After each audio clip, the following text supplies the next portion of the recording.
and the Senior Series for those who are 18 or older.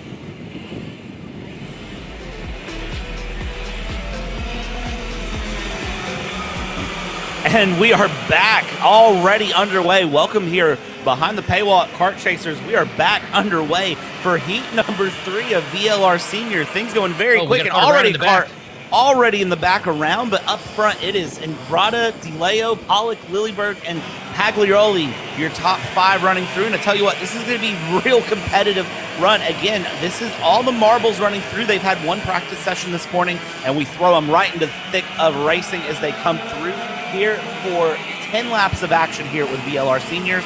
Bumper to bumper to bumper to bumper to bumper, and as they come around the line, we'll get a better idea of how that race start evolved for everybody as they come across the line. And I'll tell you right now, it is the 319 of Jordan DeLeo leading Aiden and Grotto with Pollock in third. I think it was Treadwell that took the spin out in the first turn, which is really difficult. We got one kart up against the fence right now, the 333 machine. And that is Stephanie Georgopoulos that went off hard into the fence. It looks like back underway, though, keeping things together. But your top 3, DeLeo, Ingrata, and Pollock. I mean, look at this. They are racing hard, and we knew the top 3 were going to be fast in this class. But for VLR Seniors, they have woke up Sunday morning. They hear the possibility of a win at the end of the day in the finals, and they are pushing it hard. Well, this is just a repeat of what we were watching yesterday with these 3 up here at the front of the field.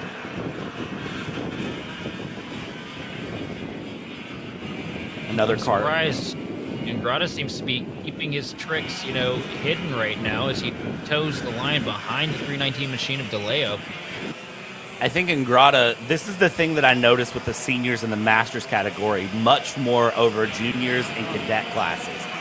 They are okay holding out a little bit longer to go for a pass. Just because an opportunity is there, they don't always take the immediate dive to get the pass done. They are very okay waiting and here it is. Setting it up for a good run like this. Down into turn 1, and Grotto will get the pass done on DeLeo. These are just 2 very intelligent, very crafty racers going at it here, toe-to-toe.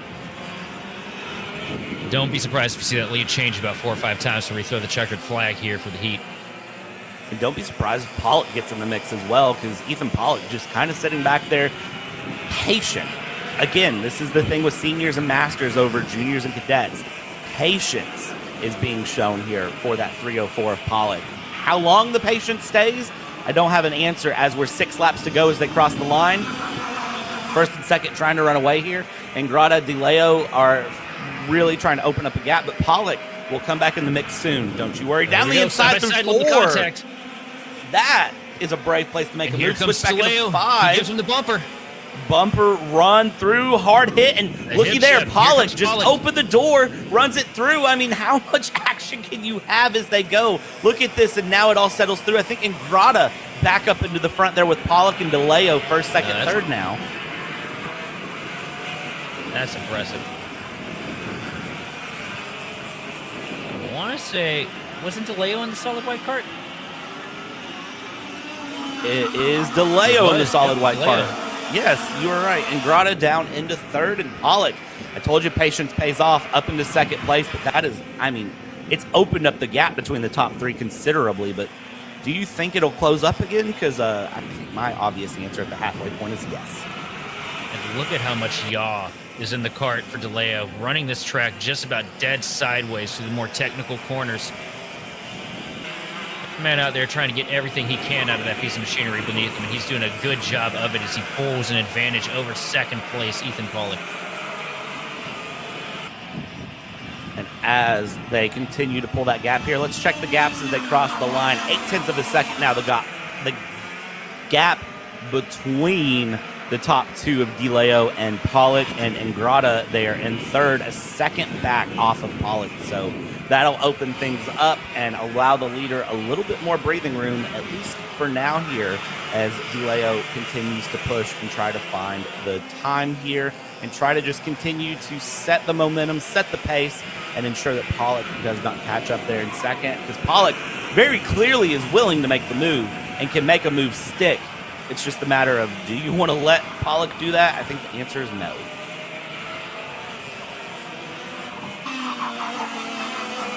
Look at the battle for third right now. Aiden and Grata going at it with Lilleberg.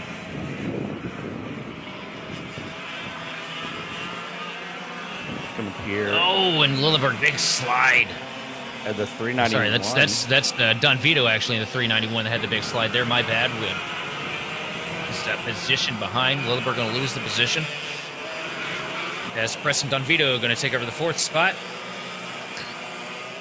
It's always amazing to me that those slides can sometimes be the fastest way around the tracking parts. That you really do want to get a little bit of the slide and not necessarily just rely on tire grip.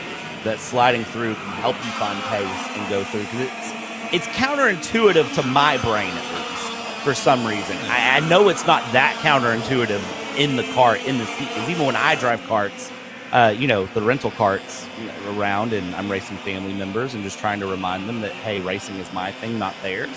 I mean, you and I are used to, big, heavy cars with a lot of power, not quite so much on the aero side of things. When you break the traction, you're hurting it because you got all that power. You got to muscle up off of the corner. Here in the go-karts, it's all momentum-based, right? Like, there's not much power. Wheel spin's not even really a thought with these, if I'm correct in my thinking.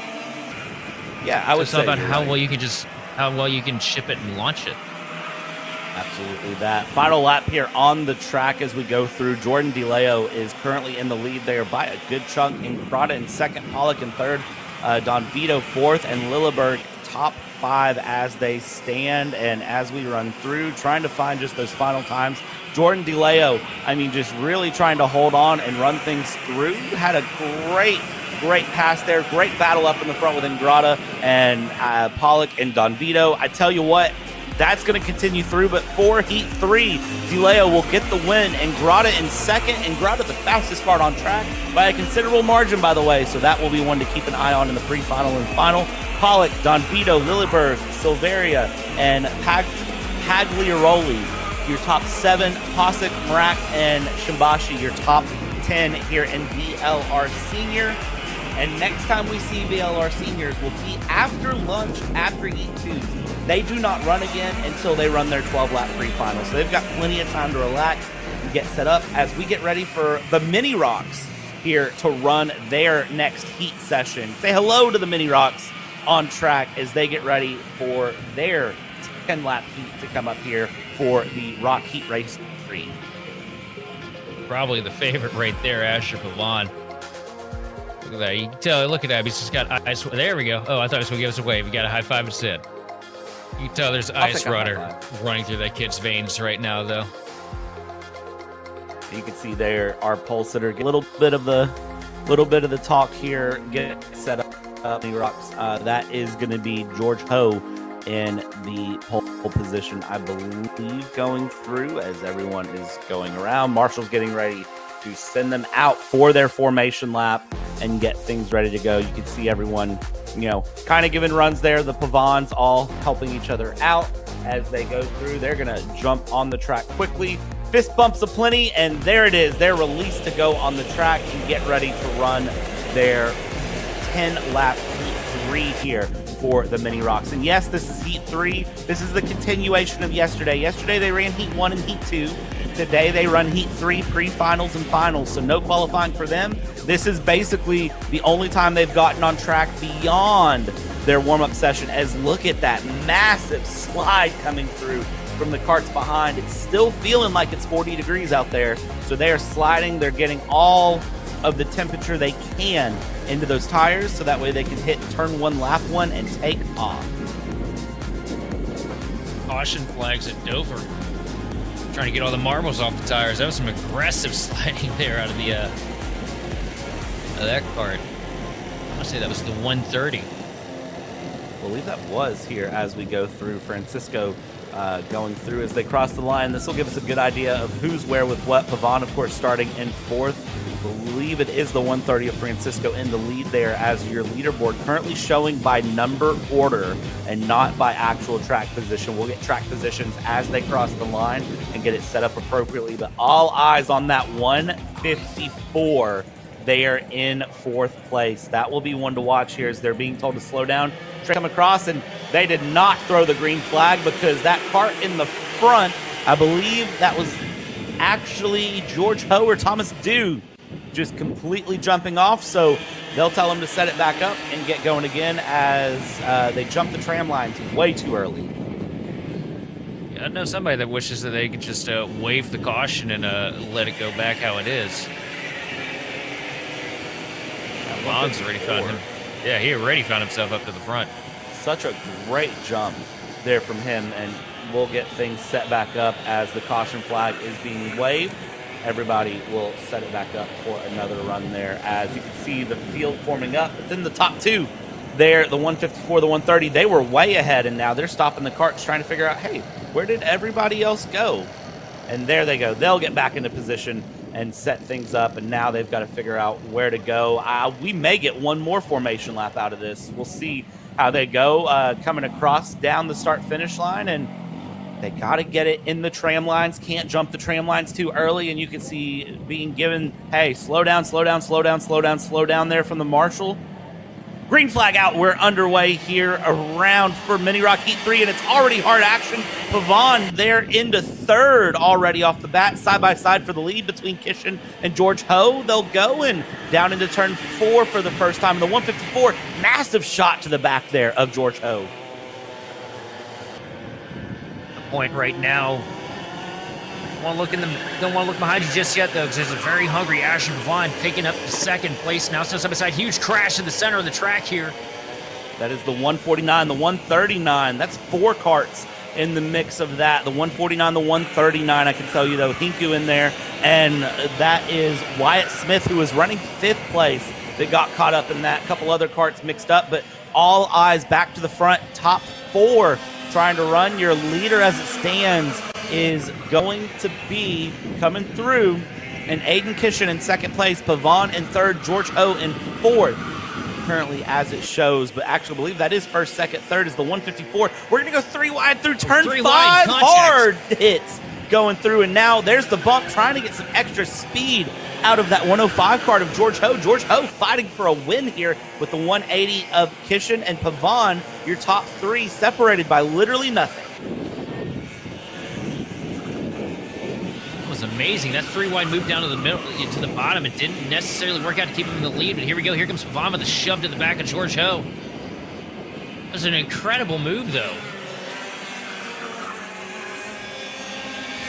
Aiden Kishin going to lead lap 2 here. Oh, by George Ho in 2nd, 3rd place. Asher Pavon. Already mixed it up, though, because look at this up in the front. We go, and I mean, look at this. Now Asher Pavon ascend up the inside, looks over towards the green helmet and says, you know what, I got that pass done. I'm good for now. As we go through, blue flags being waved here early, so that is going to definitely mix things up as we go and get things moving and grooving, keep things going around the 154 there. Tell you what, Asher Pavon is bloody quick. You want to talk about a fast driver? It is Asher Pavon that is so fast. It's almost scary. Did I notice a little bit of water on our camera there? I think maybe just a little, maybe a little bit of mist coming through here as they come around and continue. Pavon trying to set up a move through 5, comes through 4, lap traffic getting into play, and Asher Pavon, no hesitation up the inside, takes a bumper to the rear and comes around there as the 180 of Kishin. Still battling, hard hit between Kishin and Pavon. That opens the door for George Ho. George Ho up the inside, and George Ho up into 2nd, but Asher Pavon able to prevail and run away with the lead. Oh, he ain't run away yet. Still got a long way to go here. And yes, it is actually lightly raining here at the circuit as we come through and around. So now we'll cross the line, get things going, and it is going to be Pavon, Ho, Kishin, your top 3, with Damianitis in 4th there, not too far away. What too? I wonder though, with the light rain. You know, I mentioned it yesterday. Over somebody that's spent a lot of time with a full face helmet on a bike. That light rain, that mist, it creates an opportunity for visibility to get pretty poor behind the visor pretty quick. that it does. I'm wondering if that might come into play. You know, you might see some guys, you know, wiping the face here on the straightaways. It wouldn't surprise me a bit at all to see here as they continue along. I'm trying to look to see if anyone's doing it now. It doesn't look like it yet as they go through, but I tell you what, I can see Pavon tucking that helmet all the way down as we go through with George Ho and Aiden Kishin. They're just in tow behind, trying to find some time. Aiden Kishin trying to set up a pass there into second place if possible. And there it is. Aiden Kishin, or Asher Pavon runs a little bit wide. That opens up the door, I think, for George Ho, Aiden Kishin to try to have a peek here as we still have that little bit of mist coming through. That's a good slide from Aiden Kishin out of 7B to try to find time and close the gap up. Now down through turn 9 and 5 laps to go on track. It'll be 4 when they cross the line. Sheldon, I don't know who to predict at this point because I don't know for sure that Asher Pavon is going to hold on to this.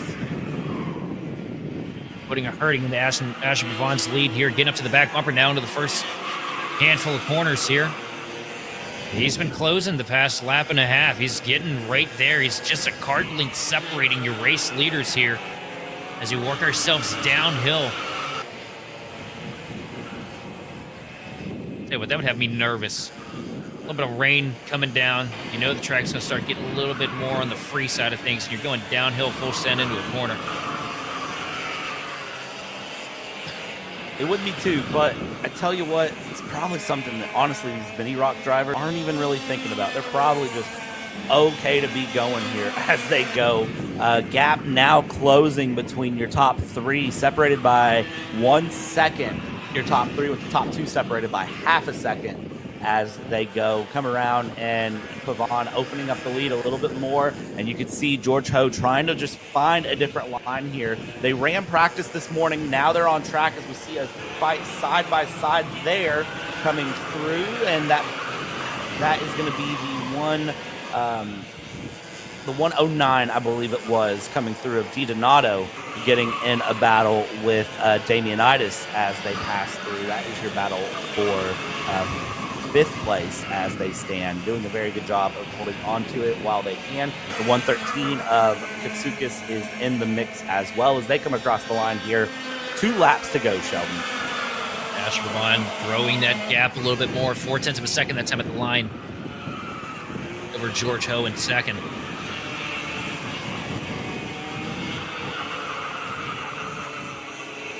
I'm just waiting. I'm waiting for it to just start bursting rain here because I feel like it's going to happen. We've seen so many curveballs with the weather these past 2 days. I'm expecting the unexpected at this point. You can see the track's kind of starting to get a little bit of a damp look to it, or is that just me up here, Team Chaos?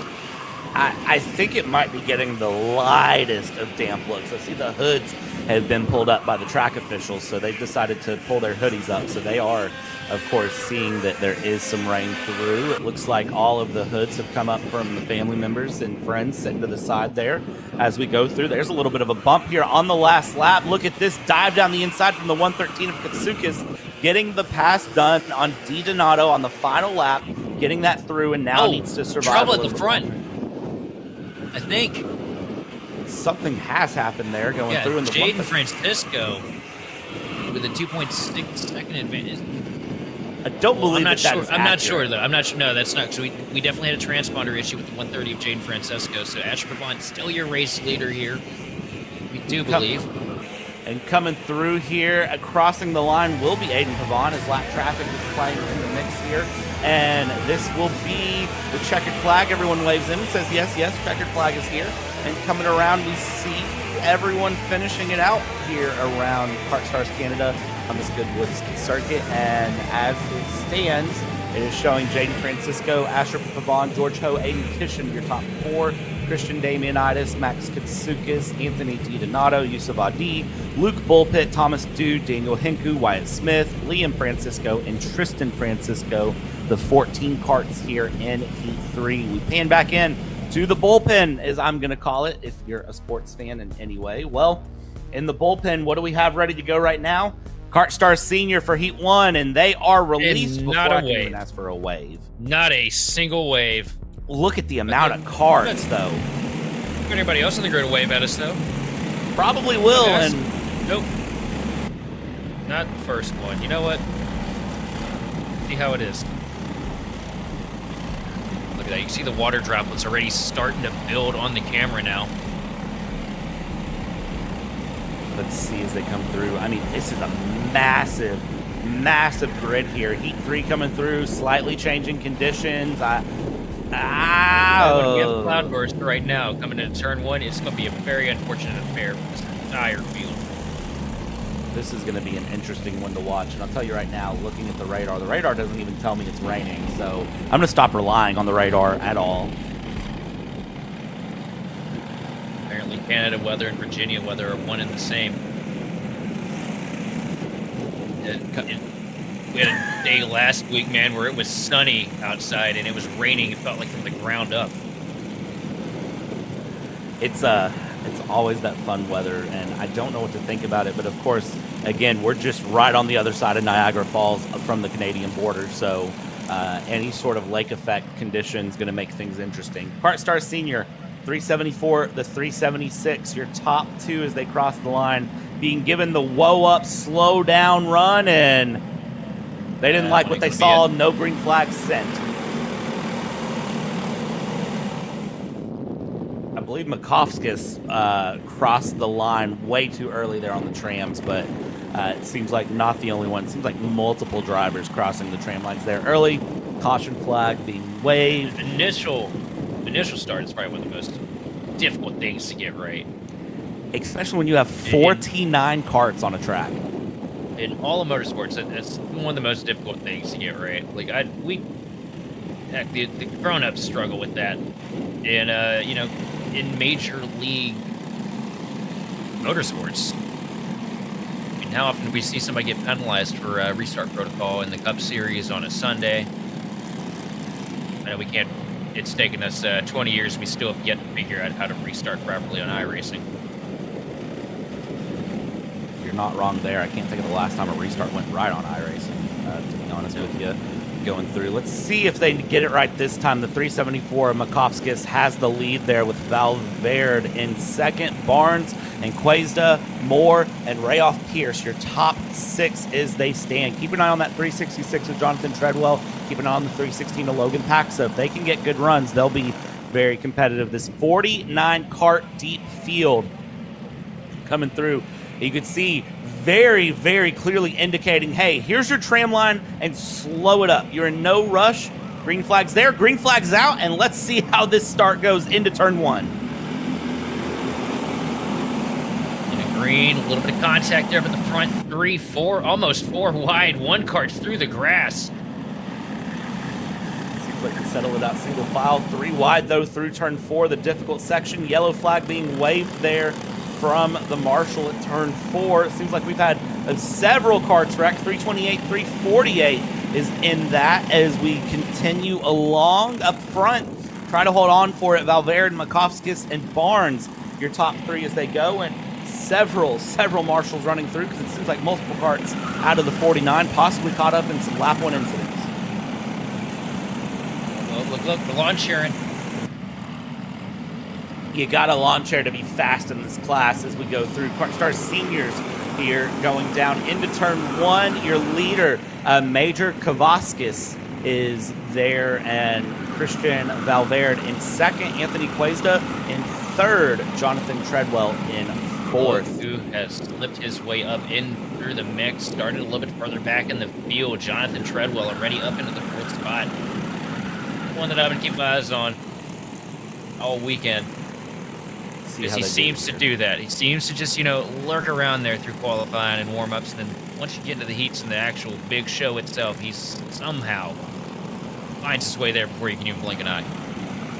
Absolutely. 3 wide running through in the mid-pack outside of the top 10 as they go. And you check back in there. Treadwell still trying to just consistently gain time coming through. And who's the fastest kart on track currently? It's actually 5th place Oliver Rayoff Pierce.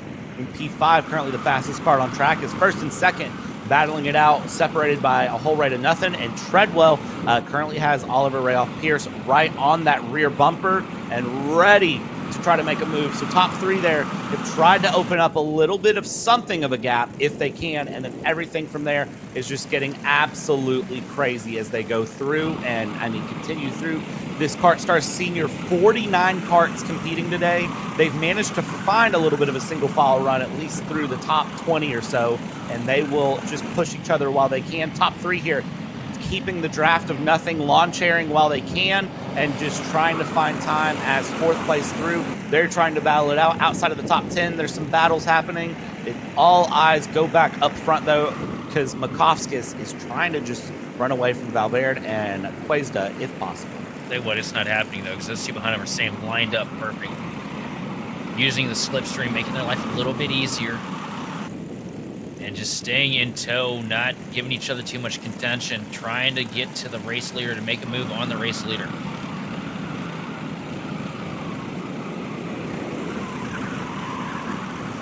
It's one thing to catch, it's another to pass. What can the 376 do? Valverde is just there. You see Makovskis tucking a little bit, trying to find a little bit of time if it's possible, and just not able to break away from Valverde and Quezda as they go. Continuing through and battling hard. They are in the top three yet again, down through turn 5. And you can see there in fourth place, Treadwell, Rayoff, Pierce holding on, but Moore and Barnes were going side by side with Holy just behind. So they're trying to keep the battle alive. Top 10 now back into single file as they were looking for moves, couldn't find a move, and they just keep things moving and grooving consistent while they can. Nope. And session has been red flagged, so hands going up. Everyone will be woeing up, and we'll see what caused the red flag condition here in just a moment as we go through. Looks like everybody slowing well down, obeying the procedures, which will be woe it way up and then get inside. As we check over, it looks like there is a cart absolutely mangled. That is the 397 cart that is mangled. Driver is up walking around, so that is good to see. Going through 397 of Alex Pellegrini is off, red flagged, and you can see the front end of that cart is just completely snapped. That is a hard hit, and that's a really rough break for that young man. And you can see looking at the cart, trying to see, assess all the damage. That is Pellegrini's day done. But while we get this red flag condition sorted out, we are going to step away here and take a commercial. We'll be right back here shortly on Kart Chaser. It's like a broken steering column.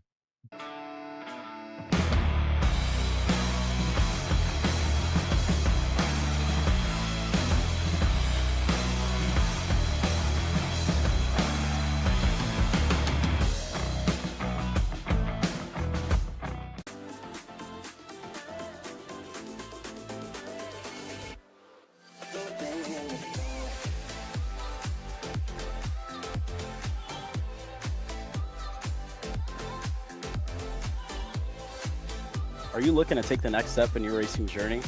Well, look no further than PitFit. With 2 locations in Charlotte, North Carolina and Indianapolis, Indiana, PitFit trains drivers all the way from grassroots level karting to IndyCar and NASCAR, with top-of-the-line personalized coaching to improve physical and cognitive fitness. For more information on programs, check out PitFit on Instagram or Facebook today. Are you ready to get behind the wheel? From Formula One to NASCAR and IndyCar, all the pros start here.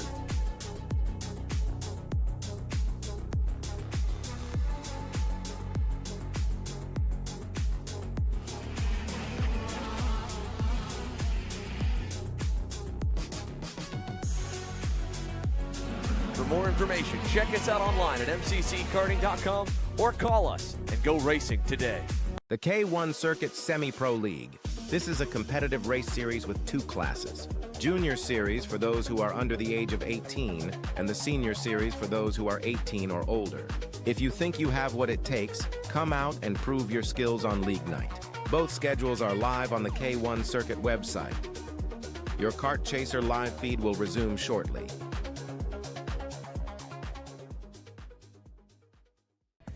You need it? We got it. At Kart Eat Parts, we are your complete online aftermarket kart part superstore. From chains to bearings to bumpers and components, we've got it in stock and ready to ship straight to your door from our base in Ontario, Canada. Check us out online at karteparts.ca.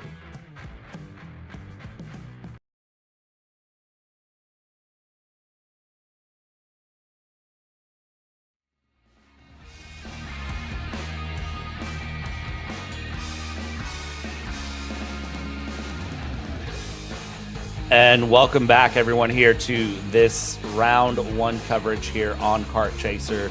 This weekend's Kart Chaser coverage for round one of KartStars Canada is presented by Clearly Canadian and Wholesale Express. Clearly Canadian, North America's premium sparkling water alternative, and Wholesale Express, your trusted digital auction platform in North America. This session here for KartStars Senior for their first heat race has been red flagged after a pretty hard wreck there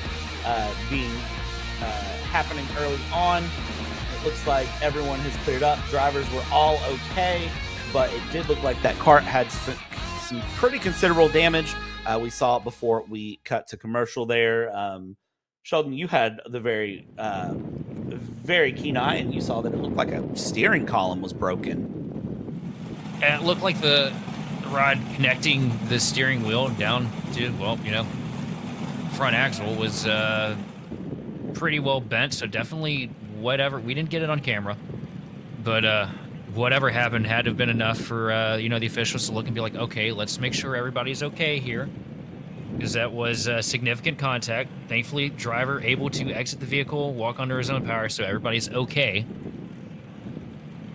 Now just look forward to getting this thing back on the road here. Definitely a tough break for those involved, but man, this is, I don't know if we needed more suspense, right? Like, we've seen some of the greatest battling here already. Just a 3-car breakaway at the front with the rest of the top 10 in tow behind each other, about a half second back.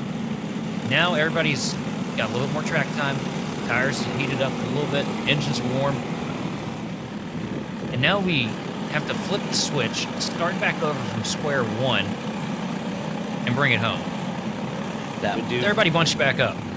Yeah, that's the thing that I think is really interesting, is everyone bunched back up, because I don't know if you remember what that top 4 battle was looking like, but that top 4 battle is going to now be bunched back up. They're going to be able to just get together and really have another hard run, as we have our 48 parts remaining now pacing their way through the field. They're getting set up for the restart as they go, and this will be the all-important moment as we'll form things back up. And this restart is the equivalent to the race start in terms of conditions. You can see hands going up in the back as they're all basically coming to a stop there before turn 7, as they're still trying to pace their way around.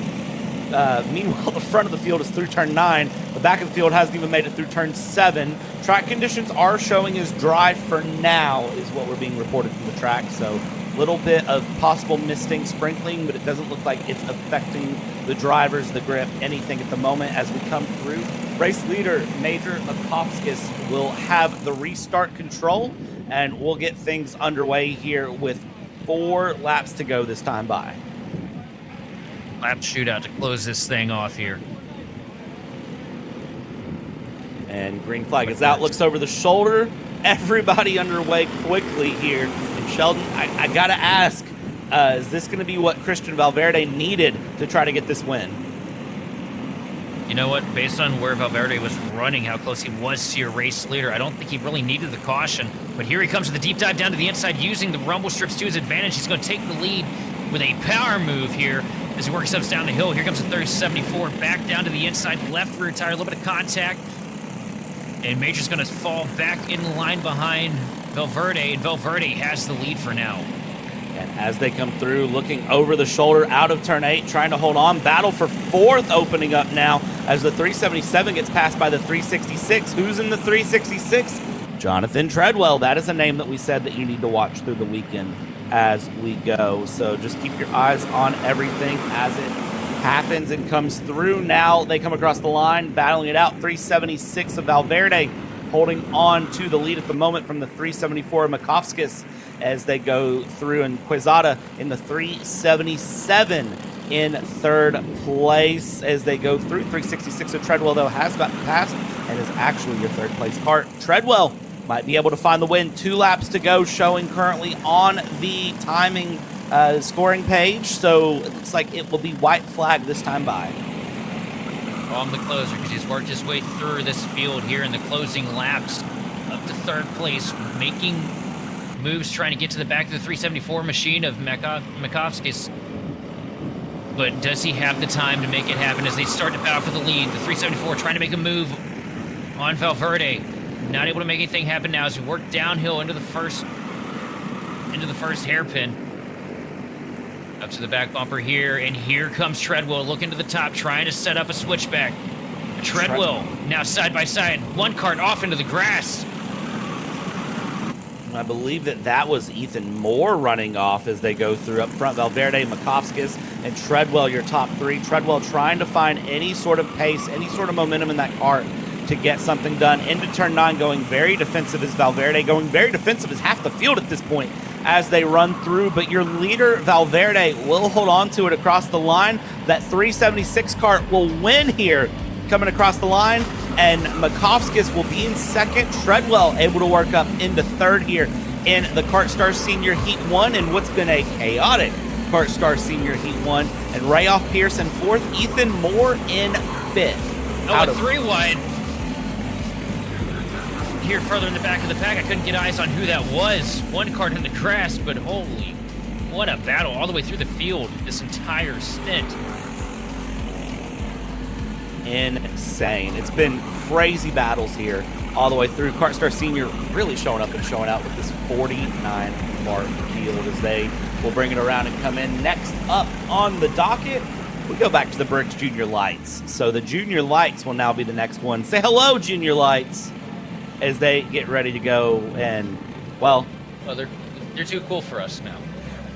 it's crunch time. Let's be honest. Between me and you, it is crunch time for every one of these drivers. They know what is up to play for. And, you know, warm-up qualifying, you can have a little bit of fun. It's now crunch time. As that 154 kart right there of Pavon is going to be one to watch. Look at that. Look at the focus in those eyes. This great camera shot here, by the way. Shout out all of the Kart Chaser camera crew here. He's only got one thing in mind right now, and that's how to get that 154 kart across the line in front of the rest of the field. Is anyone else having a staring contest with Pavon? Because I have a feeling their camera crew is. Pavon just absolutely eyeballing that camera and saying, yeah, you're going to see a lot of me today, so just get used to it here. Visor down, pull starts go, and we get ready to go green for 8 laps around here with Briggs Junior Lite. So we'll see how this goes. And Pavon, I mean, look at that, focused in, not even thinking about anything, is ready to go. That young man means business, and he is here for one test. We're about to watch him try to bring that home here as we take the Briggs Junior Lights here for Heat 1. Coming through, warm-up lap. He's trying to run away here on the warm-up lap. I mean, sometimes that is nice to do. Just get that little bit of a stretch there in that out lap and then back the field back up and kind of just, you know, play the game, play the mind game of, hey, I'm already ahead of you on the out lap. Come on now. You're not going to catch me for the race here as they come through 7A, 7B, and they'll start to form the grid up early as we have, looks like the four-wheeler on the track. We may have to take an additional formation lap here. We'll see what happens as they're telling them to slow way down early on as the recovery vehicle is still there on track. Coming through turn 9 now, Pavon's through, and you can see here they're all woeing it way up very quickly as we'll get ready to go green here for 8 laps. Now, we've seen 2 false starts already this morning as I see a lot of heads flip forward, rear-ending the kart ahead. Let's see what happens here, and they're already being told to stay slow. They're going to get another formation lap around as they try to work out that recovery vehicle situation, so they'll take another real slow pace lap. Yeah, they have to get that recovery, that ATV out of the way too, because a critical position there on a corner exit. You know, we see all kinds of crazy things happen on corner exits, and the last thing you want to see is a situation with a kart versus an ATV. So definitely a good idea here for the track to keep things safe here, get that machine rolled off. especially in a junior light class. I'll tell you right now, I do not want to see that in any way, shape, and or form. As it looks like they have managed to get it out of the way there. And that was on the exit of turn 8, which is really one of our hot spots here on the weekend. I don't know how many hot spots we have on this track, though. There's a lot of them. Well, let's see. Was it 10 corners? Yeah. I think we got about 10 plus a straightaway or 2.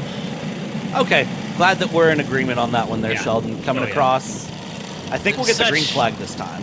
It's such a great layout of a track where you see every possible inch of the speedway being used as a racing zone.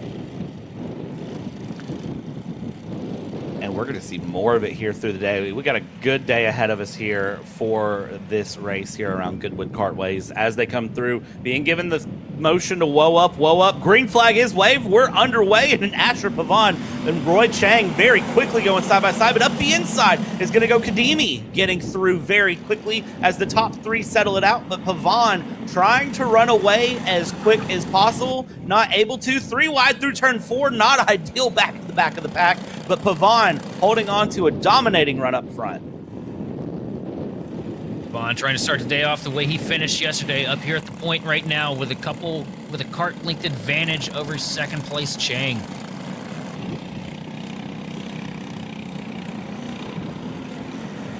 Tell you what though, he's not gonna be able to breathe easy though, because these guys behind him, they're gonna keep him honest.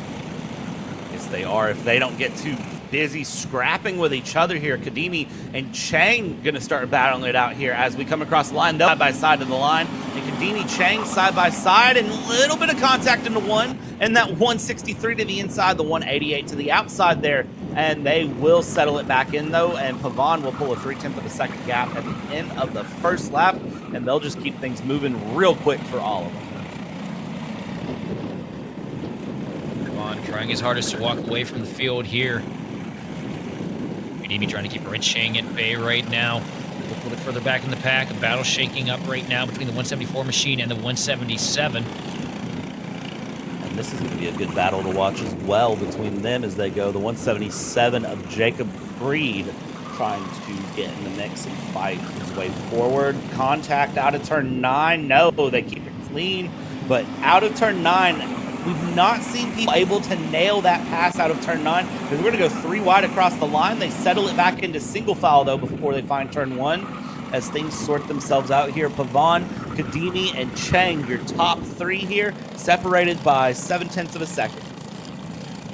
Well, 9 seems like it's such a high-speed kink. It seems so difficult to make a pass there because as soon as you get down to the bottom, you know, you got to use a little bit more wheel to get down there. And if you're not taking the full diameter of the racetrack, you're kind of hurting the momentum. So I imagine that outside line, you can just rip into the throttle and, you know, be able to clear it on momentum. Yeah, it's a very interesting area here. Let's watch it here as we go through turn 9 and turn 10. And there it is through turn 10. And you can see just really, if you're going to look for it, it's the exit of 10 to the entry of 1 is where you want to find the move. As that's Kadimi getting past the 163 at Chang. They swap positions now up into second and first. And there's a big slide into 4 for the 163 of Chang going through and switch back here. Outside turns to the inside. They're going to keep it side by side and then settle it back out as Kadimi and the 188 will get back ahead of the 163 at Chang.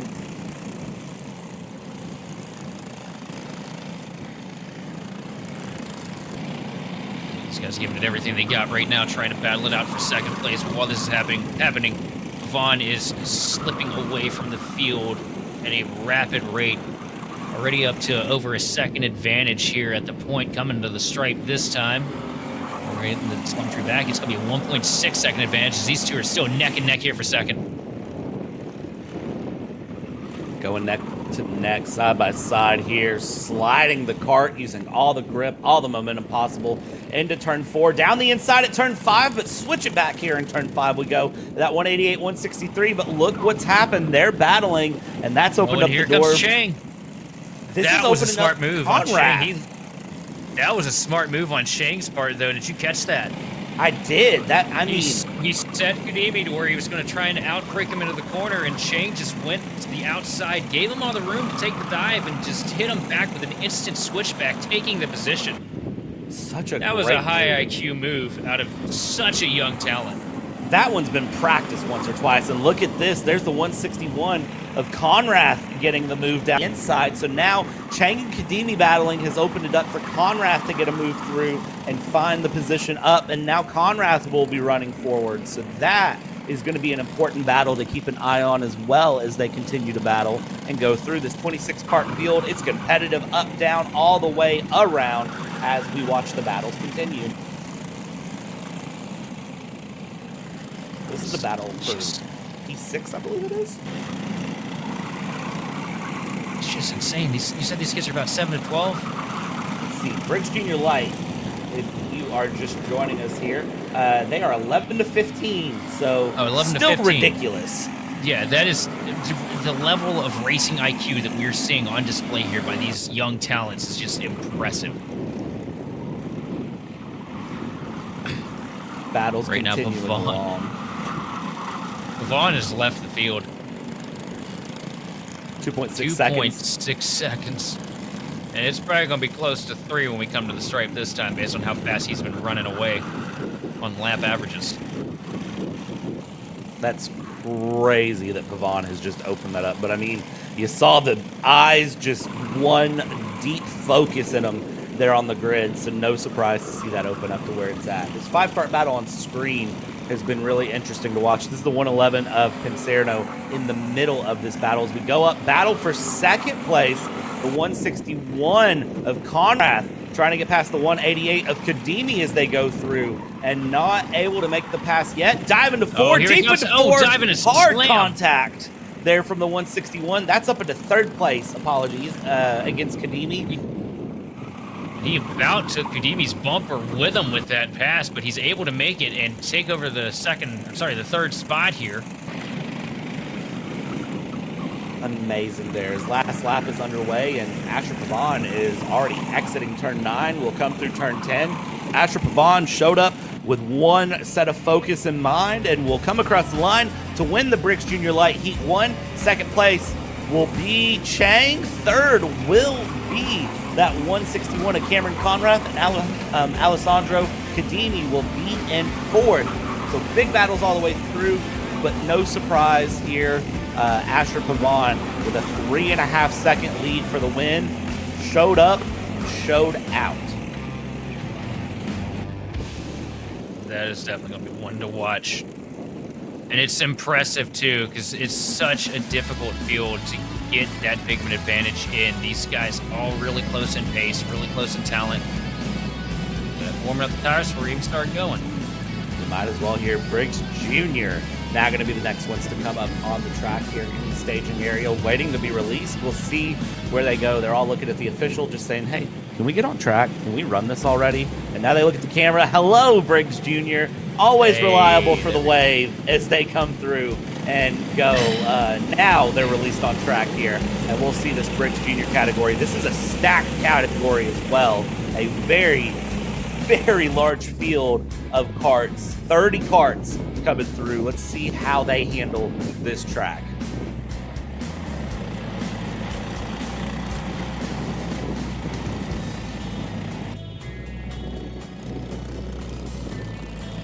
Big slides as we watch these guys try to get a little bit of heat in these tires. We know how important it is. It's just so crazy seeing how much these things yaw out when they try to warm up the tires. I mean, the heat in the tires is important though, again, because it's still cold on track. Don't get me wrong, it still feels very cold on track as they're battling with some hard wind. I mean, the wind makes it feel 40 degrees. The air temperature apparently is 50 degrees, but it feels like it's 40 degrees. Again, with that massive wind, that weather, that cold front that's moving through, so. Yeah, we didn't really mention either, you know, what little bit of heat these cars are able to put into the track with warm-up, qualifying, and, you know, the first heat or so. All wiped away about a heat or two ago when we had that little bit of shower. So none of that matters here at this point. I mean, they're racing a green track, and they're just doing what they can. As we come through turn 10, you can see the real slow pacing coming through, really holding up the field the 207 of Stewine is. as they come through. Briggs Jr., one of our very competitive classes here. They're going to go into the tram lines and go side by side, and as they come through, slow down. Green flag is out. We're going to be underway for Briggs Jr. Heat 1, and already... And a big jump, 3 wide.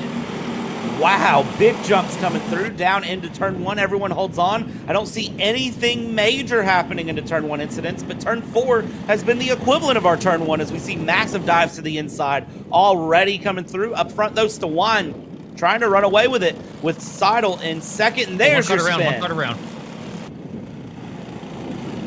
Back underway with that on that machine. Let's see here as we...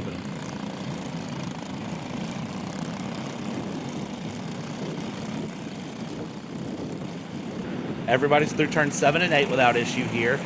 Ramp the curb. I don't know if I would do that if I was the 288 of Raybold, but that is the way to do it. And Raybold, I mean, dropping down the field hard as they come through. And now we'll cross the line. Let's get a reset of where everyone is here. And your top 5 will be Stewan, Chan, Bowden, Shuck, and Seidel, as we saw there the 288 dropping well down the field all the way into P16 after lap 1 here. I got to give a quick shout out to you, though, for the most improved in the past 24 hours. Jamie Stewan, was there, top 5 threat yesterday, didn't really have that elite pace, not necessarily, look for if you want to get this thing brought home. But today, Stewan has just clicked it together quick and been putting down good laps up here at the front of the pack right now by a 0.6 of a second margin last time we were at the stripe. The 207 car definitely found something since yesterday. That they have, and they're going to continue to push through. Stewan looking very, very competitive, I'll say, and keeping the battle moving and grooving, trying to just find more of a gap if it's possible. Oh, but here comes Chan. Coming through, keep this battle moving, and already coming up into lap traffic. The 207 getting caught up by the lap traffic, and now Chan will go through. We're going to go 3 wide into turn 7. That's not what you want to do. The 238 now of Bowden in the mix as well, as we have lap carts causing chaos on the track here with 6 laps to go here in the Briggs Junior category. Chan is going to take the lead away from Stewan. Stewan falling back in the line behind the 232 machine as we work ourselves out of the final turn into the start-finish line here to take lap 4. Chan, Stewan swap positions. Bowden goes through. Shuck in 4th. Tires. Herlin, your top 6. And let's see if Herlin is able to find some more time coming through and try to catch up a bit more here through Heat 1. As we know, Herlin is quick. We know a lot of drivers in this junior category, let's be honest, are quick as they run through. And see there the top 4 moving around the 232 and the 207. Stewan, Chan right on the rear bumpers. 3rd place is Bowden. Now, just notice Shuck has a Red Bull fire suit on. Keep that in mind. So that tells me Shuck is going to be very willing to make a hard-fought pass and make it stick. Chan, Stewan, Bowden, Shuck, top 4 here, all within your camera shot. And let's see how long they stay there, as it's half race distance this time by. You have wings? That's my important question. Oh, absolutely. You have to if you're going to run the Red Bull fire suit. Well, I've come up with an idea. We could just we could stop commentating for a couple minutes and just get somebody to pump the Max Verstappen song through the loudspeaker. I think that would be perfect. I don't know if Kart Chasers would allow us to do that, but hey, that could be fun. But here we go. Steelwine's found it again, all over the back bumper of Chan here. Just about pushing that cart here through this track. Coming through, try to get the pass done here. The 207 on the 232, and see what happens here as they cross the line, and they are going to hold on. Gap 1/10 of a second, though.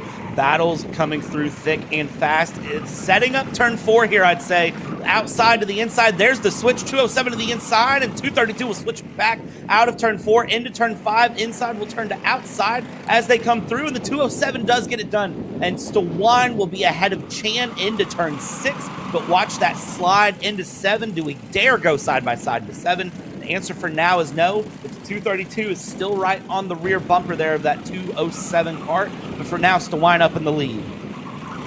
Stewan fighting and clawing, refusing to give up the opportunity to win this heat. Now Chan going to look a little bit to the inside, not able to do it. Stewan going to come down from defense. Jan using the outside line, trying to find the momentum to get past that machine here in the front. They're going to be side by side, almost, not quite. DeWine going to hold it off into the first turn. And holding things on while he can here. Outside turns to inside to turns to outside. Word somewhere. 232 to the inside. And look at third place there. There was Shuck making the pass as well as he goes through. Shuck trying to find something, and this is 6 karts within the space of nothing. 3 wide into turn 7. They go coming around, and they try to fight it off. I mean, look at that. Shuck up into third. Bumper here. Here comes Swine trying to use the outside advantage and a crossover. Here he comes down to the inside, side by side into the final corner. DeWine with the advantage. And DeWine's going to be able to clear it. DeWine, your race leaders, we take the white flag for Heat 1. 1 lap to go. Huge block. 1 lap to go. Tons of action to be found. Top 6 separated by nothing. I don't know who will win this. DeWine trying to hold on. Chan in second. Bowden in third. Shuck in fourth now as we go. Big run, big blocks to the inside, and you see the 212 of Pino up into third as Shuck drops down into fourth. Hard hit there to the 207 to the 232 as we go down into turn 7. They're going to keep it side by side behind this top 4, though. Anyone's game as they come through turn 8 down into turn 9. I almost want to look away, but I can't look away as we go through. Coming around turn 9, look over the shoulder, do what you can, tuck through. Look at Shuck tucked in, side by side. Side by side into the grass is the 232. Who wins this one? The 232 of Ethan Chan is going to take it at the line with DeWine in second. Pino barely in third with Shuck in fourth. Early into fifth and Bowden in sixth. What a race. I just got to say, DeWine may not have been able to bring it to the checkered flag, but definitely learned something important there. But I cannot... Cameron, how impressed I am with the defense from DeWine that entire race, making that kart 4 lanes wide, it felt like, as we get away from the driver of the 4 machine here for the Briggs Cadet series. But how do we catch our breath after that, man? That was insane. Well, I can tell you right now, I don't have a good answer for that as the Cadet B final is getting ready to come out. So they'll get ready to get released here as you see everybody very excited to see it through. I see another Red Bull fire suit. Good choice there as they come through, and they are going to be released out. So this is Briggs Cadet B Pre-Final. So they are running a similar setup to what we saw the KartStars Cadet run yesterday. So they run a B Pre-Final, they'll run an A Pre-Final, and then they run a B Final. The top 6 from the B Final advance to the A Final. So this is called the B Pre-Final, happening during the Heat 1s here. What a show we've seen so far. You can say that again. What a show we've seen so far. There we go. I was hoping you got the joke as we go through. Briggs Don't Cadet. hit my sarcasm with sarcasm, all right? I love it. This is going to be a competitive run here as they form up the field in the formation lap through. Going a little bit quicker than I would expect them to run here. Let's see if they're given the green flag. They're getting a lot of waves, though, getting told to slow down hard. Let's see, do they get the green flag or do they get told? They get the nod. The green flag is out, and we're away very quickly here going through. And Lima will get the lead on Kisley there in the front. Chung in third and Hazrati in fourth. And these Cadet karts are already away. They're feisty, though, today. Let's see how they do across their 7 laps of action here in the pre-final.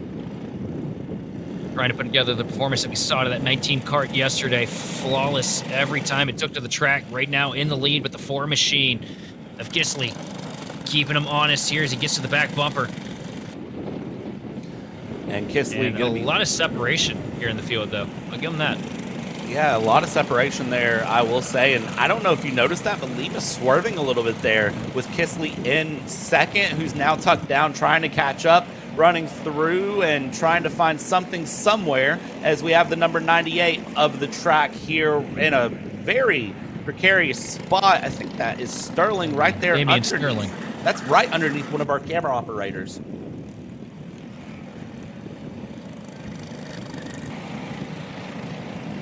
Now Lima trying to hold down the Ford, leading. A couple kart links separating him from Nikolai Kisley. And Third place Chung just lurking back there. Looming in the shadows. Smart move here. Tell you what, though, Kisley's really getting a good run here. That slipstream is definitely playing into his benefit here as we hit the straightaway. Yeah, it absolutely is. And I do believe that is why Lima was weaving so much on the straightaway on the first lap. I've been watching the Indianapolis 500, if I had to guess. Of course, virtual Indy 500 has happened. The qualifying for the Indy 500 has been going on, and, well, everyone's prepping up for that great race. So, I mean, if you've been watching that and you watch IndyCar, you know that one of the things they do is swerve down the straightaway. Here we But go, back for the lead. trying to get the run, not able to hold it through 7 there in that number 4 car, and will stay back behind the 19 with side-by-side. I thought that Kisley was going to have the move done, but Lima not able to get through, and now having to run around and get the way through. And you see the tuck there from Kisley. Kisley feeling fast, Lima feeling fast. Who is going to take advantage of it? Who's going to be the faster kart here? I don't have a good answer for you. I'll tell you, as a Larson fan, Indy 500 has been very stressful for me this year. I feel like I've seen that 17 hit everything but an apex so far. You're not wrong is what's bad as we go through and continue around the 4 there, trying to run through of Kisley, running the in on the side of the helmet there, side by side out of got him to the 6. Can't make it stick through 7, though. He's doing so good to set that up into 6 time after time. That's now twice in a row that Kisley has set that up into 6, but hasn't been able to make it stick into 7. And here's the problem that I'm going to kind of allude to at the moment here as we go through with a few laps left to go. Every time they do this, Tillerson Chung in 3rd is gaining time. Tillerson Chung continuing to close the gap a little bit, but Tillerson Chung last lap was passed by Hazrati, as Tillerson Chung is actually dropping down the order a little bit. So I'm not sure what's happening there, but Tillerson Chung has dropped down a bit as we go. There's your 76 of Hazrati. Every time those two battle, that opens up the door for Hazrati to catch up. It was Chung, now it's Hazrati catching up. So let's see if these two can sort it out. I think Kisley's been making the move on the wrong end of the track. I think that if he's able to just hold to the bumper of Lima and get a better exit to 9, he can use that slipstream to shotgun himself out to the inside coming into 10 and possibly be side-by-side with him door-to-door coming to the line and hopefully have a little bit more momentum in the process. Him stay tucked in this time. Not able to get to the bumper. Now 3rd place, working his way into the picture. Hazrati all over the back bumper of the Ford machine of Kisley.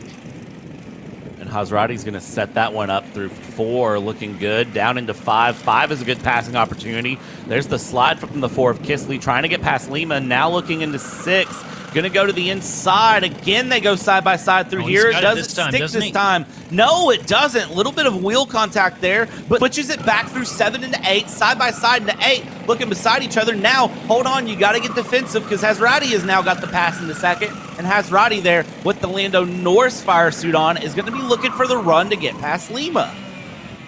And that right there, that's what I've been talking about. You know, it takes a corner or two for that momentum to get back into the kart once you make a move. If you can't keep the engine wound up, you're going to be struggling a little bit. Now Hazrati, while these two have been choked up racing each other for so long, he's back there just a little bit fresher and ready to make the strike for the lead. And continuing the fight running through. I mean, Hazrati, here we go. This is going to be to the inside, trying to make the inside stick through 5, and now the inside through 6. Is this actually going to work into 7 side by side? Has to ramp the curve, loses time there through 7B, and now it's to the inside for 8, though, taking what he learned last lap, what he just watched the 4 do last lap, and try to make it stick. Through turn 9, we go the inside, and through turn 9, the 19 has the lead. The 4 of Kisley trying to catch back up, and now we just continue these battles all the way around here. 1 lap to go being shown this time by. So now it's 1 lap. So they're running 8 laps actually here as they run this final lap through. The 9 looks back towards Hazrati. They got less than 3/4 of a lap left to go. All over the back bumper. Is he going to be able to make it happen here? Not able to close up. A little bit side by side here. Oh, Lima loses a little bit of momentum coming through the corner. And here comes Hazrati. Lima still in charge here. Hazrati wasn't able to make this shot to the inside there like he has the past couple times. But is he using my advice here? He's staying close to him, coming in a 9. Last chance to make there. it work. Coming through and around, down through 10. The 76 tucked up to the back is going to look, dive inside, side by side, and at the line by 6/100ths of a second. It is Lima over Hazrati with Kisley in third. Doggone, what a close fight. Tell you what, Lima fought hard there to hold off those runs and did a tremendous job behind the wheel to keep it straight and get the checkered flag here for the pre-final. Absolutely great run from them to try to go through. And now we're going to pan this camera back over to the staging area, because who is next in our staging area? Already rolling out of the staging area. This is going to be VLR Master Heat 3. Again, they have not ran since they ran their practice session somewhere around 9:45 this morning, I believe it was. Now they got to go out and run. Damage to the front of these carts too. You can tell these guys are standing on the workhorses here. A lot of wear and tear here. That they are. And again, a reminder, the class champion here in VLR Masters is all of our class champions in the Rok classes are awarded a ticket to the super final of the Vortex Canada, or the Vortex Racing Championship in Italy. The Rok Cup Super Final in South Garda Karting, Lonato, Italy in October. That is what is being competed for in this class, in all of our VLR classes and mini Roks. So no surprise to see the damage, see the wear, see the tear on these carts as they come through, and look at the slides as they warm up the tires.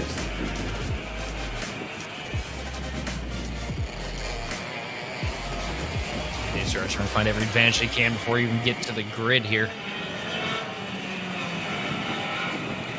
This is a fun one to watch.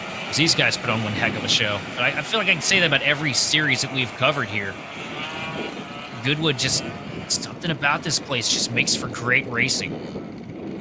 That it does, and we're about to see some amazing racing here. 10 laps of action coming at you here very quickly. Coming through turn 10 they go, and you can see they're all set up. Again, this is the Masters class, so this is going to be your oldest run on the field. Green flag is out. We're underway, and you see everyone side by side quickly trying to get things going, and they're going to dive into turn 1, keep it side by side. Everyone survives turn 1, and it is going to be a great run up at the front, continuing battles into turn 4. Everybody's single filing out here for the time being as we work ourselves into 5. But side by side action, a little bit of contact here. That is Mark Pavon in the 454. Mark Pavon swinging wide, using the momentum to pull himself back up to the second spot here. Got a ways to go, though, if he's going to get to the back of Hinku. Indeed, and again, Mark Pavon, a name that, if you recognize the name Pavon, you recognize the 54, and you recognize the colors, there's a good reason that you do here. The Pavon name is very fast. Let's see how this goes. As Hannah is in the lead, Pavon in second, Falinko in third. It is Andrew Valenzano in fourth, and it is going to be Jason Tomlinson in P5. Your pole sitter, Hinku, all the way down into 6th place after lap 1. Pavon under pressure right now, though, as Falinko dives down to the inside of him here. Pavon going to be able to fight it off, but with a crossover here comes Falinko door to door, wheel to wheel. A little bit of contact there. Going to move Pavon back. Pavon now in danger of losing another spot here. 2-for-1 special was popular yesterday, Sheldon. So how many 2-for-1s or 4-for-4s are we going to see today? Because definitely looks like 2-for-1 is trying to happen. Well, with all the 2-for-1s that we managed to see get sold here at Applebee's, I decided to go get Chinese last night myself. I don't blame you. I had Kentucky Fried Chicken here. So, I have opinions. I'll keep them to myself for fear of someone disagreeing as we go through. 454 of Pavon still trying to battle out against the 483 of Folinko here. Lap 3 of 10 on the board as they come through. And, well, Hannah has opened up a 2.6 second gap. You see just off the corner of the screen going. And your race leader of Stefan Hannah is just gone. That's partially down to the fact that Stephen Hanna's, got the pace, but also down to the fact that everybody's just wanting to race like crazy for second place. Now, Falinko sitting in second spot, but, I don't think we're done seeing charges out of Pavon. Never count a Pavon out. I've noticed that in the past 2 days that I've been up here in the booth covering. from Goodwood, but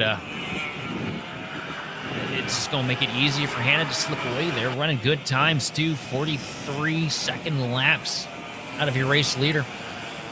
Yeah, keeping the battle going very hard as we come through. Just keep your eyes on everything coming around here. Lap 4 of 10 on the board, and it is Hannah, Flinko, Pavan, Valenzano, Hinku, Tomlinson, your top 6 as they stand in this 12 kart strong field as they come through, and it's still second place. The big contested battle, but that is going up by a few kart lengths now, continuing through. Flinko looking very confident. I don't know for Mark Pavan, just doesn't seem as confident right now behind the kart. Doesn't seem like the handling's there that Mark Pavan would want it to be, trying to battle it in for third place coming through, and just keeping that kart moving and grooving slowly but surely, trying to wind things up through turn 8. But your race leader, Hannah, here in that number 484 kart, not a care in the world, doesn't even bother to look back over the shoulder. That is confidence.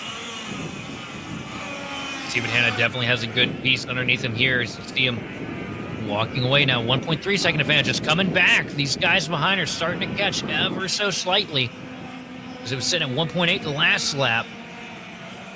Flinko and Pavan doing a good job hooking up and working together. I think that's what's going on there between Flinko and Pavan. I think they're just kind of in a little bit of an unspoken gentleman's agreement. Try to get back up to the leader, then we start trying to make our moves. Yeah, and you see that a lot sometimes too, especially in these classes. You'll see kind of the helmet tap and the double hand way forward. It's sort of the like, hey, don't fight me. Let's get this run forward. Let's get this win, and then we'll worry about each other later.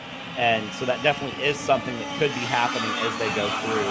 We just have to sort of keep our eyes on it and see what comes up as battles continue to develop and continue to run. But it does look like everyone keeping things together pretty well at the moment.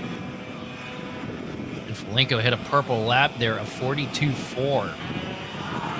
The Stephen Hannah's 42.9. Amazing time to see there as they continue along and keep things moving. I mean, doing the best they can to keep things going. No battles yet there for second place or for the lead, but still trying to battle things through and keep this race well underway.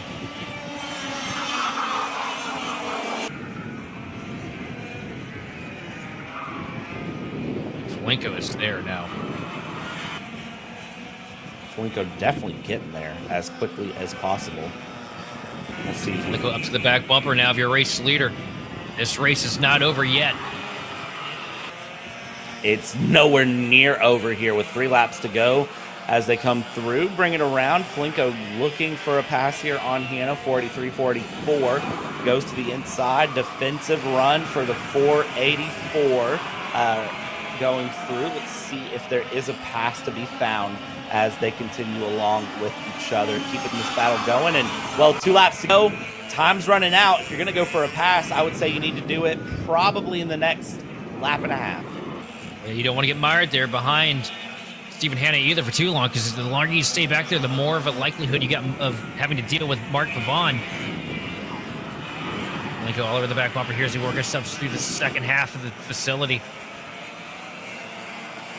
DS is up, still there, not losing sight of your race leader. Hannah going to get a better exit here coming into 9. Trying to find the run here and just still not able to here. White flag. Hannah just a little bit better, 0.2 of a second that lap over Flinko. We continue through. But Flinko's strong suit seems to be the first half of the facility. If you can just click together those last handful of corners, it can be really dangerous. And here he comes down to the inside of Hannah, taking the lead in an absolutely bold move. Flinko, now your race leader as we get ready to take the checkered flag. Lands it through, coming around, checkered flag around, and Flinko tucking in, Hannah tucking in third place there. Pavan smells an opportunity, but is going to run out. Across the line we go, and it is Flinko who takes it from Hannah there by 1/10 of a second, with Pavan in third. Great run there with Hinku in fourth.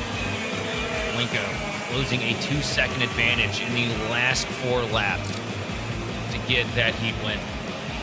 Insane there. Andrew Valenzuano in 5th place behind Jason Tomlinson in 6th, Alexander Mankowski in 7th, Timmy Hongye is in 8th, Marco Valenzuano in 9th, Jesse Garant, Mike So, Paul Rhodes, the 12 karts finishing out that VLR Masters 3. And now, ladies and gentlemen, before we go to lunch, we're just going to go ahead and get the craziest, most competitive, wildest class possible and send them out for the first time again since about 10 o'clock this morning. And we're going to tell the VLR juniors to run 10 laps of hard racing and just kind of make you hungry for more for the afternoon. This is going to be a crazy run. Don't forget to breathe, brother. I promise That's nothing. the only thing I can tell you. That's the only thing I can tell you. I promise absolutely nothing here because this is probably going to take your breath away if you are watching us here on Kart Chaser. This is going to be wild. And Sheldon, give me a prediction right now. Who's winning it? Pole sitter or no?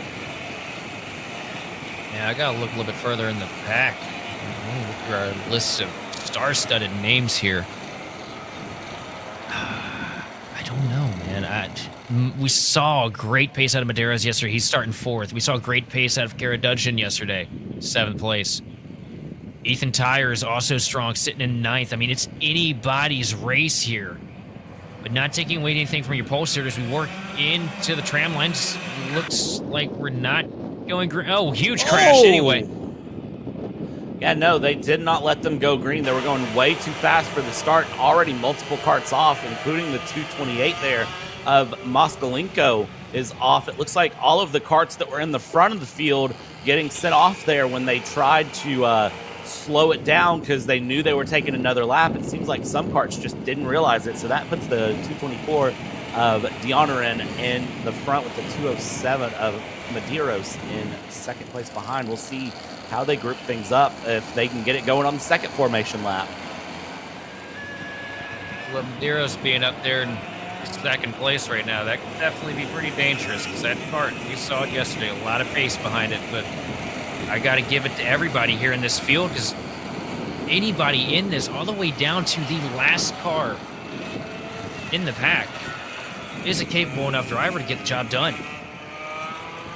I would agree with that. Let's see here as they come through, slowing up and wowing it up, and you can see being given the, hey, slow it down run, but they like it this time. Green flag is out. We're underway. And very quickly, it's going to be side-by-side for the lead into turn 1. We get through turn 1, though, and it is going to be a massive run for that 224 up front of Dionair going through. 207 of Medeiros in 2nd, and in 3rd place, Ethan Tyres in 3rd with Luca Karate, James Tufford, your top 5.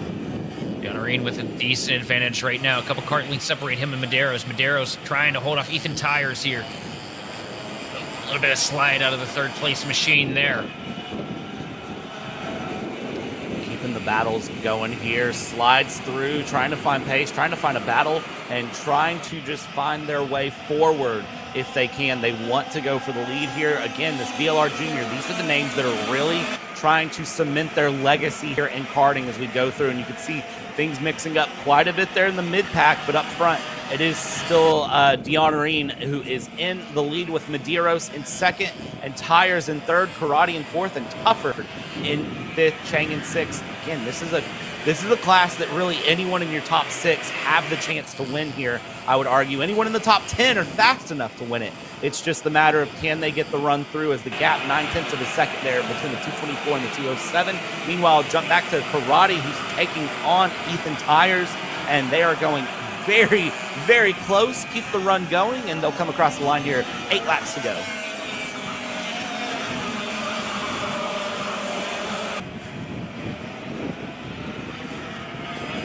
And one thing, Declan running away right now, up a 1.5 over 2nd place, Cole Medeiros. As we look at this wonderful battle shaking up for 3rd place right now between Cariati and Ethan Tyres. Keeping the run going. Everybody's just so matched for pace right now. It's really hard for anybody to make a move just yet into this run.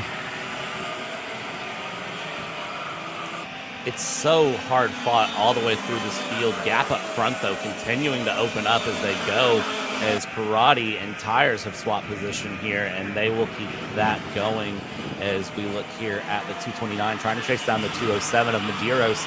Here's the thing, though, is they have lost 2.5 seconds to D'Honorine, so if they want to try to gain, they need to do it now, but it also is possible. There's 20 karts on track.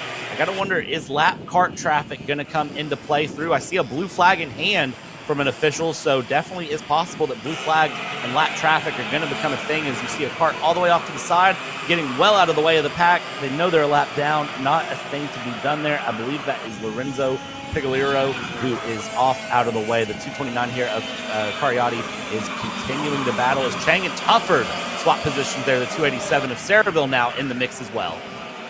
D'Honorine now up to 3 seconds over Medeiros, and holding a very consistent pace. The fastest lap for that 224 car right now is a 42.1 in this session. Last lap was a 42.2. So there's no quit in that 224 machine today. Consistency is key all the way through as we go. Saw the pass there between Karate and Medeiros there for a moment where they passed and then passed back. Checking back here, further back in the field, though. Plenty of battles in the mid-pack that are separated by basically half a kart length or less as they come across the line here. Tires and Chang all mixing things up, things going all over the place there as Saraval has tried to move up into 5th, and now Mustafa is in 6th. Ethan Tires is down into 7th as it stands. So battles can be through that 202 kart as well of Mustafa trying to find a battle. And D'Honorine's just getting faster.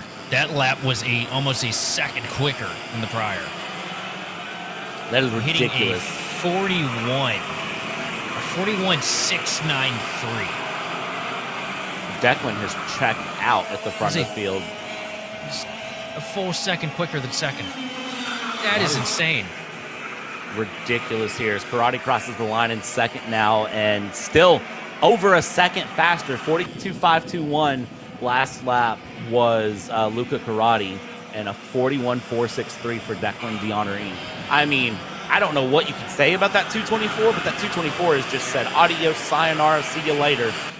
Y'all have fun back there. 6 seconds almost the gap between the top two as they go, but still Karate is under pressure by Medeiros, and Chang and Saravale are all in the mix. Going through that 202 kart of Mustafa has Fazari for company right now, going down out of the stretch. 2 laps to go this time by. I'm just wondering what the 224 is actually secretly got Ray Everingham working on the thing, because it's reminding me of the old 24 car pace back in the day. Looking right now a little bit further back. A bit of a battle happening between Mustafa and Fazari. Fazari going to go for a dive bomb down to the inside, but Mustafa going to take the crossover. Remember, Mustafa was your pole sitter. Unfortunate start to this thing. Lost a handful of spots, but trying to fight back here into the closing laps. Up to, I believe, the 6th position as it sits right now. Now we'll see how this all plays out for them going through, as it's now 2 to go this time by. Apologies, thought it was 2 to go last time by. It's 2 to go this time by as they come across the line here and bring it through. And Mustafa, Fazari, Chang, Tufford, Tires all shuffling. Now Ethan Tires down into P9 and has engaged what I like to call Alicia Keys mode and keeps falling down the field here as D'Honorine 6.5 seconds the gap. With a 41.1 last time by. Even faster now. That is crazy. 8 laps in, running 41. It's just getting better every lap. I'm curious to see what lap 10 is going to bring us. There's a 40 lap pace, a 40-second pace in D'Honorine's kart. Has to be. It's got to be. It's got to be. And this is going to be the lap that we see if it's there. I'm hoping for a 40.8 or a 40.9. Honestly, not so much, though, for the competitive stake of this field. Cariati holding on strong there in second place. Medeiros, second back from Cariati. Coming through, I mean, you got to just look at that 224 of D'Honorine. Coming through turn 9 now, I mean, I don't know what you can say other than all the way around. We can see that. That might be it, though. Lawn sharing all the way around the track. You see it through every corner. Oh, a 41 flat, so close. He was trying for the best lap. He's trying to hit hit that 40. I cannot believe that. That is a ridiculous run. Saravalli gets past Medeiros there at the end for P3. Fazari in 5th, Mustafa in 6th, Tufford in 7th. Chank will come across the line in 8th with Quinn tires in 9th. Ethan tires dropped all the way to P11 when it's said and done. And then from there, it was Tronchi, Dos Santos, Moskalenko, Dominic Moskalenko, and Ava Cabral, your top 15 here of your Heat 3 results. You can see there was a good gap spread through the field, but 7.1 seconds between D'Honorine and Luca Carati. That is a crazy, crazy gap. I've got to wonder, though, was he lawn sharing the entire race? It definitely looked like it, and I got to say, like when we panned the camera back to him there, coming into the last turn, like he was laid back, full vacation mode up there at the point of the field.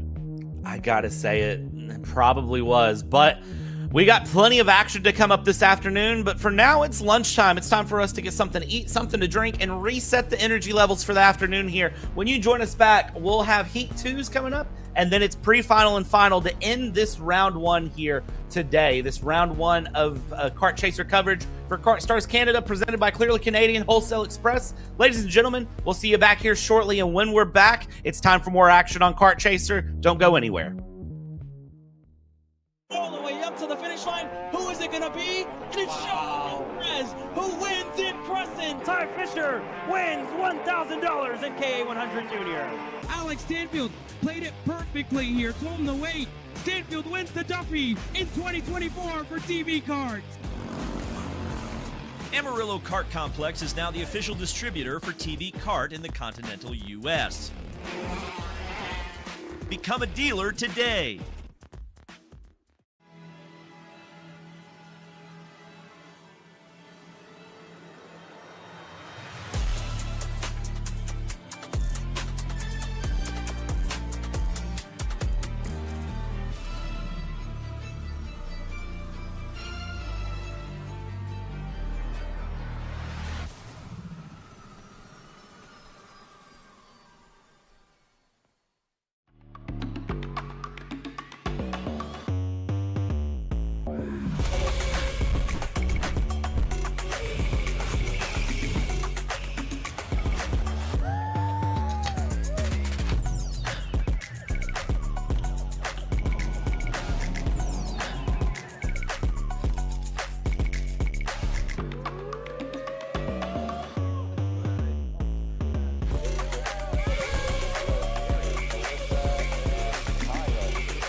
Let's go race.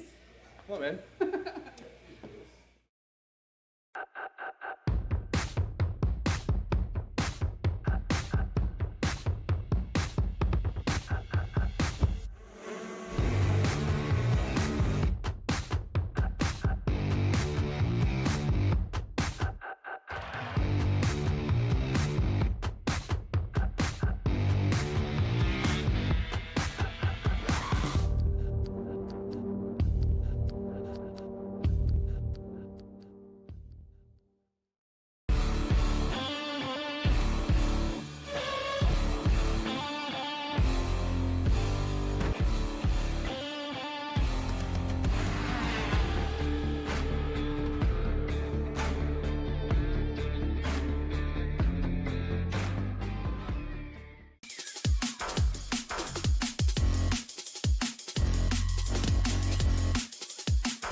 Hey, what's up, Caleb?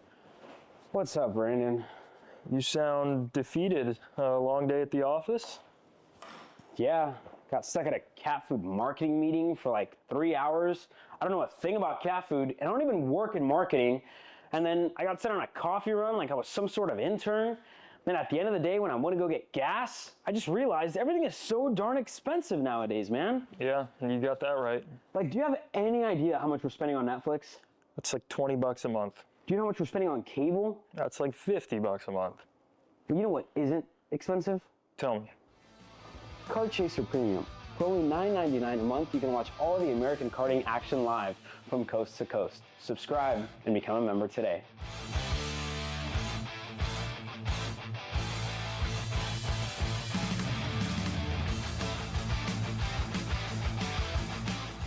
Paulie Massimino wins in KA. Paulie Massimino is a winner in OKN Stars.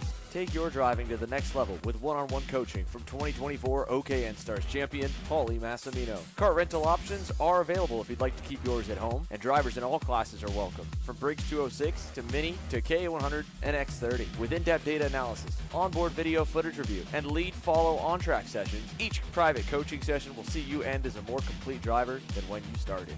Book your coaching session now. This is Henry. Henry feels sad. Henry feels sad because it's time for his next big race and his go-kart is in bits. Henry doesn't know that Acceleration Kart Racing is the United States' #1 shop for all of your karting equipment needs. Henry also doesn't know that Acceleration Kart Racing can deliver anything from tires to race suits and even wheels directly to your front door or to the racetrack itself, quickly and efficiently, with tech support available 6 days a week. Poor Henry doesn't even know that Acceleration Kart Racing offers free shipping to mainland USA on selected product if you spend $200 or more. Do yourself a favor. Go to accelerationkarting.com and make sure that you are never left stuck on the pre-grid with Henry. Be smart and don't be like Henry. The K1 Circuit Semi-Pro League.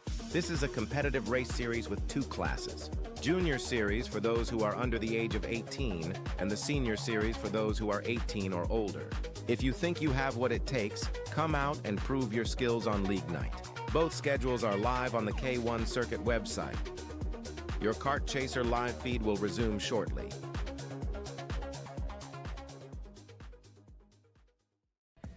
You need it?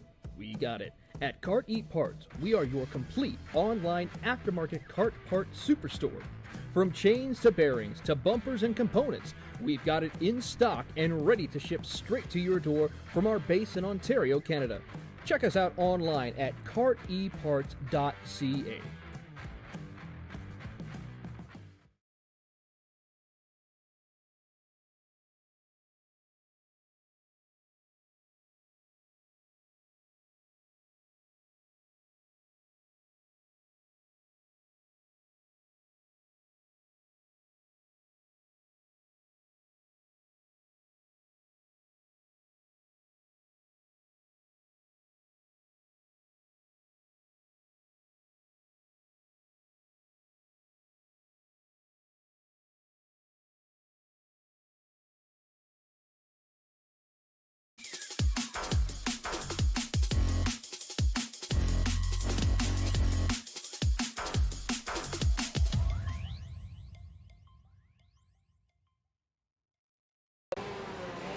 Brandon, why are there all these right, charges stop. for just over $200?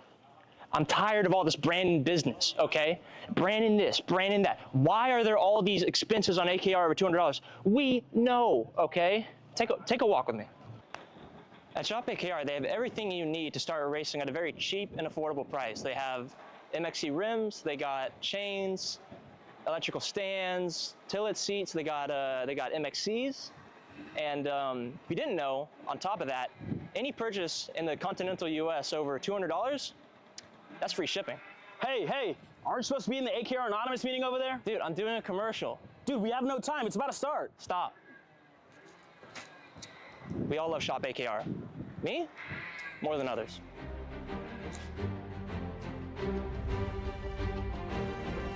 What do I get at Shop AKR? MXC rims.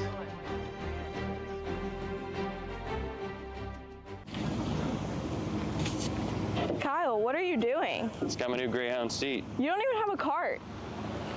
Doesn't matter. I have a Greyhound.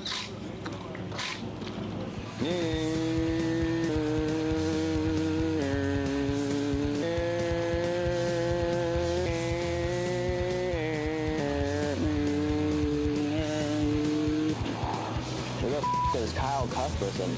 Doesn't even have a go-kart. Doesn't matter.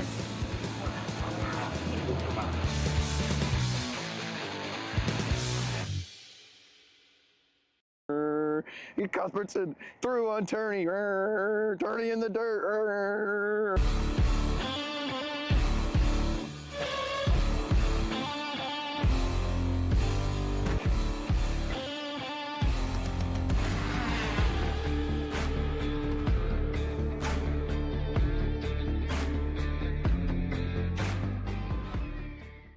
Looking to save the memories from this race weekend? CKN Photo Packages offer a minimum of 15 professional level shots of your favorite driver on and off the track, and a complimentary 13x19 official event print. Head to CanadianKartingNews.com/store to order yours today.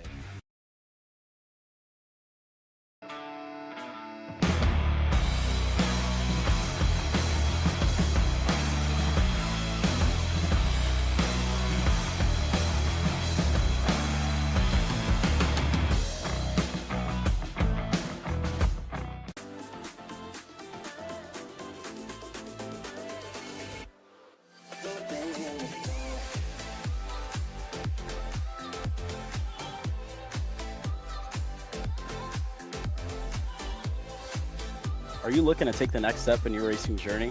Well, look no further than PitFit. With 2 locations in Charlotte, North Carolina and Indianapolis, Indiana, PitFit trains drivers all the way from grassroots level karting to IndyCar and NASCAR, with top-of-the-line personalized coaching to improve physical and cognitive fitness. For more information on programs, check out PitFit on Instagram or Facebook today. Are you ready to get behind the wheel? From Formula One to NASCAR and IndyCar, all the pros start here.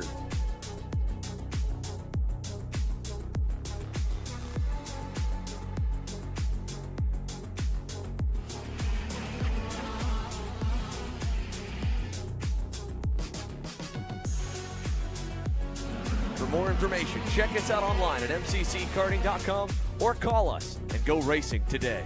The K1 Circuit Semi-Pro League. This is a competitive race series with 2 classes.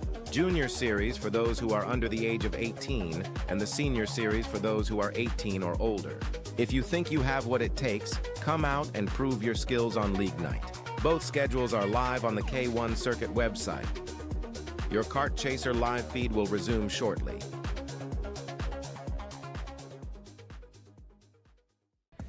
You need it? We got it. At Kart Eat Parts, we are your complete online aftermarket kart part superstore. From chains to bearings to bumpers and components, we've got it in stock and ready to ship straight to your door from our base in Ontario, Canada. Check us out online at karteparts.ca.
And welcome back, ladies and gentlemen, here to Kart Chaser, where it is the round one of KartStars Canada here at Goodwood Kartways. This week it's Kart Chaser coverage for round one of KartStars Canada, presented by Truly Canadian, North America's premium sparkling water alternative, and Wholesale Express, your trusted digital auction platform in North America. We're back here for heat number 2, and heat number 2 here running through. This is going to be the same schedule as heat number 1. So we're going to start with KartStars Senior and Briggs Junior Lite. Then it's Briggs Junior and Briggs Cadet A Pre-Final.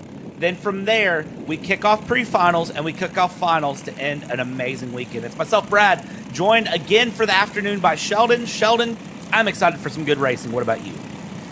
Well, these guys have done nothing but put down incredible racing every division that we've seen here this weekend.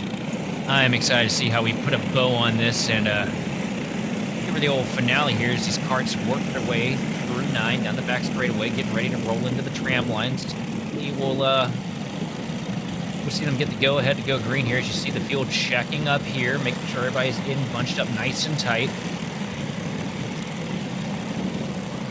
Now this field is 49 karts deep, and I have a feeling that it is going to take them a bit to get this checked up here as we see motion to slow down there going through. Everybody coming through, they'll get in the tram lines here for KartStars Senior. This is their second heat of the day. They've had a lot of good running over the past 2 days. Green flag waves, and we are going to be underway very quickly with Markovskis and Valverde battling it out front, and then Quezada going through. That's a kart all the way off in the grass because we're 4 wide back in the background, but up front, it's hard fighting for second place through turn 4. Does everyone survive turn 4? Wide, almost 4.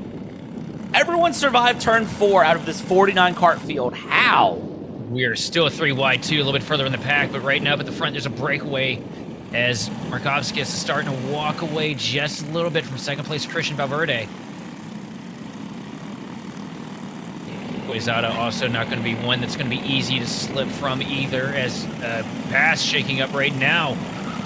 It's like, I want to say Barnes just made the move on Quezada, going to take over the 3rd spot as we look at a pretty well torn up kart here.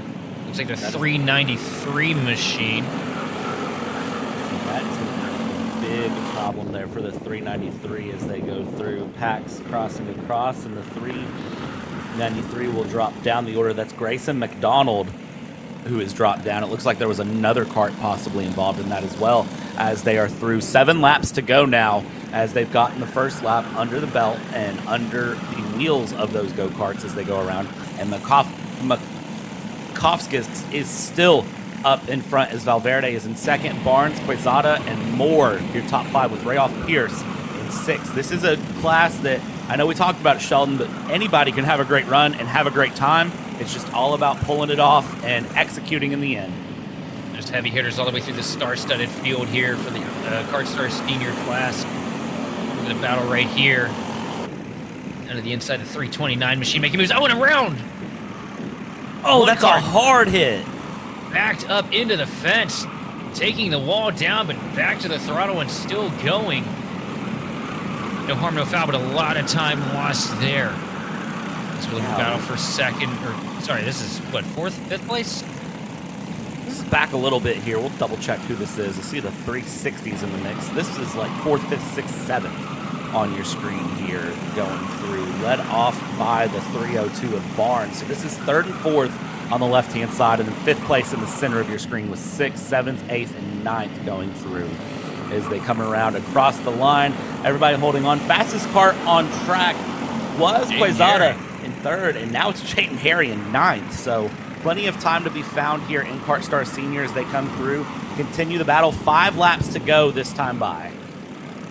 That advantage for Jayden Harry, 2/10 quicker than your race leader, but mired in traffic. A long way to go for Jayden Harry to get back up here and try to fight with your race leader. Huge advantage.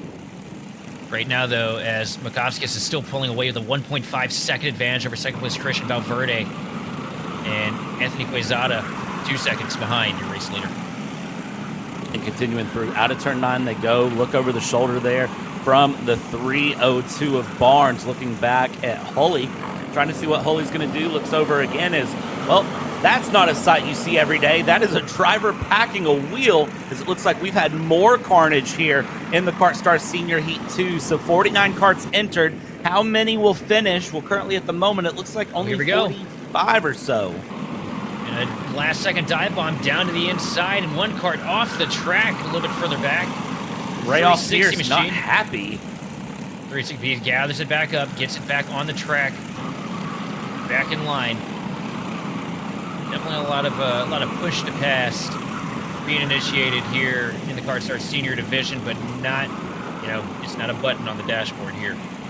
The 302 of Barnes currently leading the 311 of Moore as they go through. You can see Little dive into the grass, going too wide, coming through. These Barnes comes across with more Holy Harry Treadwell behind. So plenty of fast karts looking to get feisty side-by-side contact. 2-for-1 special initiated there as it will be Barnes dropping 2 places, make it 3, possibly a 4-for-4 coming through. And yes, 4-for-4 will be initiated there as that 302 has dropped 4 places and 4 corners. And that is hard fought, but that is how tightly contested this battle is here in Heat 2 of KartStars Senior. Nobody want to give anybody an inch right now. Everybody's starting to single file out a little bit, though, trying to make intros to get back up to your leader.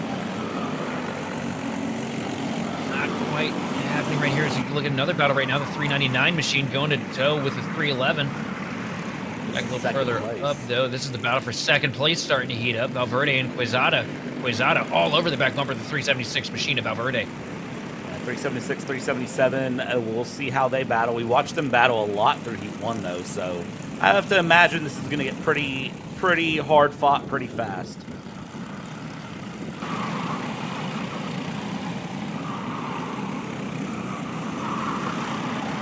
The one guy that's really loving this the most is your race leader, Major Mekosius. Walking away now. How big of a lead he got now? 2.1 seconds to second place, Valverde. White flag out this time by, so for Makovskis, it's just a case of running away here. For Valverde and Quezada, it is just holding on, and then really Barnes and Holy. That is the big battle to watch here. The 302, 399 on your screen right now with the 311 of Moore just behind. Treadwell there in the mix as well, and the 366 actually behind, trying to find more and go through. And as they come around here, Treadwell in 6th place, looking for a top 5 finish. If it can be found and coming through and around, down turn 9, they will get through. And last lap, best lap, the winner, Vakovskis, will win. Valverde comes through, Quezada in 3rd, Eric Moore, Nicholas Pulley, and Jonathan Treadwell will finish 6th place with David Barnes, Oliver Rayoff Pearson 8th, Jayden Harry in 9th, and Stanley Hutorski in P10. And multiple messed up karts there, all the way through the field. Real torn up there against the wall. Hey, what though? It seems like we're seeing a few more walk-off winners here than what we saw yesterday and even earlier in the day. It definitely feels like it here as Asher Pavan. Speaking of walk-off winners, just proving the point there. The Lando Norris race suit looking really good here and ready to fight. Hey, what the colors, man? Those colors work. That I call it Menards yellow because from a history of circle track racing. Oh, it definitely is a Menards yellow. The fluorescent yellow, the day glow yellow, the sharp yellow, the highlighter, whatever color, it just always pops so well on race cars. It really does there, as we see Mark Pavon talking to Asher Pavon here as they are getting together and Asher's getting ready to run. You can see they're kind of looking around, going through. It probably is going to be a minute here before we get going. So let's see what happens on this run as they're trying to clear these final couple of karts off. I see somebody packing bodywork in the background, as you can see, just trying to get the cart set up here and the slow roll back into the pit area.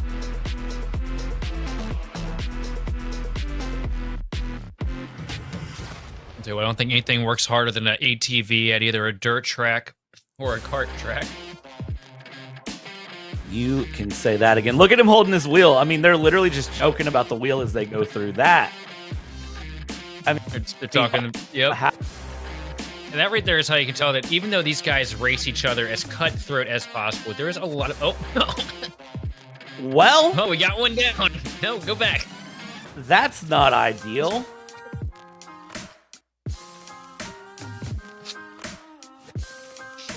This is why you always wear your helmet. Also, hold the brakes. I'm really curious. I want to see how this is transpiring. Like, what happened next? Probably just have to pack it back up on the ATV, but that's going to cause a good little delay here for a minute as things go. You can see Mark Pavon sitting there talking with Asher Pavon with some of the other people around as we get ready for Briggs Junior Lights to take on the track. And, well, you can see there it's the look of the... There's a little dejection as well as, like, you can try. He's trying not to laugh at the same time. McDonald's just kind of like, do I want to get back on this cart? Do I want to get back on this now? Say what I was trying to hammer in on there, though, before we saw it all unfold in front of us. You tell there's a lot of respect and camaraderie here in the field. These guys can race each other, as cutthroat as possible, end up, wrecking together, and they'll just be laughing about it after the fact. And it just goes to show what a good community that this facility has generated. I mean, you can just see it. We can see it up here in the booth covering it. Never been here a day in our lives, but you see it on all the faces here. Everybody's happy to come here and race. And it's just a really good complex they've got set up here in Ontario. Absolutely. Big shout out to everybody in the stands currently sitting through. And also, hello, doggo. Can I pet your dog? I do like a dog. Let's be honest. It's always nice to see the dogs. And can I pet that dog? Can I pet that dog? Pet that dog. As it looks like we're still waiting to get Briggs Junior Light rolling here. And for those of you who, again, maybe just need a refresh, maybe you took a nap on lunch and you just don't remember what Briggs Junior Light is. This is 11 to 15-year-olds with the 206 Briggs and Stratton engine. It's called the Blue Slide, but that is the restrictor plate that kind of regulates the amount of horsepower these karts have, running a 265-pound weight class going through, and this will be a good run as formation lap is out, and no surprise to anyone here, Asher Pavon and the 154 will be your pole sitter for this run. This blows my mind, though, watching how, we've seen it all weekend, just how drastically these guys slide to warm the tires. And I guess it's because I've never really spent a whole lot of time around karts in my life. Don't really have much of a huge background aside from the opportunities I've had to gracefully cover up here. But every time I see it, I just feel like they're about to wreck. You wouldn't think that, but they do really hold on to it. And I will say that if you're interested in karts and, you're like me and don't have a kart track super local to you, my nearest one is about 2 hours away, go find some rental kart tracks. There's usually a ton of those around that you can jump through. The nearest one for me is about 30 minutes away. You can go through, rent a kart, and drive, a few laps. Get a feel and just get an idea, because here's the thing. These karts can go like 60 miles an hour. It's kind of ridiculous as they come through Briggs Junior Light. And I was going to say we're green for Heat 2, but no, they're going to cycle it back around one more time. Just gone ahead and be the spoiler here. My friends already told me years ago that they're not taking me out to any kart racing situations in the friend group. So I think you need new friends then. Oh yeah, but they know I'd completely destroy them. Okay, well, it's still, as I said, I think you might need new friends. That is a bad friend group, I have to say, here as we go through. I've had just about every friend I have come over to the house at some point and be like, hey, can I try the simulator out? I bet I'm fast. And they, die turn one at Watkins Glen every time. Watkins Glen, that is like the quintessential, if I'm trying a simulator track. So I'm glad to know I'm not the only one here. Watkins Glen and Richmond. Good to have it for me. That's choices. home track for me, so I have to get laps in there every sim. Absolutely. Good choices there, but we'll get racked and stacked for another run here. The 154, Asher Pavon currently on the pole here, coming through, and you see they're signaling them, telling them all to whoa it up, give it time, but they like it this time. Green flag out. Asher Pavon already defensive through. Second and third place will go side by side very quickly. Down the run, Chang and Kadimi running through, and we get through turn one cleanly this time. Asher Pavon already aggressively trying to run forward. Asher Pavon with the advantage right now. Meanwhile, his battle shaking up for second place as Chang dives down to the inside of Kadimi, taking the spot here with relative ease. And remember, these guys were trying everything they could to get by Asher earlier. Are they going to be able to, did they figure something out that last run on how to set up the pass and take the pass and get past that 154 machine? You see the signal there from the 163 at Chang, the hand motion by the helmet. That is the quintessential stick with me and let's go get this guy ahead move. And the question is that actually going to happen? Well, the answer right now is I don't know. As we see, Pavon has already pulled out a second in one lap with a 48.1 to a 48.9 between Chang and Kadimi, because the more those two battle, the more it's going to let Pavon open things up and get going. So they've got to figure out what's more important to them, battling it out or working together. And I hate to say it, but sometimes as a driver, you get very caught up on the place you want to head, and you don't think about the grand picture is right there through 7B into turn 8, side by side. They're going to go for second place. Chang Kadimi coming through with Conrath in the 161. That's a kart that we watched earlier be really feisty. Keep your eye on that 161. I was going to say, it should be time for a little bit of shake and bake, but you see Kadimi trying to get past Chang here as he looks to the outside now, trying to set him up for a pass. All over the back bumper, though. A huge push down the straightaway. Working our way down the hill now. That camera angle is so great because it just looks like the kart's coming dead sideways at us every time. It really does, but it's so nice to see there as they go through. And again, you can see the counters here. I swear, we're on a karting track. We're not at a dirt track here in the Southeast U.S., but man, if they aren't racing hard coming through and around here. Pavon, Chang, Kadimi, Conrath, top 4 currently, but it is the run that we're watching right now with the 188 of Chang, or 188 of Kadimi, trying to chase down the 163 of Chang, with the 161 of Conrath not far behind. There was Pavon just off the edge of your screen as we're 5 laps to go this time by as they go through, and they continue to fight here for second place. Asher Pavon working at 2.5 advantage, while second and third place trying to figure out who's going to go where. Kadimi all over the back bumper of Roy Chang now as we work ourselves through the more technical sectors of the racetrack. Chang starting to kind of stretch out the advantage a little bit here, though. Come through turn 7A, 7B here, bring it around, and you can see in the mid-pack things are getting real competitive as well. That is the 178 of Pickler, who is trying to just pick the way forward if it's possible there, and has Farsalis right behind in the 123. From there, it is the 128 of Del Grasso who is battling it out, and they continue through side by side. They're going to go, and is this going to be a case of them past? It definitely looks like it there as the 123 is able to work his way through. Good clean pass for the 123 machine, going to get him past.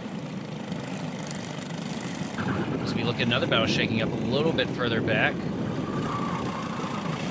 Nothing happening of it yet, though. These guys still opting to kind of stay in line with each other the best they can. You know, there's got to be a lot more difficult for these guys to actually make a pass work. Am I right? It definitely is to a degree, so they have to set it up and do well to execute it. But if they execute it right, it can really settle in, as that's a kart going very slow that will drop down the order. And that was Pickler off the track, so something wrong with that 178 kart. So unfortunately, the 178 gone and done from this run. Meanwhile, it looks like we have a new best lap right now. Third place, Alessandro Kadimi going to run a 45.96 to Asher Pavon's 45.97. A couple hundreds quicker, a little bit faster than your leader right now, but it's a long, you're going to need a lot more than that if you're going to really dig into that advantage that Asher has put out there. A 1.6 second gap to second place, and it's still growing with a 1.7 second now here at the line. Yeah, I'm looking there up at the front here. This is Chang and Kadimi going through. There's Pavan, the bright blue and yellow blur, but just going past the bottom edge of your screen there, just ahead of these two. Big slides through turn 5. I love seeing that through, trying to find the most time they can out of these junior light karts here in the Briggs Junior Light category. Going through around, send it through, hold on to it while you can. And that is just them. The 163 and the 188 really trying to find the pass. Kadimi really wants to find this pass and is doing well to try to set it up. Is right in the tire tracks of Chang. But as we come through, 1 lap to go this time by, it's going to be very, very hard to get this pass done at this point. But they have at least opened up a gap to the 161. Kadimi trying to get to the back bumper of the 163 machine of Roy Chang. Not able to do it here, but digging in deep, getting to the back bumper now. Steer close. These two have been closely matched on pace here all day. And I really think the battle that we're going to be watching is going to be battle for second. And here we go down to the inside now. Kadimi trying to stick the nose down there, but Chang going to defend. Chang holds off the spot now as we work ourselves into turn 9 for the final time here. Down the back straight away. Coming through around the line, Asher Pavan will win this Junior Light Heat 2, just continuing to attempt a clean sweep of the weekend.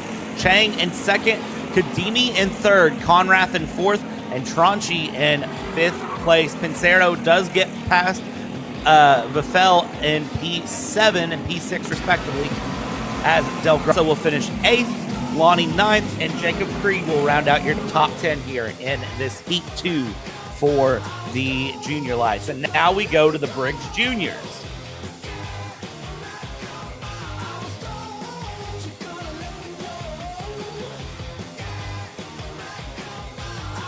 Hello, Briggs Juniors. Hello. We used to get a friendly wave. Doesn't look like we're getting it now. Oh, there we go. Low in the back. There we go. There we go. As they get rolling here and get grooving. This is, again, the 12 to 15-year-olds, 300 pounds. And the difference between Junior Light and Juniors, a little bit more oomph in the motor, a little bit less of a restrictor there. So a little bit more oomph, a little bit more to be given, a little bit faster of a kart. Let's see how this goes. And this has been a closely contested field. Don't think we're going to get a walk-off this go-around. Not at all. Not at all, as we get all of these karts onto the track. This is a 30-kart field coming through, so they're already forming up the grid there through turn 7. They do not want to have to do a second formation lap. They're ready to go here, but look at that. Second place, leader, everyone, never mind, swerving it through. And something we haven't mentioned here, too, I'm going to mention while we have time. There is a giveaway at the end of the weekend coming through. Pre-podium, they are giving away a Charles Leclerc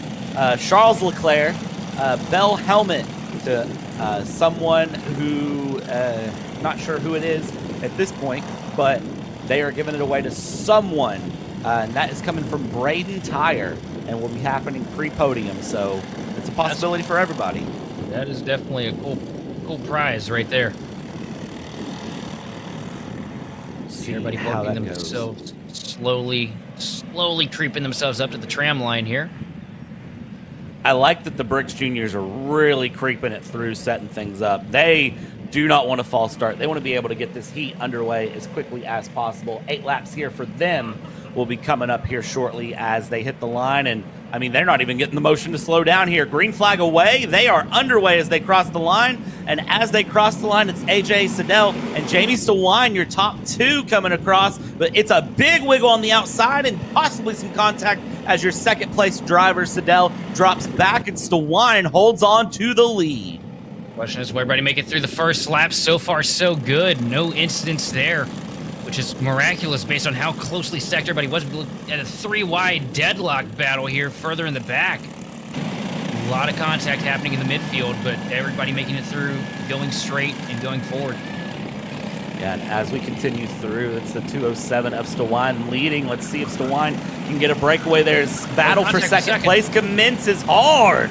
There we go. And let's make it 3 wide down the front stretch. 2 for 1 special and 4 for 4 coming through across the line. Let's get a reset of where everyone is. It's Stewine in the lead. It's Chan, Pino, Rabel, Bowden. That is that 4-kart battle that they're behind. From them, it's Sadel, Shuck, and Viverdis that is coming through. Big slide from the 288 of Rabel trying to make a pass. Not able to make it stick into turn 4. Will be exposed on the outside of 5. Oh, and runs wide. And, well, just a little bit of a domino effect here as the 244 gets the short end of the stick. But also, what about the move Ethan Chan pulled off there on the first lap? 3 wide, dive down to the bottom, clears both cars, and moves himself into second place. It's a great move there from Chan, and Chan still trying to battle it out here and make a move. First, second, third, they'll come across the line, separated by a rate of less than a tenth of a second between the top 3 as they come through. Now let's see, is there a battle for the lead to come through? Are we looking for a pass of the 4? We're looking at a big slide from the leader of Stawine as Pino is going to try to go to the outside, go defensive. Down the inside goes Chan. Chan in the bright blue cart. The dark blue cart is Stawine now down into second. Stawine not able to wind that cart up and is going to go down into second, and Pino trying to get the pass there into third. Coming around we go, but Chan very happy to get that teal cart back up in the lead. Is going to keep trying to push it forward. Ethan Chan showing a whole bunch of aggression here to get the lead early in the Briggs Junior second heat. Jimmy Sawine trying to hold on to second place with a rear bumper full of Caleb Pino. Work ourselves in straight away here into the first handful of corners. Chan still in charge. Here comes Pino with a deep dive down to the bottom, trying to take the spot away from Stawine. Gonna take it with ease, but here comes Stawine trying for a crossover. Not gonna happen. Pino's gonna take over the second spot. Chan looking over the left shoulder there, trying to see what's behind us. Further back, we've got 3 wide into turn 6 going through, and that's never gonna work out as they sort it out through 6. And go through top 3 separated by just a couple of tenths, a couple kart lengths between each one. And that 207 is Stawine. He was up in the lead. He's now down into third. Let's see if he's able to battle his way back up. His 4th, 5th, 6th, 7th continued to battle it on as well. And Shuck, Raybold, Seidel, your top 7 there as they go across the line. Starting with 4 laps to go this time by. Lap 5 now starting as Chan is just trying to run through. Big slides into 4, and that's hard on the curb for the 288 of Raybold, not able to make that stick, but somehow I lied, is able to make that stick as Shuck in the Red Bull fire suit, Red Bull down the pants there, is going to be fighting hard trying to get a pass back through, but Raybold takes it completely off-road, puts the cart back on road, and holds on to his position. Pulling in the right direction after that big of a launch off the curb, but making it stick. Meanwhile, looking back up here at the front of the pack again. Chan trying everything he can to hold on Pino. Sorry, this is Stawine, isn't it? No, my eyes are all messed up. This is Chan and Pino. Never mind. Chan had a 4/10 of a second lead. Pino closing it up quick, using a little bit of dirt, trying to use every advantage he can to try and get to the back bumper of the 232 cart. Not able to make anything stick here this time. Chan going to walk away with it here in the second half of the speedway. Bringing it through 7. Here they go, holding on to it while they can. And Pino losing the gap a bit there to Chan this time as Chan's going to try to open it up. Stawine and Bowden 3rd, 4th, 5th, 6th, 7th here. Shuck, Scheidel, and Erlin battling it out. Or Raybold, Shuck, Scheideling it out with Herlin a couple seconds back from there as they go. Crossing the line, 2 laps to go this time by. And Chan able to open it up 7/10. Side by side, the 288 goes down with the 233 into turn 1 through 2 into 3. And here's turn 4. Big slide there from Shuck, and he gets the pass done as the 288 is actually going to drop again to Seidel. Seidel trying to switch back here through turn 5, not able to go. And the 288 doing that classic little jump move, trying to find that little bit more time while he can. Raybold trying to prevent any more damage, any more drops down the order while he can as we go through. White flag will come out when they cross the line this time by. When they cross the line this time by, it will be Chan, Pino, Stawine, Bowden going through your top 4. Chan, your race leader right now. With a decent advantage. Something must have happened to Pino. 7/10 of a second gained. There is that 232 of Chan coming out of 5 into 6, now heading towards turn 7. And for Chan, it's been a great run here. Once he was able to get into the lead and get clean, He's been able to really, really take command of this race, but it was all about getting there first, which is easier said than done. Chan will bring it across turn 9 and will come down the hill through turn 10, the left-hander here, using all the run, and Ethan Chan is going to win the Briggs Junior Heat to second place. Will come across the line. Pino there, half a second off, and Jamie Stewan and Brandon Bowen across in fourth. Tons of karts very close together as they come through, and believe it or not, your fastest kart on track was Oscar Swiderski in P13. That is how closely contested this junior category is here in the Briggs Juniors. They come through, but here are your top 15 results as they stand. And Hudson Erlin, a notable battle up into P7, AJ Seidel into 8th, Cole Camp in 9th, and Blake Frigo in P10. I mean, it's crazy. We're looking at some of the guys that were battling for the wins here yesterday, mired back in traffic. It just goes to show how competitive this field is. And, you know, day to day, 2 entirely different races. Yeah, it's been wild to see here. And look at the family photo right there with the number 63.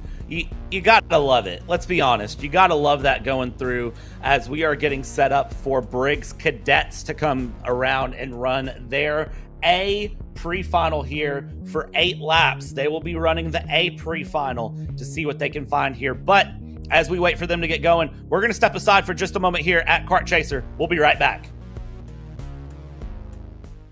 All the way up to the finish line. Who is it going to be? And it's Sean Perez who wins in Crescent. Ty Fisher wins $1,000 in KA100 Junior. Alex Stanfield played it perfectly here. Told him to wait. Stanfield wins the Duffy in 2024 for TV Karts. Amarillo Kart Complex is now the official distributor for TV Kart in the continental U.S. Become a dealer today.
Let's go race.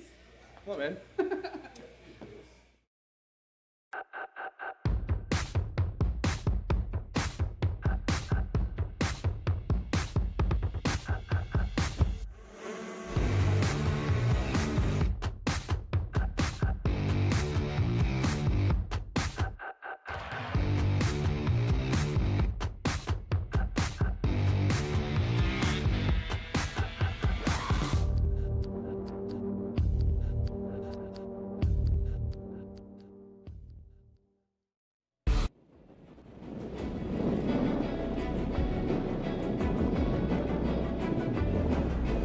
Welcome back, ladies and gentlemen. This weekend's Kart Chaser coverage for round 1 of KartStars Canada here at Goodwood Kartways in Uxbridge, Ontario. It's brought to you by Clearly Canadian and Wholesale Express. Clearly Canadian, North America's premium sparkling water alternative, and Wholesale Express, your trusted digital auction platform here in North America. Bridge Cadets are here. And Sheldon, this is the A pre-final. This is going to be wild. Yeah, everybody making sure that they don't get a false start here, bunching up nice and tight, nice and slow. These kids, they want to get to race. Look at that, gold rims on that car. That looks pretty clean. That's really good here. Yusuf Adi currently in the front here, and I mean, woeing them up to the point that I feel like they're going to get told to speed it up at this point coming around here. going through. We know that 63 has a lot of pace. Maybe this is a little bit of mind game. Surely Yusuf isn't playing mind games here in Briggs Cadet. Oh, no, Briggs not Cadet, at all. right? No, you wouldn't no think that. way. I couldn't imagine these kids, doing everything they can to have advantage over the guys behind them. Never, no. This is all going to be hard racing as they come through out of turn 10.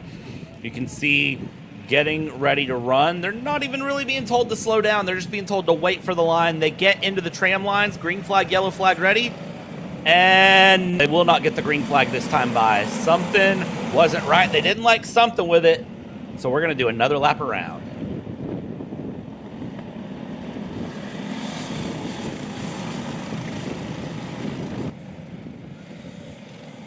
I'm going to make a controversial call right now. Thomas is going to be one to watch. Oh, Thomas definitely one to watch. Another one to keep your eyes on, too, there's going to be Luke Bullpit as well as Aiden Cushion. I mean, you see those four, right behind Yusuf. Those three right behind Yusuf for a reason. It could be any one of these four drivers that walk their way home with the hardware tonight. Yeah, this is going to be a good one to watch here. And just as a reminder, after this, pre-final A gets kicked in as they just took a different line there. I think they let them take the shortcut to the tram lines. Also, keep your eyes on Calvin McGooey as well. That's a fast kart and a talented driver. Absolutely. They let them take the shortcut to the lines, but green flag underway this time. As we go, it's going to be a fun one to watch. The 63 already off in the lead. Aiden Kishin there trying to find something to be found as we go around and continue battles. Deep dive in the inside of 4 from multiple karts. Send it through. I mean, talk about a late breaking lunge into turn 4s. We've got battles of the mid-pack going hard out of turn 5. Hard hits. The 87 throws his hands up, and he kind of goes, what was that? That was Bullpit throwing his hand up saying, hey, why are you hitting me?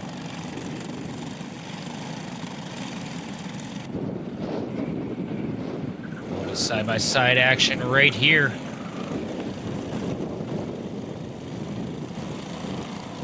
Battles everywhere as we go. That is the number 25 of Ethan Smith, who is up in the thick of it battling as we get our reset run here across the line. It's Yusuf Adi, Tristan Francisco, Thomas Dudu, Aiden Kishin, Luke Bullpit, Casper Kitchell, your top 6 here as we go. We're looking further back in the field, though, because this is hard-fought racing side by side. That is the 29 of Hamilton, who just got past there as we go through, continue the battle, and the 87 slow. Oh, almost the 87 getting hit in the rear. What has happened to Bullpit? I don't know, but look at one of our biggest chargers so far, though. Started dead last on the field, sitting in 8th place now. Calvin McGooey in the 31 machine.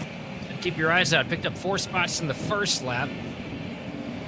Look at that, the wave being given there to go through as they come around down the start-finish line and go through Tristan Francisco, Thomas Dew, Aiden Kishton, and Kitchell still your top 5. McGooey up into 6th place now as we continue through turn 5. All of these karts sliding a little bit through turn 5, turn 6, and you can see plenty of speed as they go into 7. That 63 of Audi trying to hold off Francisco while they go and just keeping the battle going as they continue along. Gap still a couple of kart links between them and a couple of kart links between them and Dew behind as they go across with 5 laps to go when they cross the line here to start lap 4. Yusuf D trying to walk away with it. Not able to pull too much of an advantage over Tristan Francisco, though. Picking up another 10th that lap, up from 4/10 as a second down, now up to 6. So good run right now for Yusuf Adi. Everybody pretty well separated right now. A lot of no man's land situations out here in the field. Yeah, everybody just trying to find something somewhere here as they go. Look at this. Here's the dive up the inside from the number 80, getting past the number 50. Kishin past Dew, and Dew will do a drop down into 4th place as they go through and cross the line here, continuing on. After this After this pre-final A, we get into the full pre-finals, and that's where things start to get really wild. We'll talk about that here shortly, because right now, Dew and Kishin still bumper to bumper battling it out here as they head down into turn 5. Now, my next question for you is, what's the weather going to be looking like, weatherman, as we look at another battle shake up here? Yeah, and right now the weather, I mean, is decent, I'll be honest. No rain predicted for at least 100. Contact. Oh, hard hits, More big contact. hits here into 7. They're not done wrecking. Look at this here as the 25 is going to dive through. Ethan Smith says, you know what, y'all want to do that? We'll let that keep going, and just absolutely takes advantage. This is the back of the field, but they're battling for P1 right now. 57 there, back in the back, getting passed by the 87 and the 78 as we go. But man, the 25 and the 99 throwing the elbows out. The 31 of McGooey moves up into 5th now. Ethan Smith up into 6th as Kitchell is down into 7th. But Calvin is definitely going to be one to watch once we get into the finals tonight, because up from dead last on the field, 12th place, now up into the top 5. An impressive run out of the 31 kart this race. Yeah, 31 kart will be one to watch. I think the big thing with the cadets that I've noticed is if they get really good race starts, they can settle in well. And the big thing is they have to get that start nailed right to get as many positions as they can as early on as they can. So we follow through here. The 10 and the 29 ahead. They're battling for P7 coming across the line. And tell you what, they're going to be feisty here going through. As that was a black and white flag being held out, and that is a warning flag telling them to watch what they're doing. I made somebody angry. Literally, that. I mean, we saw on our screen what happened there, and that's just them being told, hey, let's reel that back a little bit and watch out. Let's not do that again as we go through and continue this run. There's the gap to your race leader, the 63 of Yusuf Adi, coming across to start the final lap here, Sheldon. And I mean, second place of Tristan Francisco with Aiden Kitchen in 3rd. Huge gaps through the top 3. Flag in the air, Tristan Francisco doing everything he can to attempt to carve into the lead of Yusuf Adi. Getting him here on this end of the speedway, up not quite to the bumper, about 2 car lengths separating the two of them here. All Adi has to do is just run clean, smooth corners here. Catch them's going to be one thing, pass them's going to be another. And running out of time. But you see right behind Francisco doing everything he can, ducking down behind the steering wheel. Doing everything but jump inside of that kart to try and close the gap, and he's closing it quick here as he tucks in, coming into the final corner with the checkered flag in the air, though it's not going to be enough. Yusuf Adi is going to win. Pre-finals here for the Briggs Cadet. Francisco across the line in 2nd there, a quarter of a second back with Kishin in 3rd. Thomas Do-Do-Do-Do-Do in 4th place. Ethan Smith in 5th. Calvin McGooey, and then it was Casper Kitchell, Tyson Hamilton, Ricky Romden, Noah Kishin, Aubrey DeSorcies, and Luke Bullpit was in 12th place when it was all said and done. So that was pre-final A for the Briggs Cadets. So they ran pre-final A there, and next time you see them will be the tail end of pre-finals when they run the B final, and the top 6 of the B final advance. But until then, guess what we've got coming up here, as that 87 kart has some pretty considerable damage there for Luke Bullpit. You can see his kart getting sent back forward. Next thing coming up, though.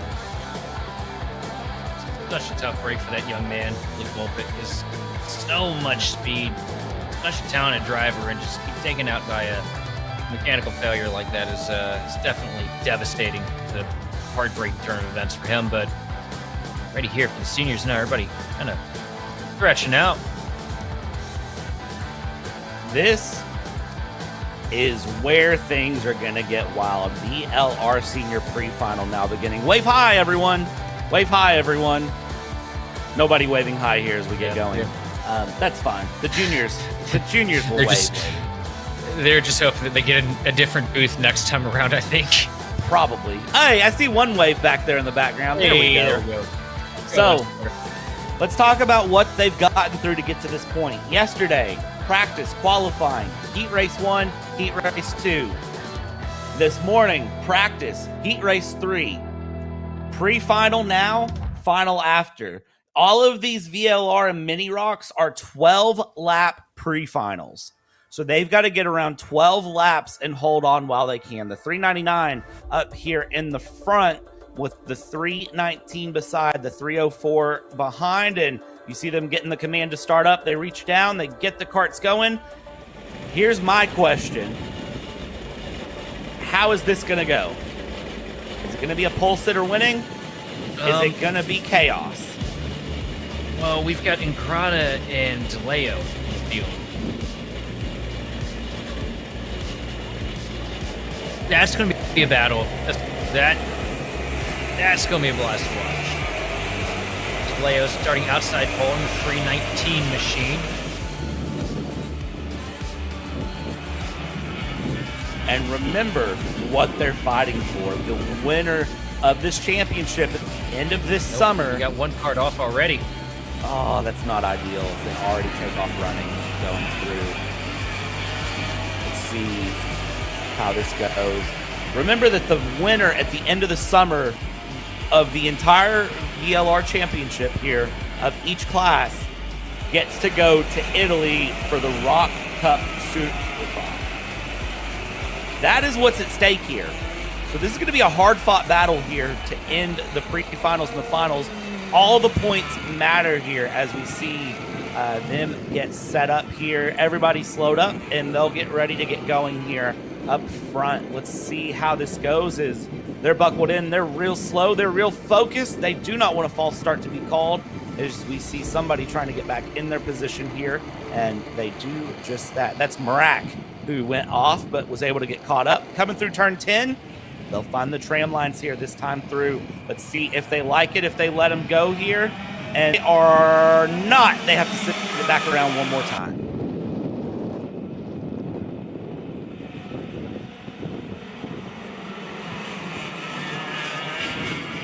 Well, this is going to be an interesting one because you got two drivers up here at the point that we have talked about so much this weekend with Ingrata and DeLeo. But, you know, don't just count the chickens just yet, because we've also got Ethan Polak in the field, who's been incredibly fast. And Jonathan Treadwell, also another one that has shown great pace and just really smart moves all weekend long. This could fall into the hands of any of these guys in this field. This is such a stacked house right now. That it is, as we see carts trying to squeeze their way into the position, the 366 there of Treadwell trying to get himself back in as they come around out of turn 10 down the main straight. And they still don't give him the green flag. They still didn't like how they had it. And this, for VLR Senior, I mean, this is just a point where it's going to, if you're behind the wheel, I don't know what you think at this point. The only thing they're thinking about right now is the prize at the end of the day. You know, this is important. This is big stuff right here. This is a really big opportunity for these drivers. And, you know, it's really hard to not just stab the throttle and send it. Let's see here. So this will be third time around. And I tell you what, race control doesn't like doing this usually more than once. So once you get around and it's the third time trying to set up for the restart, or for the race start, race control, I have a feeling when we cut this camera down to the main straight, they're going to be waving their hands hard. They're not going to be happy, and you can see they've already woed this pack all the way up, and looky there, there's an official on the track already telling them, hey, you got to spread it out, you got to slow it down. You're trying too much too fast. Let's see what they do as they cross the line here. Coming out of turn 10 this time by. Wind picking up hard. They come through, and do they let them go? They did not let them go that time through.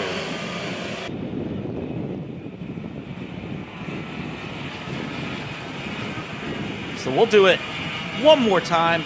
And yes, race control will do this till they get it right, for those asking. This is they have to get this right.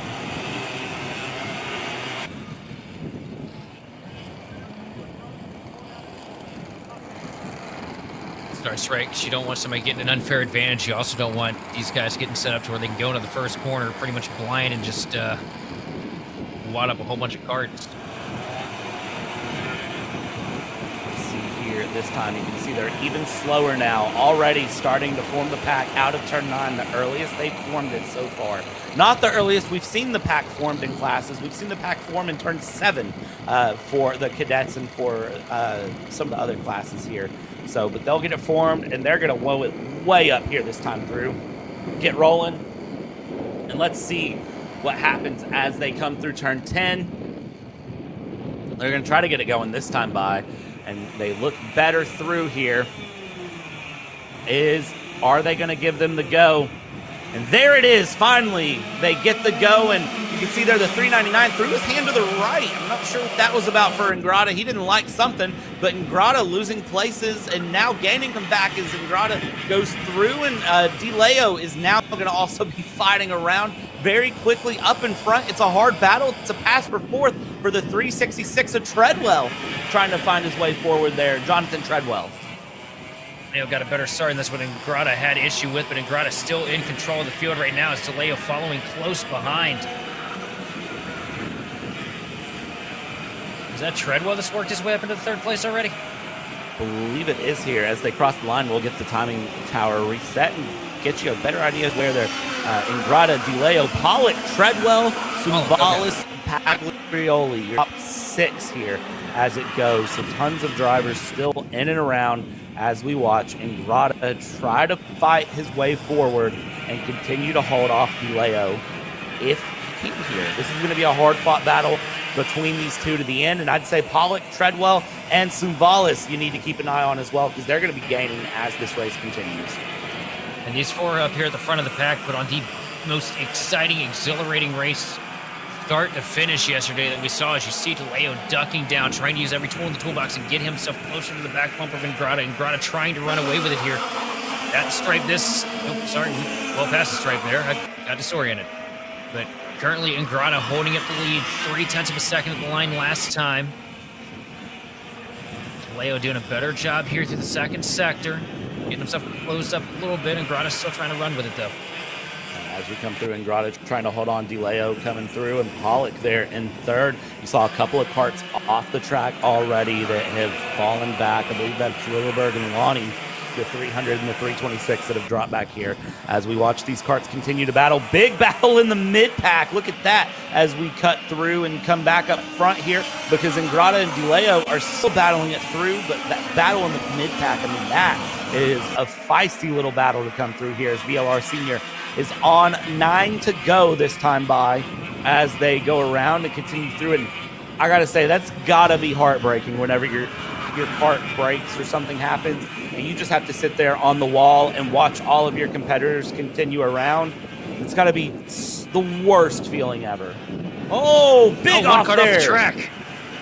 And that was digging dirt there from that kart, and the hand up, it looks like slowing down quite a bit, losing some pace, and not happy at all with the position he's found himself in.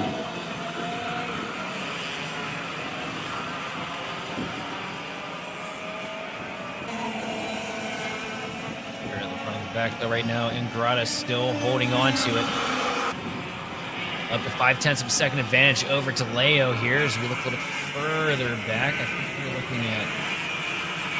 Where are we looking right now? It's so hard to pull the door numbers sometimes with this. See, that is Rennie ahead of this pack of 4. So this is the battle for 10. Rennie, Tehran, Donvito, and Shimbashi are the 4 karts on your screen right now as they go through. I mean, they're battling for 10th, but they're battling like they're looking for the win right now. Well, I'll tell you what, some of the hardest racing I've ever been in was for... Oh, and there it is, contact. And the pusher is actually going to be the one to take the worst end of the deal, losing 3 spots in 1 corner. And as they cross the line here and go through, we check back in up front. Race leaders are closing the gap. That's how big the gap is, though, from just 1st to 10th. It's turn 7 to turn 1, so that's a big gap coming through, especially when a lap around here is only 40 seconds. That's a considerable margin here as they come around. And DeLeo has caught up to Ingrata, and that gap is going to close here as we get officially half race distance. Lap 7 of 12 now starting, and I'll tell you what, I think DeLeo is going to be in a position to make a move, maybe at the end of this lap, if not next lap. Ingrata trying everything he can to hold up DeLeo, but DeLeo charging here in the late stages of this race. Just halfway through the pre-final right now. DeLeo trying to get to the back bumper of Ingrata. He's on the back bumper.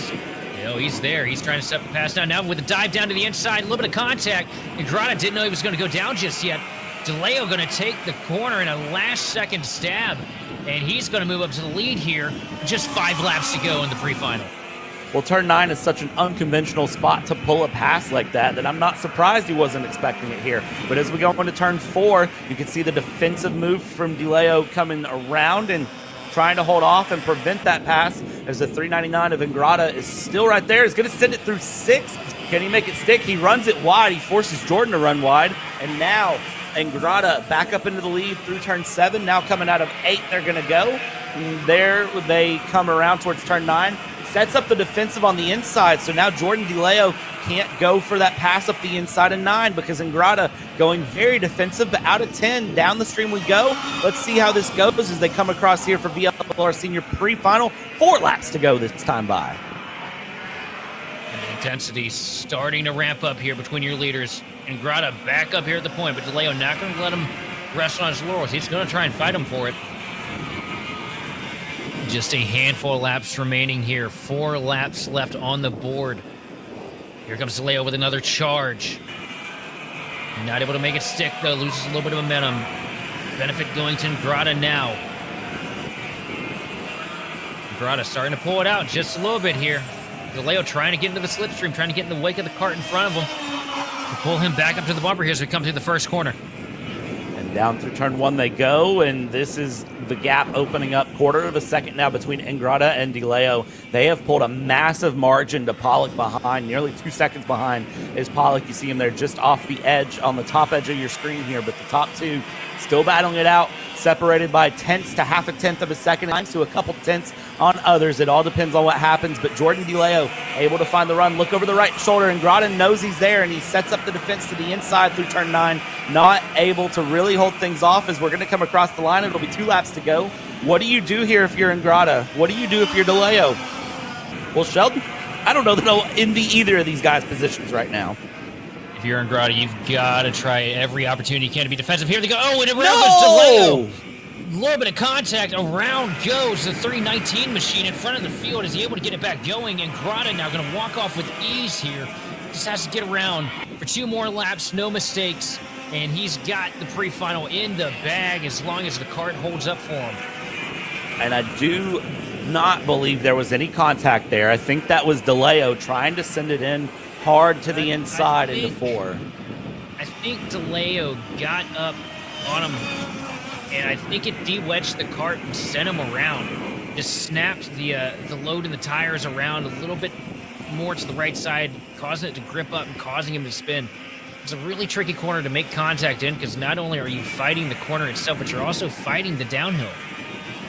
Again, the hardest corner at this track is turn 4, so I mean, but you had to go for the pass there if you're DeLeo. I mean, you felt like it was there, you had to go. But for Ingrata, I mean, this is just a celebration right at this point in the pre-final, possibly the second most important victory of the day, as opposed to the one that might be coming later for Ingrata. As he comes through, he's going to cross the line. He wins the VLR Senior Pre-Final. Ethan Pollock will come across well behind by 4 seconds. In second place, Sumbalis in third. Marak in fourth. Treadwell finds it home in 5th place. And if you're wondering where Jordan DeLeo dropped, it was all the way to P9 here as we go through. Finishing it up from 5th place back, it's Jonathan Treadwell, Dio Silveria, Luca Posic, Pagliaroli in P8, DeLeo in 9th, Preston Donvito in 10th, Shimbashi, Dylan Rainey, Anthony James Racco, Frankie Cariotti, and Roslowski in P15 in the 321 cart. Your top 15 out of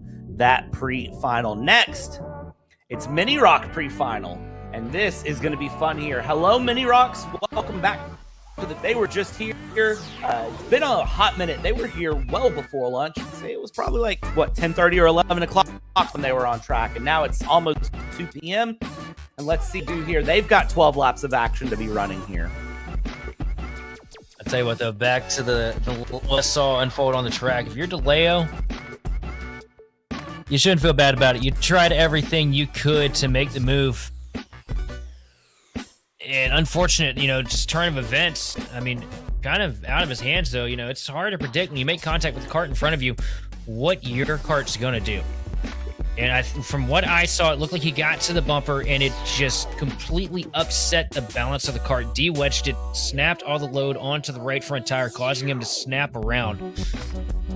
But he gave it his all there, and man, what an incredible battle between him and Ingrata. And God, I can't wait to see more of it, man. Just keep bringing it.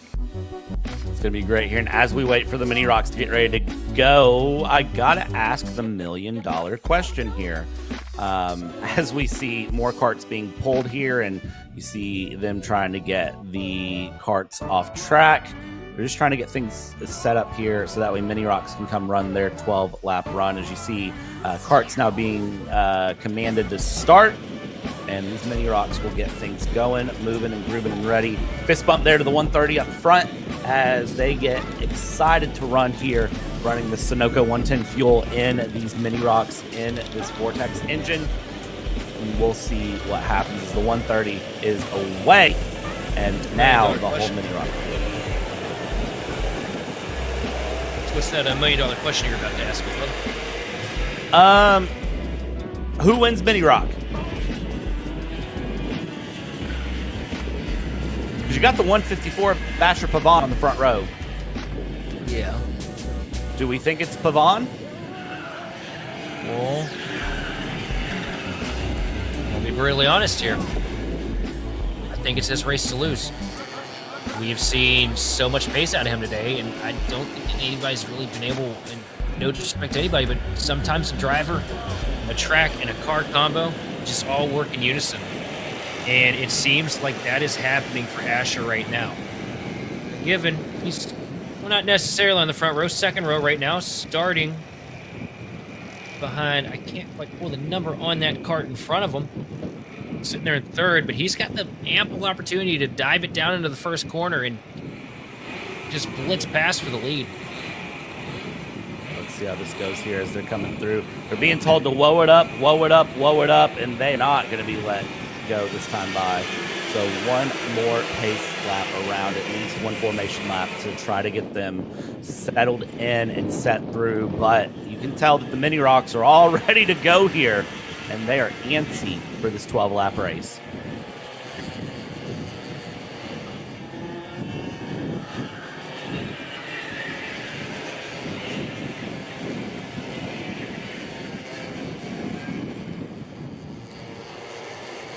While they're coming around here, they're going to try to get set up so they can run this 12 laps again. I do just want to give a shout out to every single person you see around this track, all of these marshals and officials that have taken the time here to help make sure this event has went as smooth as it has. It's been amazing here for Goodwood to kind of watch how Goodwood Kartways has ran. They've had a great run here, so a big shout out to everyone that's been involved in making that happen here around the track. Big shout out to all the camera crew here at Kart Chaser because they've done amazing at bringing these great pictures. Let's see if this time Mini Roks can rack them, stack them, and send them one more time.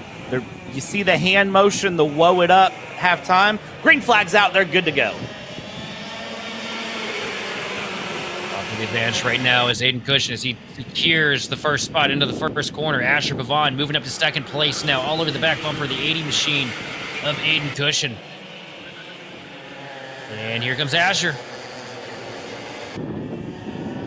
Trying to get the pass done, not able to get it done yet, but he's right on that we're going through. And George Ho in third is going to be looking to try to get a pass done as well, as we see all the karts being very aggressive through 7A, 7B, through turn 8. Now we're down into turn 9 as that 130 is looking over the shoulder here. Francisco trying to see what that 180 of Kishin, is trying to see what that 154 is doing and trying to get an idea of where everyone is at as we come through. Asher Pavon is going to be looking to make a move, looking to make a charge, and can he get the pass done? Well, he's certainly going to try. No, that is the 130 of Francisco in the lead here as they go through. So Pavon trying to find the pass here and looking outside, inside. He does have it set up here, Sheldon, but just not able to capitalize yet as Francisco leads. Francisco looks like having a little bit of an issue with the transponder. That's why we didn't get them up on where they actually are. But And Francisco trying to lead over Asher Pavon, but Asher Pavon making them sweat for it every single corner.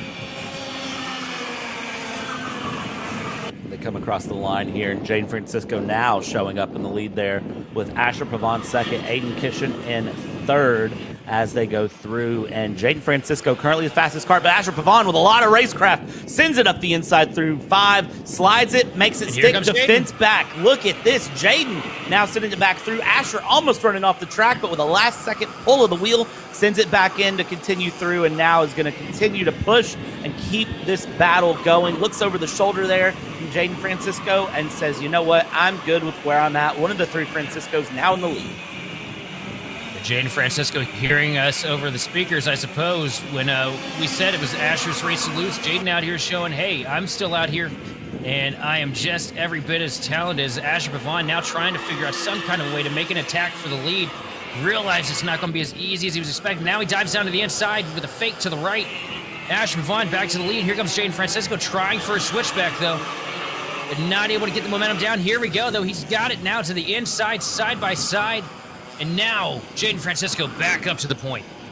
And here's the thing, as they battle, this opens up the door for the 180 of Aiden Kishin to also come to the mix. So Aiden Kishin now right on the rear bumper of the 154 of Pavon and the 130 of Jaden Francisco. So as they come down the main straight, watch and see what that 180 does of Kishin as they come around. I mean, he's going to look for it here. The 154 a little bit wider through turn 1. Now we're through turn 2, 3. Here's 4. The 154 trying to set up a little bit of a switch outside to inside. Now down into turn 5, we're going to go slide the kart, do what you can to keep the momentum. And here we go as Francisco looks over the left shoulder there, and Pavon is going to be holding on to the back through 7A, 7B. They stick single file. Kishin sticking right to the back of this group as well. In 4th place, George Ho also now in the mix as well, who set a personal best lap last lap. Out of turn 9, and laps move quick. 40 seconds moves fast around this track. Here it comes. Here it comes. Is this the pass, Sheldon? Asher did a great job getting to the throttle, coming out of 9, gets up to the back bumper of Francisco, but not able to do anything with it yet. Maybe a dive down to the bottom here. No, Francisco going to be defensive. Pavon trying to set up, though, faking to the outside now, trying to put the momentum to get the apex and hammer down to the throttle, but Francisco doing a masterful job of driving defensive. I don't know how wide this kart is, but I would say that if you wanted to know how wide the kart is, just measure the width of this Goodwood Kartway, because they're about the same right now, because he is defending master class is being put on right now as they go through. Kishin still trying to catch up here. Pavon in 2nd, Francisco in 1st. And as they come across the line here, half race distance officially completed, 6 down, 6 to go. Tell you what, it is Pavon's race to try to win at this point, and Francisco is doing everything to keep Pavon back in 2nd. Francisco doing a masterful job driving defense right now as Pavon not able to make anything happen right now. Francisco starting to slip away ever so slightly. A kart length and a half separating your first 2 karts as we look a little bit further in the pack right now as we got a 3-kart battle. It's the 114 of Liam Francisco, another Francisco battle happening. And Francisco versus Thomas Dew and Luke Bullpit. And you can see Thomas Dew kind of making the signal of, hey, help me pass this guy. Thomas Dew is going to do the doo-doo of the pass and get through against Francisco. Gets the pass done, holds it into turn 4, and is able to keep that pass ahead on Francisco and going through. And then Bullpit just there in 3rd, just kind of snaking the way. Oh, side by side. For a crossover. And now we got a 3-kart battle here for position and diving down to the inside. Here comes Bullpit. 2-for-1 special. Bullpit able to get through and now is up into P5. Back up to the lead, though. Asher Pavon still driving in the tire tracks of Jaden Francisco. Jaden Francisco doing everything that they can to hold off a hard-charging Asher Pavon. As the laps wind down, 4 laps remaining here in the Mini Rok Pre-Finals. And these two, they've just met each other's match here because neither one of them able to break away from the other. This is hard-fought racing here between Francisco and Pavon as they go through. I mean, this has been great to watch and just see how they do. A bit of a push here. Yeah, Francisco looks over the left shoulder, realizes Pavon is there, gets the push. Here's the push again. Is this a dive into turn one? It's not. Pavon's wise beyond the age, holds on there, and now Pavon's going to look for a pass into turn four, goes for it, sticks it, and gets the pass done. New leader, Asher Pavon, at least for now. Jaden Francisco, I will imagine, is going to have a good defense back. With a little bit of a bump and run, Asher Pavon's going to take away the lead from Jaden Francisco. A good, clean shunt into the downhill to kind of move the speed up on the needle a little more than Jaden was expecting going into the first real hard entry corner. That's going to give the lead to Pavon, but Francisco still following in the tire tracks and still hungry for this win as we cross the stripe. 2 laps to go. 2 laps to go this time by now, and you can see Pavon not able to pull the gap here on Francisco that he would like. Francisco thinking about a move into 4, not able to make the move. Now down into 5, not making a move into 5, is going to settle in, possibly wait for the next lap, possibly wait for turn 6. Thought he was going to go for it, does not make it happen there. The sun's starting to come out here around this Goodwood Kartways in Ontario as they go. You can see the battle still continuing through 9. They'll come across Sheldon. Francisco's got a couple of chances left. Francisco still has a couple chances. We cross the stripe here to take the white flag. The final lap for the pre-final of the Mini Rocks. Pavon going to duck down to the bottom, and no, Francisco's going to get to the inside.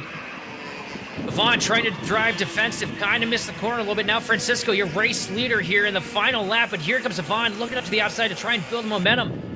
Not able to find it, not able to make it stick. Francisco leads us into the downhill. For the final time, here comes Pavon. Trying to get the pass done here, Pavon, and going through. Francisco has the lead through turn 9. It's one last chance to get the pass done. They fought it so hard, and Pavon with a shove there from Kishin. Kishin might actually try to go for second. Does get second across the line. It's Francisco, Kishin, and Pavon falls into 3rd on the pre-final here for Mini Rock. I'll tell you what, we had all our bets on that 154 card of Asher Pavon, but Jaden Francisco, what a run, and never gave up. Aiden Cushion sneaking his way into 2nd place in the final second of the final lap. After watching a masterful battle between Pavon and Francisco. What a race, man. That was a great race. And now next coming up, VLR Masters will be our next run here on Racer. And they're already being sent out underway. I could even ask for the wave. They are sent out underway here so they can get things going really quick. And it's one Pavon, other Pavon to try to move on and get a win here on the evening on this Sunday afternoon, rounding out round 1 here of this KartStars Canada first round karting championship that will take place throughout the length of this Canadian summer. VLR Masters, let's see what they've learned from the last 2 starts that have been attempted from the last 2 classes of VLR Senior and Mini Rock. Will the VLR Masters have any issues with their race start this time?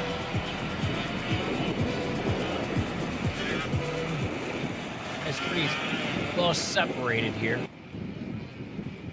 We got one card off the track already, the 426 machine. That is Kimmy Hong Ye Ye, who is out. That is a heartbreaking start to the event here. Coming into the tram lines here and looking good. Let's see if we get the green flag. And green flag out. First time, get it done in the Masters. Here we go into turn 1 as we battle through. Everybody keeping it pretty clean as they go into turn 1. Hinku Hanna up in the front with Valenzuano and Flinko in the top 4. Rhodes in 5th place and already getting a big runaway there in the lead as the battle for second. Somebody went well off in the dirt there. That is the 411 of Mankovsky, just well off there. I didn't know go-karts were lawnmowers on the side. Well, I don't normally put 110 in my lawnmower, but I guess anything's possible, right? You should try it. It'd probably be good. I don't know. I'm pretty sure that would be the guaranteed way to disintegrate a John Deere. And Hinku leads us across the stripe here. Stephen Hanna following second place, 0.7 of a second advantage to your race leader right now. Look at the battle for second place starting to heat up, though. Valenzano trying to get past the 484 card of Stephen Hanna. Valenzano there trying to send it through into turn 7, just right on the rear bumper of Hanna going around. Let's see what can happen there, because behind is Rhodes and Pavon, who are both very, very quick drivers trying to come through on this 12-lap pre-final for them. As they go through, they'll cross the line. It'll be 2 laps down, 10 laps to go. And let's see how this one stacks up. Right now, contact in a round. Oh, round get was Pavon in hard multiple contact on the left rear tire of Pavon's machine. You saw Pavon with the flinch there because somebody came barreling into the wall behind him, and I thought he was going to get hit there. That was the 483 of Falinko, who just absolutely went flying into the wall, and I thought was going to run over the top of Pavon. Thankfully does not, but VLR Masters definitely shaking things up here. That was a handful of favorites all out of the race right now. 426 machine started with the 426, not getting started here at the beginning of the race. Kimi Hung-Ye out. Now we've got Falinko as well as Pavon in a heap down in the first corner. So big changes to start this thing out. This is not ideal at all as we come through and around. Falinko out, Pavon out, Hung-Ye out as they go, but up front it is still a hard-fought battle being had for second place between Hanna and Valenzano as they come around out of turn 9. You can see Valenzano looking over the shoulder, sees there's nobody behind. Your focus is on the cart ahead there with that highlighter yellow and blue cart, trying to chase down the white helmet with the black suit with the red and white cart ahead of Hanna. Let's see what happens here through turn 4, keeping it tidy. Gap starting to close a little bit. Is there a pass opportunity coming up? And trying to keep one up here, going to the outside, trying to get a little bit more momentum, get a better corner exit. Valenzano trying everything he can to get past the 484 machine of Stephen Hanna. Stephen Hanna holding on strong, though, right now with a decent defense. Hanna probably also just hoping that that machine behind him will work with him to get him pulled back up to your race leader, Ivan Hinku, who's starting to run away with it just a smidge, a second advantage over second place. Definitely going to be trying it here and seeing, because this is the thing, the more they battle, the more it lets Hinku run away. So they've got to decide what's more important right now, them battling or them catching the cart ahead. And I unfortunately think they're not going to be able to catch Hinku at this point. As we go, we're going to be coming up half race distance at the end of this lap, and let's see what happens. The 472, though, of Rhodes is to the back of them, so now we're about to just have a big old 3-cart battle for second place that I don't really know how it's going to end, as these 3 are very close on pace, very close on skill, and I mean, this is just a case of, I think, who is going to get lucky win as they come through here. Half race distance left to go, half race distance down. Into turn 4 we go, and no pass move found yet. Hanna, Valenzano, Rhodes hold their positions. 2 seconds now separating your leader from the rest of the pack. Stephen Hanna under heavy fire now from Andrew Valenzano. And sneaking his way into the picture, Paul Rhodes. We know how devastating he can be when you get to the late stages of these things, too. We've seen it earlier in the weekend, how fast that 472 cart can go. Paul Rhodes holding a steady wheel right now, staying directly in line between second and third. Coming across the line, here they go. Let's see how this ends up. 5 laps to go, and still thinking about a pass, still trying to set it up like you're going to go for a pass, but no pass to be found yet. There's the pass for third. 472 of Rhodes up the inside with a beautiful move. Gets that done and makes it stick through turn 5. Now into turn 6 we go, and not a care in the world there. And now Rhodes is going to be after Hanna if it can be done here. And you see, though, where they battled, they let the gap open up a little bit to the cart ahead. And now let's see what happens here as they go through. Out of 9, down into 10. They'll be crossing the line, 4 laps to go. And let's see here, what does Rhodes have against Hanna? Right now, Hanna pulling in an advantage over Rhodes. Rhodes, you can see, just digging in, trying everything possible to get closer to the back of the cart in front of him. The 44 machine of Hannah now starting to draw backwards to the 472 of Paul Rhodes. As we look at your race leader now, Ivan Hinku with a decent advantage now. 1.2 seconds. He's been nursing that gap since the green flag came out. I think the thing for Hinku is Hinku doesn't have to keep a large gap. Hinku just needs to keep a gap as we come across the line. 3/4 of the race done. And I think Rhodes is really going to be on a charge for second place. I just don't know if Rhodes is going to have enough to get the win. Oh, Hinku not listening to us, though. Pulling that gap out a little bit now, up to a 1.5 second advantage over second place Stephen Hanna. Third place Paul Rhodes. Paul Rhodes still all over the back bumper of the 484 machine of Stephen Hanna.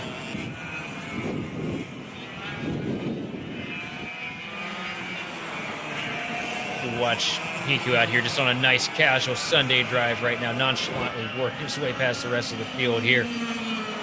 I don't know if it feels like a Sunday drive for Hinku, though.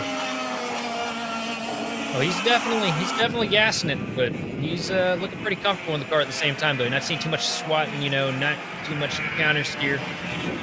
Doing a good job giving the cart, you know, what the cart wants. And it's working, too. A 2.1 second lead now. So 2 laps ago, as we look at one cart being rolled off track.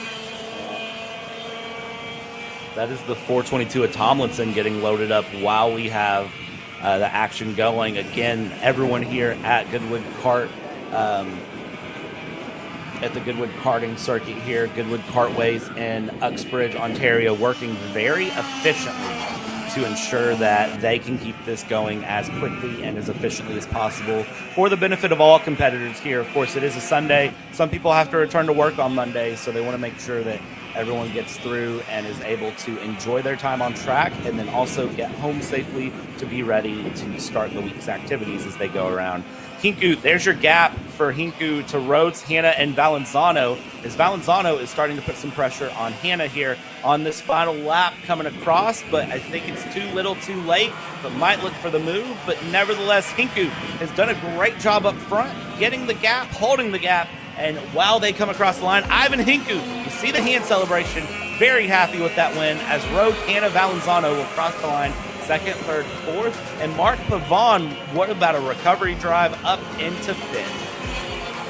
We thought his day was over after he saw the contact to the wheel, but Vaughn getting back on the horse and riding her back home. Gonna knock off a fifth place finish, 11 seconds back, but that is an impressive drive and an impressive recovery out of the 454 machine. That it is, and as they get things set up to go here, next round will be the VLR Juniors Pre-Final. Now this is going to be an exciting one here as we look on all of the carts down in the staging area, and you look at the sea of carts here in VLR Junior. Again, these are the names. These are the drivers that are trying to make names for themselves. They're trying to propel their motorsports career here in karting. And at this point, we'll see how they do as they get ready to go here on Kart Chaser. Yeah, a lot of fast karts out here, too. It's like Luca Cariati is going to be leading them off the grid.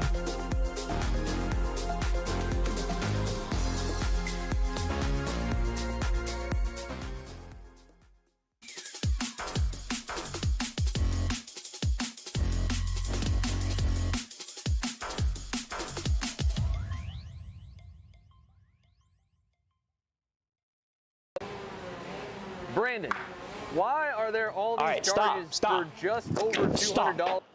I'm tired of all this Brandon business, okay? Brandon this, Brandon that. Why are there all these expenses on AKR over $200? We know, okay? Take a walk with me.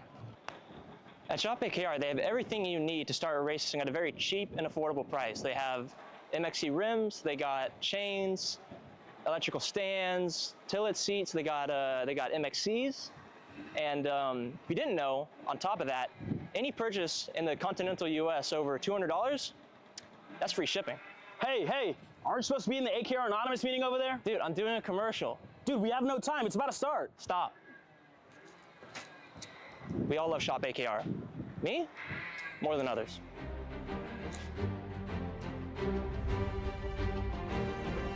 What do I get at Shop AKR? MXC rims.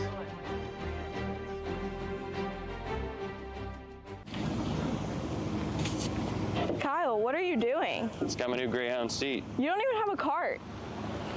Doesn't matter. I have a Greyhound. Who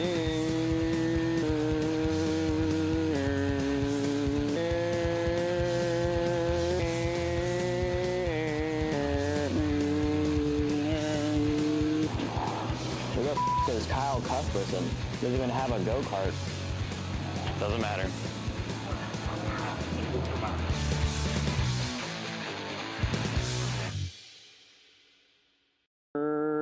Cuthbertson through on Turney. Turney in the dirt.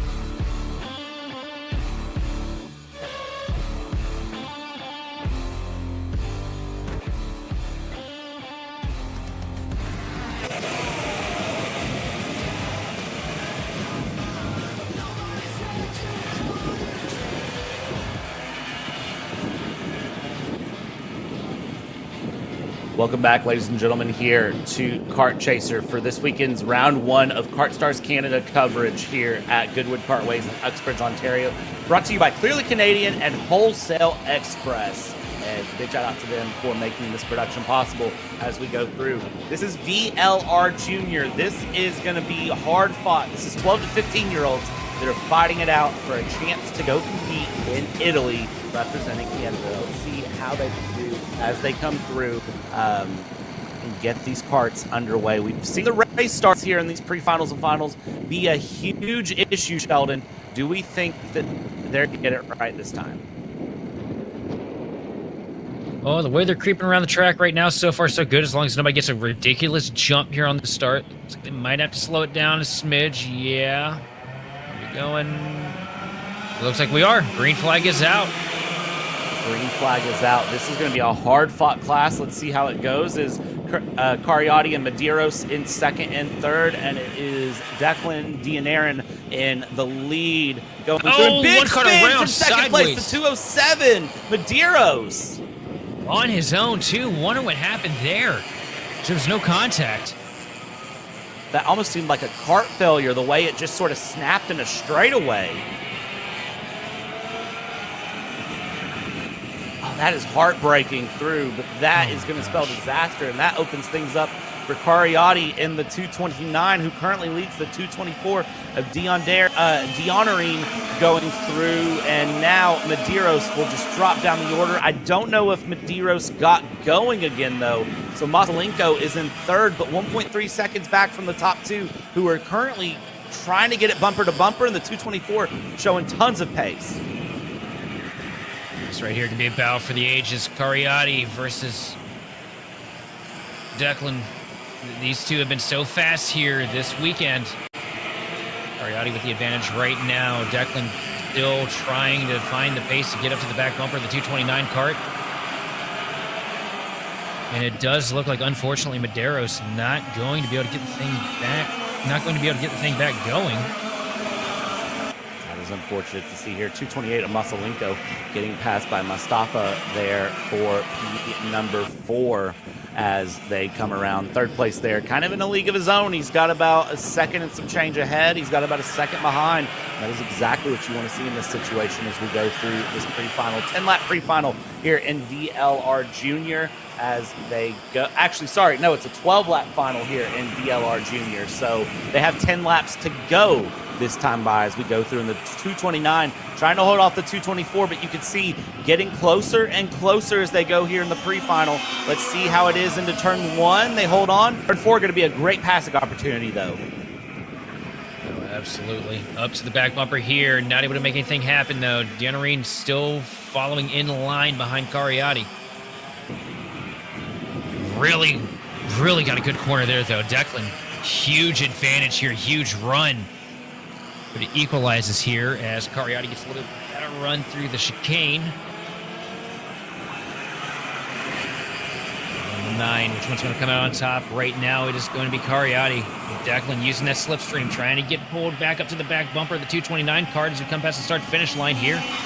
Kartways gonna lead us home to take lap 4. And side by side, here we go. Huge charge.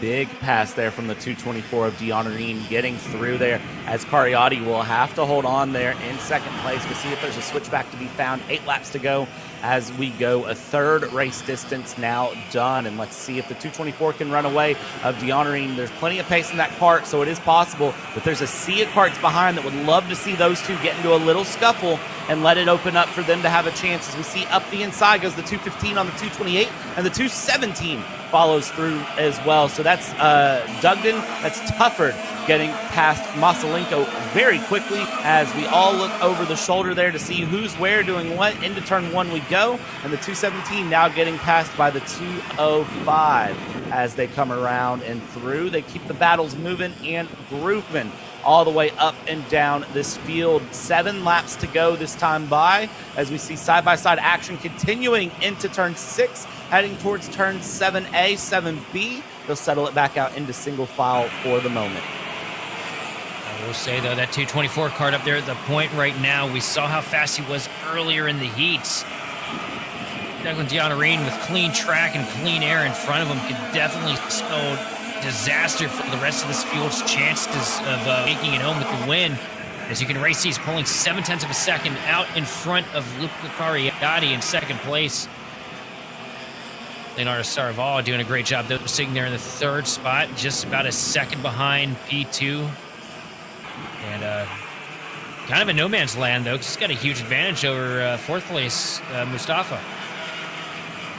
Big gaps up and down the field in certain areas. As you see side by side there, making it stick through turn 5, coming around, and now the 207 looking for a dive down the inside. That's Medeiros trying to go on the recovery drive and trying to find something up into 18th now on the field, and will try to continue to charge forward. Only 20 carts in this race. Now getting another pass done and moving up. I believe that will be P17 when they cross the line as a cart pulls off and hits, so that's actually going to help out a little bit more for Cole Medeiros up into 17th place as they go around. And you got a feel for Medeiros there, was trying to fight hard and drops back, and now it's just a recovery drive, and it will be a second recovery drive in the finals. But I love what I'm seeing out of Medeiros, the tenacity. Knows that every point, every position, every spot matters with what's on the end of the line right now. Instead of throwing in the towel, he throws that cart back out there on the track, and he's making commanding passes. As you see him drive past the 212 machine of Christopher Rapp, moving himself up into the 16th position, possibly 15th, depending on the car that just DNF. Medeiros not giving up for anything, and that is a sign of true grit and a driver that belongs out there on the track. Absolutely. Sometimes you just take what happens and you have to sort of dust yourself off and keep going, and that's what we're seeing. Meanwhile, final lap, or 3 laps to go, apologies, for our race leader, Declan D'Honorine, who's just running away, doing a great job there up front, is Luca Kartways behind by 2 seconds, but Saravalli is trying to get second place. The gap to them is a rate of naught as they come through and around. We'll see if that second place is going to be under contention between Saraval and Kartways as they come through and around. There is the 202 of Mustafa, who has Fazari for company there in 4th place as they come across the line and around. It'll be 2 laps to go this time by, and let's see how this ends. Devil come across the line there to take the 2-lap to go signal. Leonardo Saraval taking over the 2nd place from Luca Kartways there. As we watch that 224 car that's been so dominant today, so fast. A little bit further back in the pack, looking at the 202 machine. That right there is Ahmed Mustafa, currently in a battle with Marco Fazari. Fazari looking up to the outside, trying to get that momentum. Yeah, Fazari looking great right now. Signaling that he's going to work with him, I think. I think that's what that meant, right? Yeah, it's what he'd like to do. He'd like to work with him and try to catch up there for P3. Final lap, though, and I think they're a little out of time as they come through, so the gap's not going to close enough. Big wiggle there from Mustafa as they try to go through and around. Kariotti not far ahead, but a little too far ahead as they both shoulder check here. They're driving through to peak to apex and try to drive your way forward. But meanwhile, DeHonoring has done a beautiful job there up in front, you have to say, on holding on. Gap 2.1 seconds as these two come through turn 9. Declan DeHonoring will come across the line of the 224 to take the checkered flag with Saraval in second. Third place, Kariotti, Mustafa, Fazari, and then from there, everyone else will cross the line here at this 20-car field. And Medeiros with a drive back up into P16. Also, we finally hit 39-second lap times here, too. We were talking about it with the Heat earlier, thinking that Declan was going to be able to do it and start out at a 40 flat, but Declan was able to run a 39.681 here on lap Multiple 8. cards. Able to get in the lots of 39s. cards. Masari, Mustafa.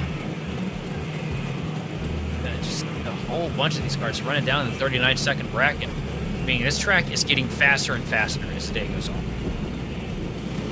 That it is. KartStars Seniors now rolling out of the staging area. They are getting ready to go, and this is going to be where things get really exciting here. This is our V2 kart field, if I remember the numbers correct. And I see 50 karts taking the track currently. So this is going to be a big run of karts. They had the red flag in their session earlier on due to a kart that basically lost the entire front end going through. Thankfully, no one was hurt or anything. It was just a pretty significant damaged kart that they red flagged for temporarily to come through. And now they will run a 10-lap pre-final here. They will run 10 laps, and then Junior Lite Juniors run 10 laps. The Cadet B-Final is 8 laps coming up, but they have to get through this first. Let's see, did we get the formation lap right the first time around? Well, they're very slow going into 9. They formed up the grid early. Let's see how things go as they come through to take the green flag for the pre-final.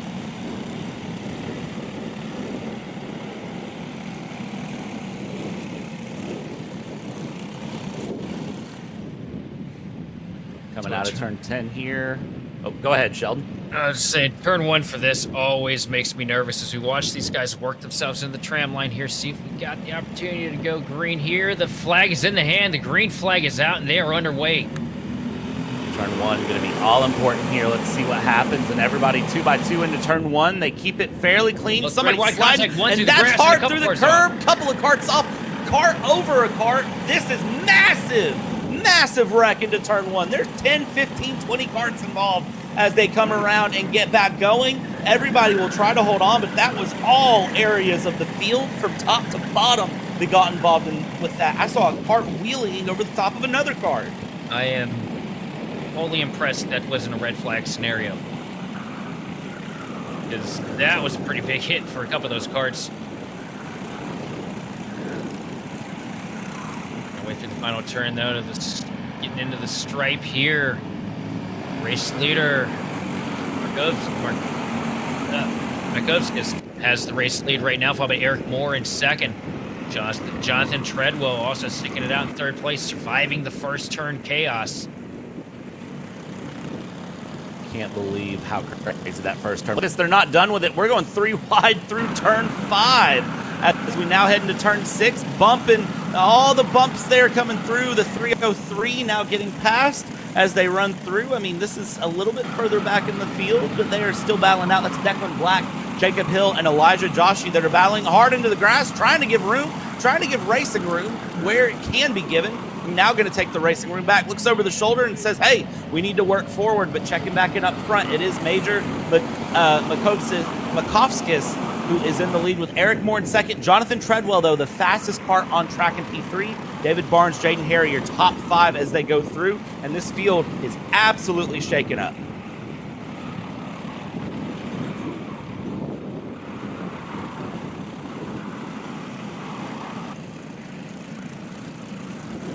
This battle moving here up front. There is the 302 who is still trying to run, and the moves all the way through. Let's see how this goes. Lap traffic here, Sheldon, is going to be a huge problem just because of the size of the field. I have a feeling that our race leader is going to start seeing lap traffic sooner rather than later, and it's going to start mixing things up really, really hard.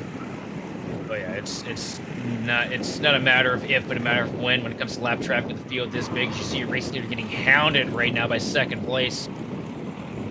Eric Moore in charge right now, though, but Makoski's not giving him any breathing room all over the back bumper of the cart as we work ourselves downhill here.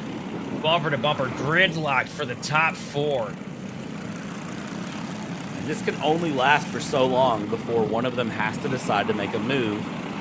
The question is just who makes that move at this point. As Moore, Makovskis, Treadwell, Barnes are all through there. The 374 Makovskis there at the second cart in line. And the lawn chair coming out for Moore.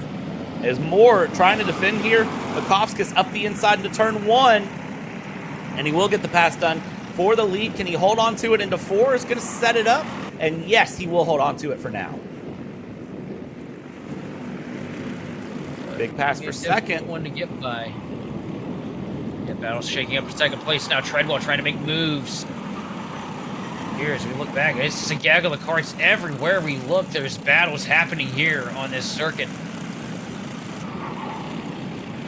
Goldie and Civet battling it out as well. This is going to be the 382 of Perry trying to catch up with Barnes and get past as they go around, and they continue to battle through. Back up in front, 374 and Makovskis is now up in the lead with Treadwell in second, Barnes in third, Moore in fourth, and Gavin Goldie, your top 5 here as we run through and continue this battle. 5 laps down, 5 laps to go.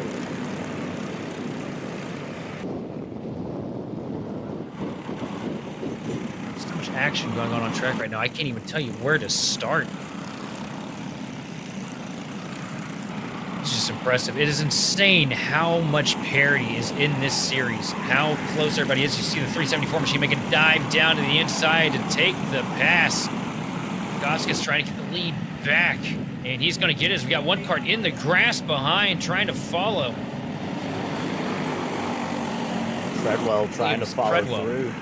Yeah, I think it was Treadwell going through, and then of course Barnes is just behind that. Barnes is going to split a little bit wide, try to set something up out of turn 4, not able to. The 374 there of Makovskis is going to get a little bit into the dirt, but able to hold on to it, as Moore there is going to be trying to go around here. We're fast to go this time by as they stand. So Makovskis, Treadwell, here we go for the lead, Moore. down to the inside, a little bit of contact. Not able to get the pass done yet. He's for it though, and now up the inside through turn 9 we go, and Makovskis still holding off Treadwell now. Barnes and Moore down into 4th place.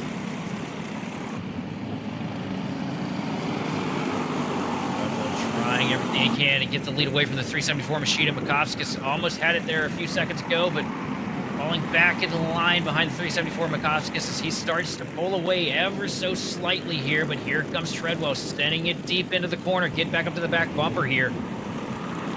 It's going to be any second now. The gloves are going to come off, and these guys are going to go toe-to-toe with the fight because they are matching each other's pace on every end of the track.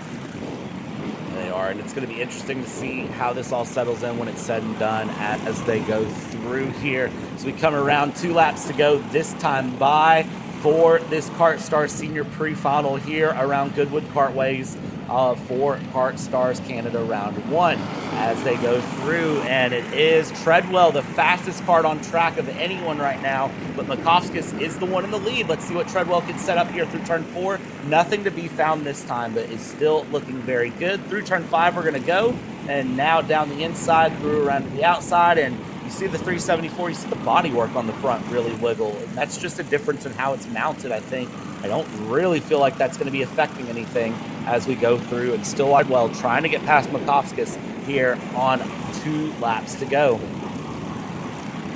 We are bumper to bumper, 2 laps remaining, and 2 of the best in the series on each other's nose. Out of the final corner here.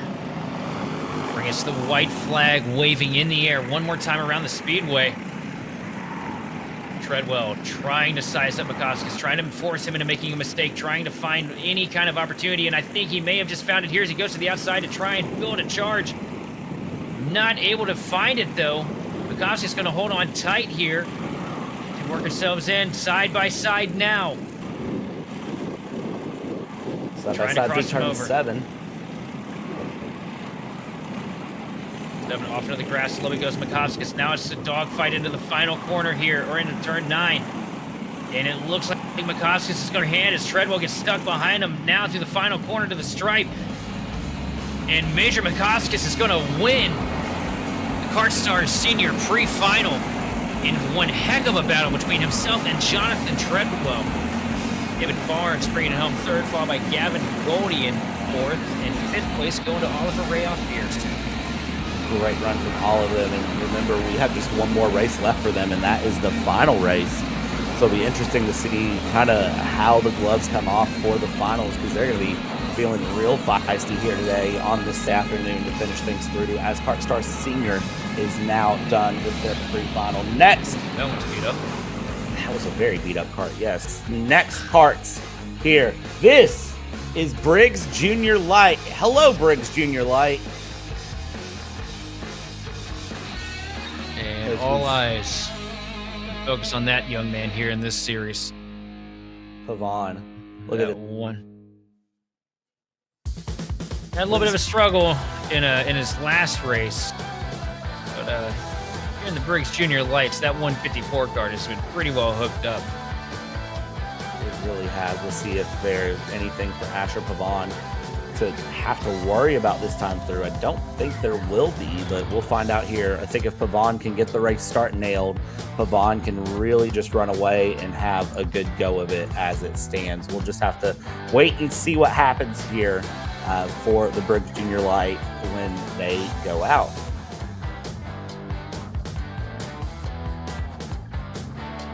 I'll tell you, I think, a little time to refresh, get his head back about him. I think Asher Pavon's going to come back strong with this race, and I think he's got a pretty good opportunity here to walk away with the hardware. Definitely agree. I think Pavon will have a great run coming through. It's just a matter of seeing what happens here as they go through. Briggs Junior Light, the next kart on track here momentarily, just waiting to be given the go-ahead from race control to get out there and see if they can kick off that formation line. And we say, though, that 163 kart of Roy Chang, it's not going to be an easy sell for Asher, though. Roy Chang is hungry, and he's ready to fight. I think all of these karts are going to be looking very competitive here. It's just a matter of who gets the pass done in the end. I think it's not a matter necessarily of, I think everyone's very fast, very competitive, but I think in the end, it's just all about who nails it as they go through and around here. You can see they are set up here waiting to go, and then behind them is the Briggs Juniors, who are also waiting on them to go out as they get the command to start the engines. The pull starts get ripped. The karts are now underway and going. Make sure everything's good. There's the fist bump there to Asher Pavon. Make sure the GoPro's on so you have the footage for later. Nice little last second motivational words, whatever these drivers need in order to feel good here in Junior Lights and be ready for a hard fought race that will be going as they are out and about on track for their formation.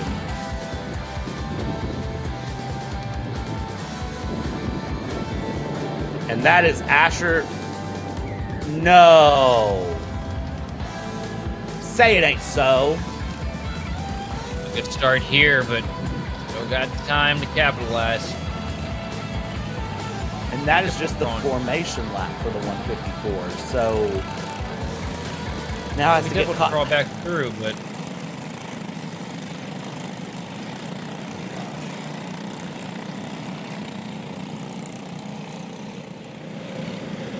see if that 154 is able to get back to the field here and get caught back up, or if it's going to be a case of fight back up. But will they make them take another formation lap? Will there be something they don't like as we see one kart powering its way through to go back forward? That is the 136 of Tronky getting in position. They're coming around turn 10. I don't see Pavon green here. Yeah, I don't see Pavon getting caught up. Let's see if they give them green as they come around. And green flag is out, so we are underway. And there's Pavon. He caught it last second.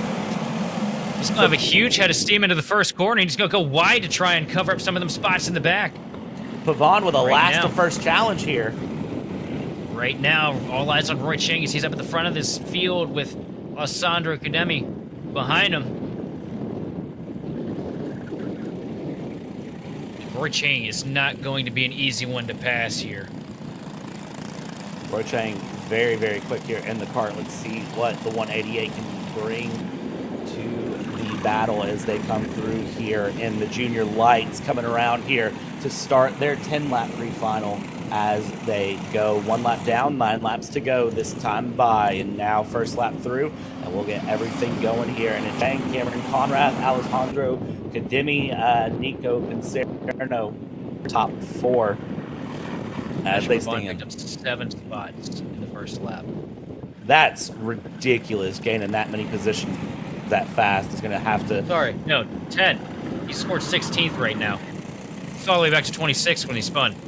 Wow, and Pavon gaining major spots then. Last the first challenge, it might be doable for Pavon. There's a lot of pace behind that 154, behind that driver. So let's see what happens here as the 161 there is battling it out. That is Cameron Conrath trying to battle for the lead against Chang.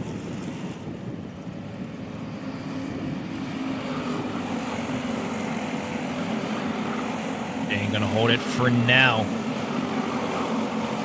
I don't think give him everything he's got, though, trying to fight for it. A little bit further back here. And at the back of that pack right there, you know the blue and yellow. Asher Vaughn going to move up another spot here. He's already got himself up to 13. No, he's going to send it here as he goes now for 12th. What in the world? That is a driver with a lot of pace. Wow. And make it 11th, why don't we? Pass 3 or 4 carts each lap. I mean, it is possible for Pavon to try to get back the lead at this rate. I mean, is it all too surprising, though? I mean, this kid has one heck of a pedigree. I don't know if you've read through the notes, but 24 Ron Fellows Karting Champion, 23 and 24 Briggs Cadet Pro National, as well as an ASN Karting Championship and a CKRKC champ. So it's not shocking that he's got this kind of pace, as you see Asher Pavon already back up in the top 10 after the biggest heartbreak of the night. Doing a great job digging his way through this field and not giving up. Roy Chang still out here in front of the pack, holding off second place with everything he's got. As they cross the line here, it will settle things in and get going. And it is Roy Chang, fastest kart on the track currently with it is Conrath there in second with Alessandro Cademi in third, Nico Pincero in fourth, and Del Grosso, your top 5 as they stand. And you can see everyone just trying to get a pass done, trying to keep the gaps together and trying to get caught up towards the kart ahead at the moment as they go through. As that 111 is looking like starting to close to Cademi there in third. And best lap on the track right now since the green flag has fallen, the 154 of Asher Pavon. 44.266. Oh, it's a 366. I need a better monitor. That is a crazy lap time considering our leader just ran a 44.5. In traffic.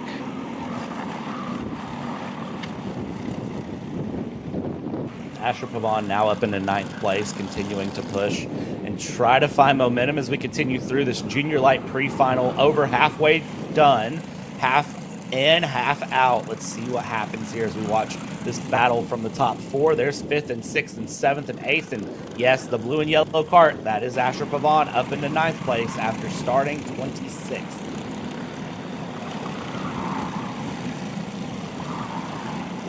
He had to give himself a little bit of a penalty here. Had to give us something to talk about. Roy Chang walking off to an 0.8 of a second lead over Conrath in second. Roy Chang running away from the field right now. If you look at Asher Pavon, line it up, send it down to the inside for 8th place on Luca Vaffé. And here he goes with another one. 2 and just about as many corners. Asher Pavon now up to the 7th spot. Can he get 6th and 5th here before the lap's over? bit of a fight here, though. We'll see what he does up the inside. There's your pass. So he's now up into 6th. I mean, what pace? Even with the accolades, that is so much profound. That car, I mean, that car is legal, I know, but man, how fast can that cart be? What you're looking at right now is 10 years from now. Name Asher Pavon, we are probably going to be talking about in bigger, grander places, but everybody has to start somewhere. And Briggs Junior Lite right here is one of the starting points for young Asher Pavon, as you see him now trying to make inroads to move up to the 5th position after coming from all the way at the tail end of the pack after a snap spin. Before you're done, with the warm-up lap, here he comes, taking 5th spot with ease. Asher Pavon now up into the top 5 from 26th. Amazing to see Asher Pavon up into 5th, and that's just the matter of closing gaps.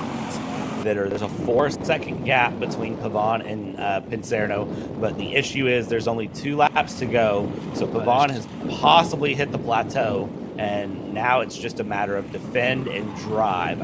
I don't think Pavon can close 4 seconds in 2 laps. He is definitely picked off as many spots as he can here. That's such a massive gap. The fact that he's able to get himself up into the top 5 and even be a part of the picture in any regard after that spin, and as far back as he had to crawl from, is highly impressive.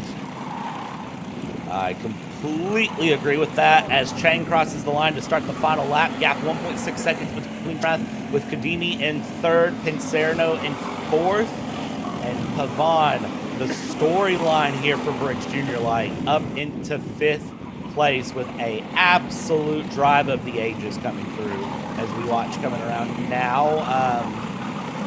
Kart's continuing the battle all the way through. That's the 111 of Pincerno, who is catching up to the back end of Kadimi at the moment as they go, and they do have some lap traffic in the way as well. Actually, no, that's the 161 of Conrad, so this is 2nd, 3rd, 4th on your screen, but none of them can catch Roy Chang, as Roy Chang will come across the line and win the pre-final here in the Briggs Junior Lite around KartStars Canada, around this Goodwood Kartways. 2nd, 3rd, 4th, Conrad, Kadimi, Pincerno, Asher Pavon with a recovery drive of recovery drives up into 5th.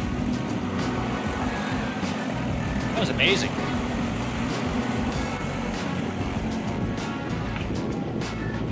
And one heck of a drive from Roy Chang, too. Lost in all the talk about Asher Pavon. Roy Chang took the lead and did not give it up the entire race, walking off to a 2-second advantage in a field as tightly matched as this is something to be proud of. So huge congratulations to Roy Chang for his result here in the pre-final. And now it's Briggs Jr., and we're not biased here at Kart Chaser, but they wave at us and no other class does. So I'm just saying, if there's a class... They waved there, did they?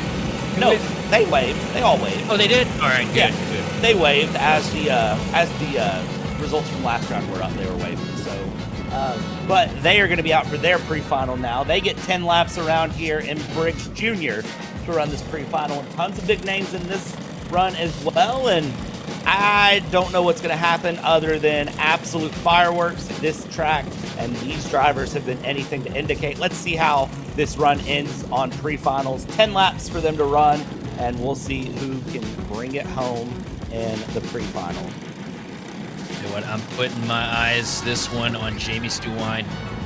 So much pace. They've shown so much improvement since yesterday. And I got a feeling that 207 card is going to be a tough one for the rest of this field to beat. There's so many big names in here. I mean, Erlin, Bino, Twiderski. From top to bottom, Bowden, there's anybody can win this. This is the best match competition we have here this afternoon. Anyone can win. It's just the matter of the issue, I'll say, of only one person can win, but anyone could win this. Let's see how they play it out here as they go through. Coming out of turn 10 down the main straight, we're going to go.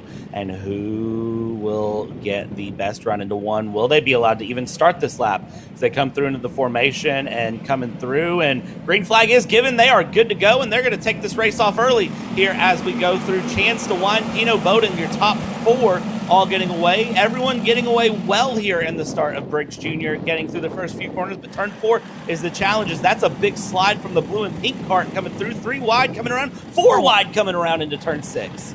That's not gonna work. One cart around off into the grass on the inside of the track there. And we'll get here at the point. Looks like, was that Ethan Chan up there in front of Stewine right now? I believe that is Chance to Wine, Pino, Bowden. I think that is still your top 4 as they stand here coming through. It's the 232 of Chan ahead of, actually it's the 212 of Pino in second place. So somewhere Stewine has lost a position, possibly going to lose another as the juniors cross the line here to start lap 2 of 10. Remember yesterday, Pino lost on an upset. Don't think that he's going to set himself up for that kind of heartache again, as he's all over the back bumper of Chan. Just about pushing him through the first half of this facility. Chan holding on strong, though, with the advantage right now. Pino trying to duck down, find a little bit more real estate to build a launch off the corner. 212 Machines just mired back, minding his business, biding his time, trying to set up for the right opportunity to make the passes. We look a little bit further back in the pack. As we continue to watch these battles develop out, it's the 214 Erlin that is one to watch as well. That 6th place cart is going to be a very, very quick cart. And then Shuck there in the Red Bull Fire suit we talked about today is looking very fast as well. Seidel there in 6th, Erlin up at the 5th. And meanwhile, the top 2 separated by a rate of knots here as they come through and around, and we keep this battle underway.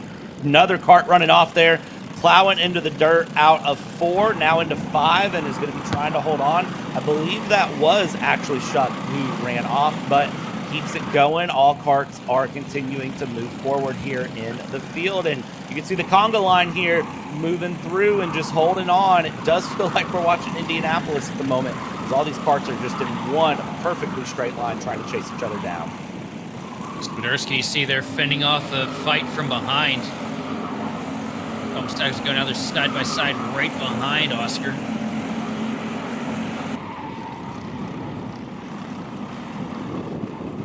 Dive down to the bottom, but Oscar going to hold the defense, and that's going to slide that cart behind him up the track just a little bit. A little bit of contact.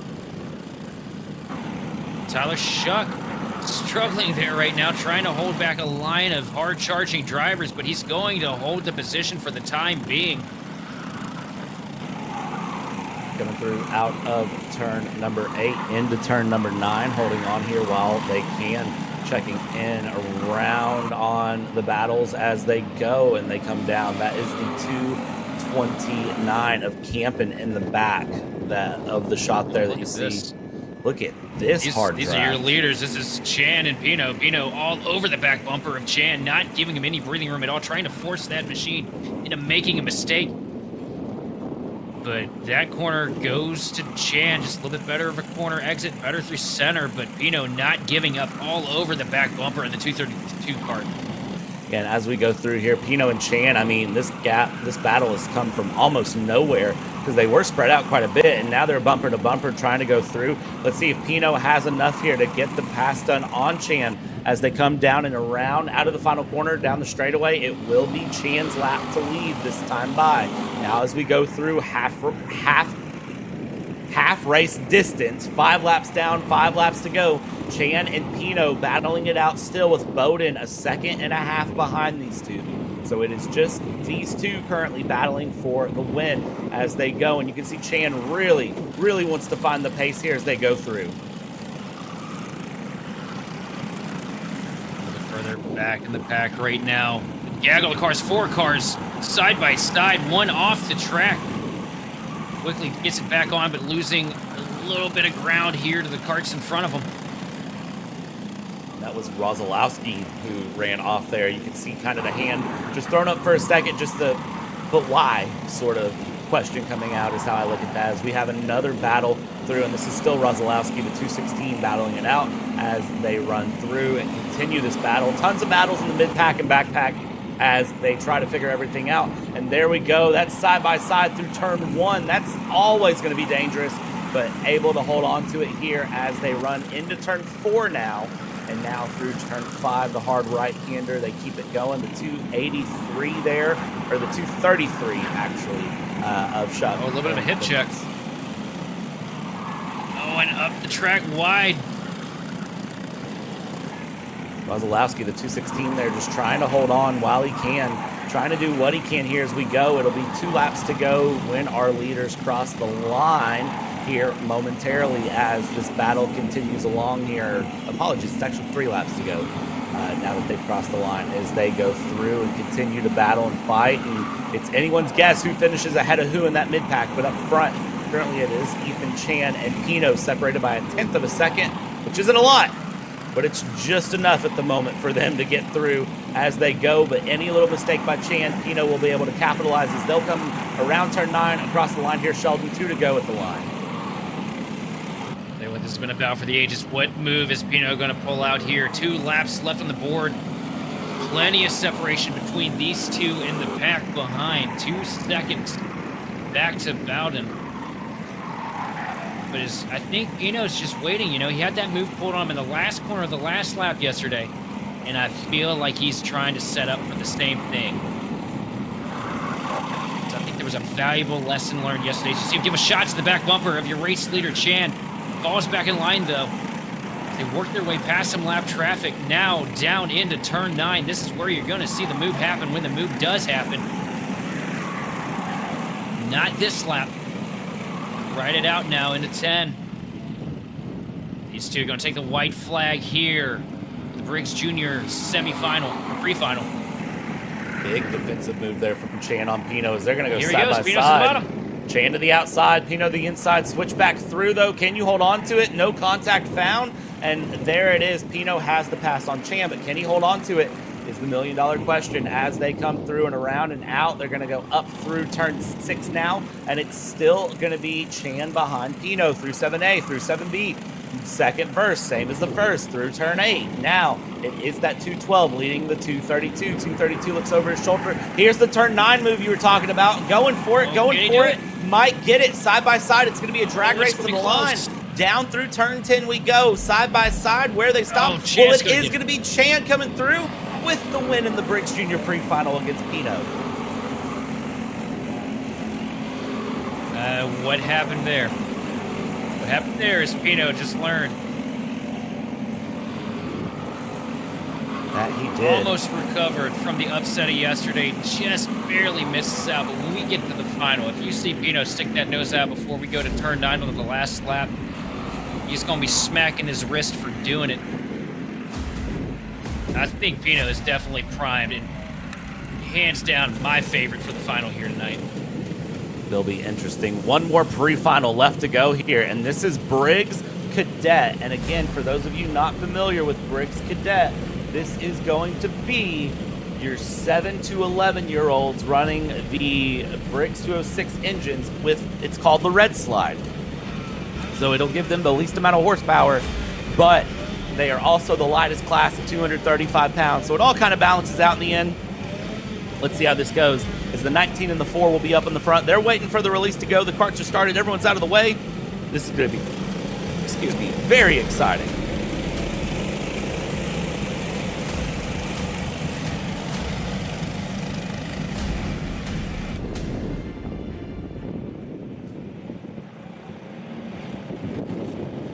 These guys fighting to get a little bit of heat put into these tires here as we get ready to start this event off.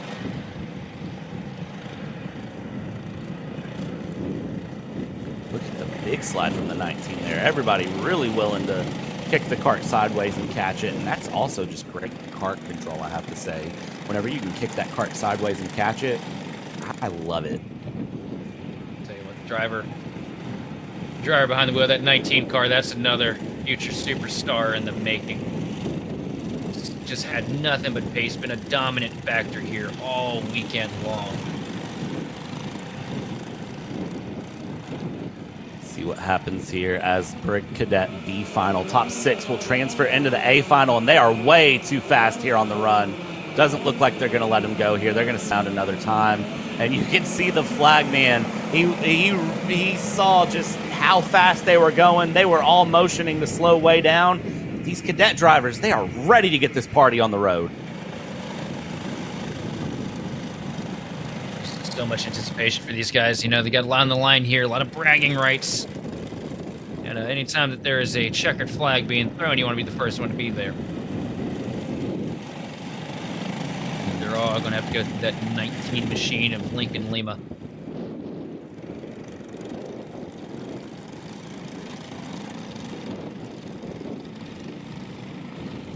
Coming through, so they'll start forming it out of 8 this time by, and you can see already Lincoln Lima is waving the hand saying like, hey, slow down, slow down, slow down, slow down, slow down.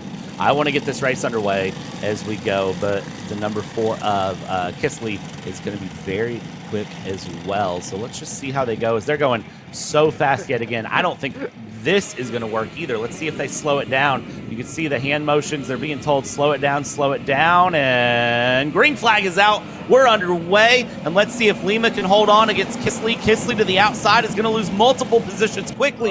Going through, and the 11 is off into the grass, or the 77 actually, I believe, with Tomlinson.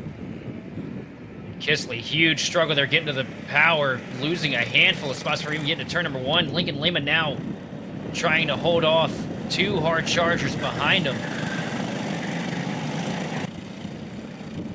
One of which is going to be a bit of a battle for him. It's going to be Jackson Duncan. Duncan's been... Oh, and Duncan gets loose right as I'm talking about him. Loses a lot of momentum. Now a mirror full of... I think that is the 76 cart of Hazardi. Yeah, Hazardi coming through and around the 4, trying to tuck in behind the 8. You see the helmet coming down there. Kisley trying to get past Duncan while he can here. These Cadets are hard racers here. Lima, Hazardi, Duncan, Kisley, El Haddad, Chung, Howard. No! Big spin, and that's a car over a wall. It was a hard crash off of the curbing. Shoots him up the track into another cart and over the fence. As you see the track workers rushing to get to that driver. Big red flag on the speedway, though, so everything's definitely got to be okay. Lincoln Lima in charge right now over Hazardi. Yeah, Lima and Hazardi here battling it out as they go down the main straight. They'll get those barriers set back up and get that cart back in place. Big wreck there. That cart going slightly airborne for a moment, but no harm there. It looks like everyone is okay over on that side as we continue racing. Hazardi all over the back bumper of Lima now as we work down to turn 4. And there we go. Driver of that one, A-okay. And that is going to be, I believe, Kisley, or El Haddad that is off there, but all okay. Good to see that. The driver up and moving around as we keep our battle with Hazardi and Lima in the picture here. This is the big battle right here up front. Hazardi showing a whole bunch of speed now up to the back bumper of Lincoln Lima. Lima's starting to pull a little bit down the straightaway, but Hazardi trying to reel him back in with the slipstream. Here we are taking lap 4 here of the 8-lap stage. The B final. Sorry, lap 3. 5 laps left in this thing right now. But here comes Hazardi up to the back bumpers. We come into 4. Coming out. Hazardi is showing some quick pace. Yeah, Hazardi is fast. It's one thing to catch, it's another to pass, and it just seems like getting that pass set up has been something that Hazardi is kind of struggling with here as they go through and around, and I'm not sure what it is as they come through outside of turn 9 into turn 9, and let's see if there can be a pass set up this time by as they're going down the main straight. Out of 10 we go, and Lima's still holding on. Gap will be just a couple of tenths, tucks the helmet down there, and as we go into turn 1, Lima, Hazardi coming through and holding on as best they can. I think part of it too, though, comes down to, we mentioned that these engines are restricted. Correct? Yes. Yeah, okay, all right. I was making sure I wasn't hallucinating on that one. It's so difficult. Like, you see it right there. He gets a great run entry center, but not able to stick the power for the exit, running so low. But here we are, side by side again. Not going to be able to make anything of it as Lima holding on strong over Hazardi. coming through turn 9 again. They're going to continue second, first, same as the first. Hold on there, but that time Hazrati with a good run. Lima looking down there, trying to find a little bit more power, if there is a little bit more power to be found. And Hazrati is going to dive to the inside. Into turn 1, we go side by side. Hazrati will get the position over Lima as they cross the line with 3 laps to go, including this one. Hazrati going to have a nice advantage over Lincoln Lima in the 19 machine here. Laps starting to wind down for the Briggs Cadet B final, but here comes Lima back up to the back bumper into the wake of the 76 machine of Hazrati. And it's going to come down to the draft. That's going to be the difference maker here, but here comes Lima trying to muscle his way up to the inside of the 76 machine of Hazrati. Trying to get the pass done, not able to get the pass done yet. Down into turn 9, doesn't go for the switchback or any of the moves that we've seen in the upper classes out of turn 9. Just looking for raw, pure draft. Here he comes, through turn slingshot. 10. Slingshot into 1, goes for the pass, not close enough to hold the pass though, and actually loses a lot of time there. Lap 7 of 8, 2 laps to go. Now as we run through, let's see what Lima can do to try to gain the time here as they run through turn 4, now through turn 5, not able to get the pass done yet, and is just running through single file here now through turn 6, still trying to close the gap. Gap still opened up by a couple of tenths, and now is just continue to push to try to find if there is a move to be made. It'll have to be made next lap through, because once they cross the line, it's 1 to go. See Lima doing everything he can to build momentum inside that cart, ducking down, bouncing a little bit. Trying to pull a slipstream off the back of the 76 machine of Hazrati as we take the white flag here for the B final for the Briggs Cadet Series. Which one of these two drivers are going to come out on top? Right now, Hazrati up here at the point with Lima following in close tow as we work through turn 4. Remember, the top 6 drivers in this class advance into the A final. Coming up here at the end of the day, the final race of the day will be the A final for Briggs Cadet. Coming through here, who gets the win is the question here. Is Hazrati Lima, they're battling it out by just a couple of tenths. They go through into turn 9. Lima's going to look for a move out of turn 9. Is he close enough to make the pass? He leans forward there, a little bit of speed in the cart, but not enough. Both leaning forward. They'll come across the line, side by side they look, and it is going to be Hazrati who gets the win over Lima. Duncan in 3rd, Chung in 4th, Dinahauer in 5th, and Sterling and Jin battling it out for 6th place. The 98 and the 00 battling it out. Let's see who comes across here, and it is going to be Dinahauer in 5th. Sterling will come across the line in 6th, and Michael Jin will be in P7. What a race. That was an absolutely amazing race here for this Kart Chasers B final here as they get set up. As we get ready to go here for the finals coming up, the final round of races, the final chance for anything here coming up shortly. And that order is Senior, Mini Rok, VLR Masters, VLR Juniors, KartStars Seniors, Briggs Junior Lite, Briggs Juniors, Briggs Cadets. It's the final opportunity any of these karts have to get anything done as they are just now starting the stage here for VLR Senior. We're going to step aside here at Kart Chaser, but when we come back, VLR Senior will kick off finals with 14 laps of intense action. Don't go anywhere here on Kart Chaser.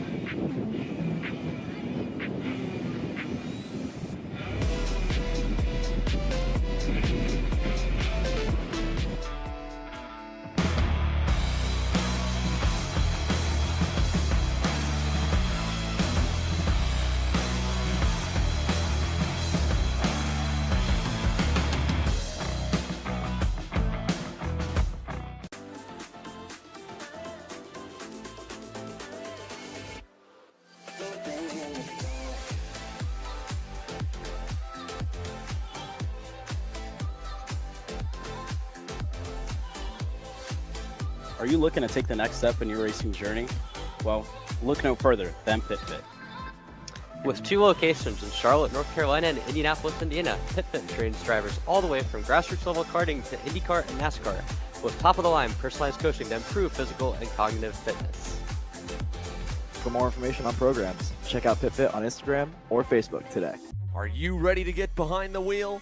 From Formula One to NASCAR and IndyCar, all the pros start here.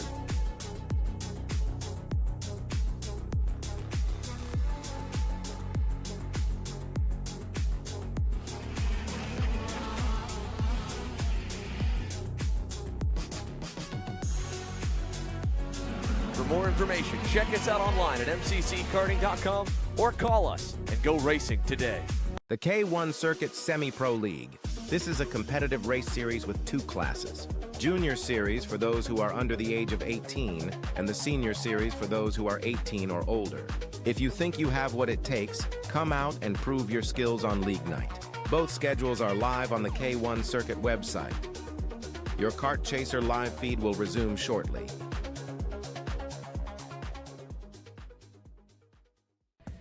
You need it? We got it. At Kart Eat Parts, we are your complete online aftermarket kart part superstore. From chains to bearings to bumpers and components, we've got it in stock and ready to ship straight to your door from our base in Ontario, Canada. Check us out online at karteparts.ca.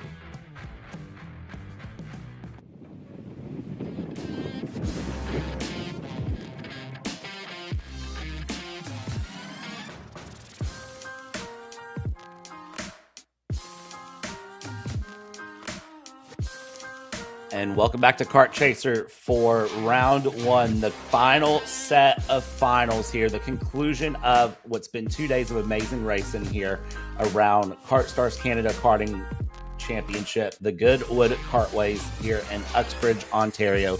This weekend's Kart Chaser coverage for round one of KartStars Canada, presented by Clearly Canadian, North America's premium sparkling water alternative, and Wholesale Express, your trusted digital auction platform in North America. A huge thank you to both of them for making this series for making this broadcast possible for this series as we get set up for the final run here around Goodwood Kartways. It's the last chance for every one of these drivers to get their way through, whether it's in the VLRs, in the Vortex engines, whether it's a Mini Rok, and whether it's any of our Briggs classes or our Cadet Stars classes or KartStars classes going through with the Briggs and Stratton engines. Now, as a reminder of what they're racing for here at the end of this season here with KartStars Canada, when they win at the end of the summer, if they win the class in either Mini Rok, VLR Junior, VLR Senior, or VLR Masters, they get tickets to the Rok Cup Super Final in Italy. And that right there is an opportunity to etch your name into motorsports history. That is an opportunity to immortalize your career, move yourself forward to the next ladder, the next shot, next chapter of your motorsports journey. And that right there is everything for a young driver here trying to race their way into the next level, because it is so hard to get opportunities in motorsports. Indeed. And let's see what happens here, because this is where the season starts. This is where things really buckle in. This is the final for VLR Senior. This is the last chance they have to score the maximum amount of points to get ready to go. All the karts are started. A few of them getting a little bit of assistance in getting that kart started as they get going here. And let's see who wins in VLR Senior when it's all said and done. That 399 has been quick, but will that 399 come out on top? Only one way to know. This is going to be a 14-lap run here as we take off for the formation lap. Now, VLR Seniors, earlier today, it took them a couple of formation lap attempts to get going. Let's see if they've gathered it back up and they'll be able to kick things off on the right way this time around.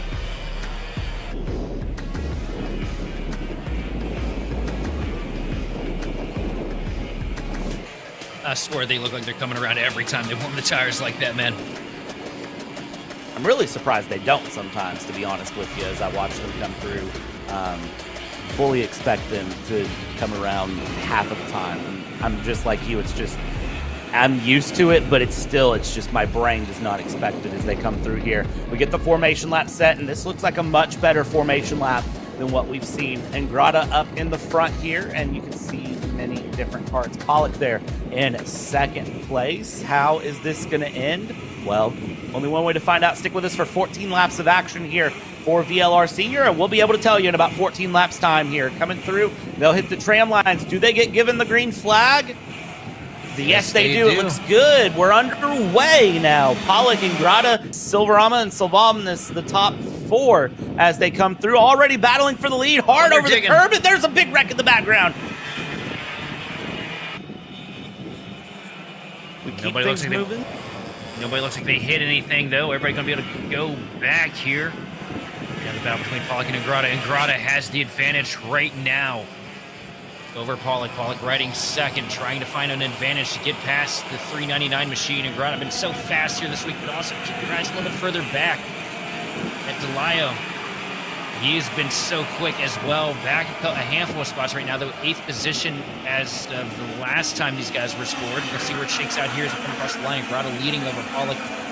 And DeLeo up to 3rd place, up 5 spots in the first lap. Exactly. Always a hard charger.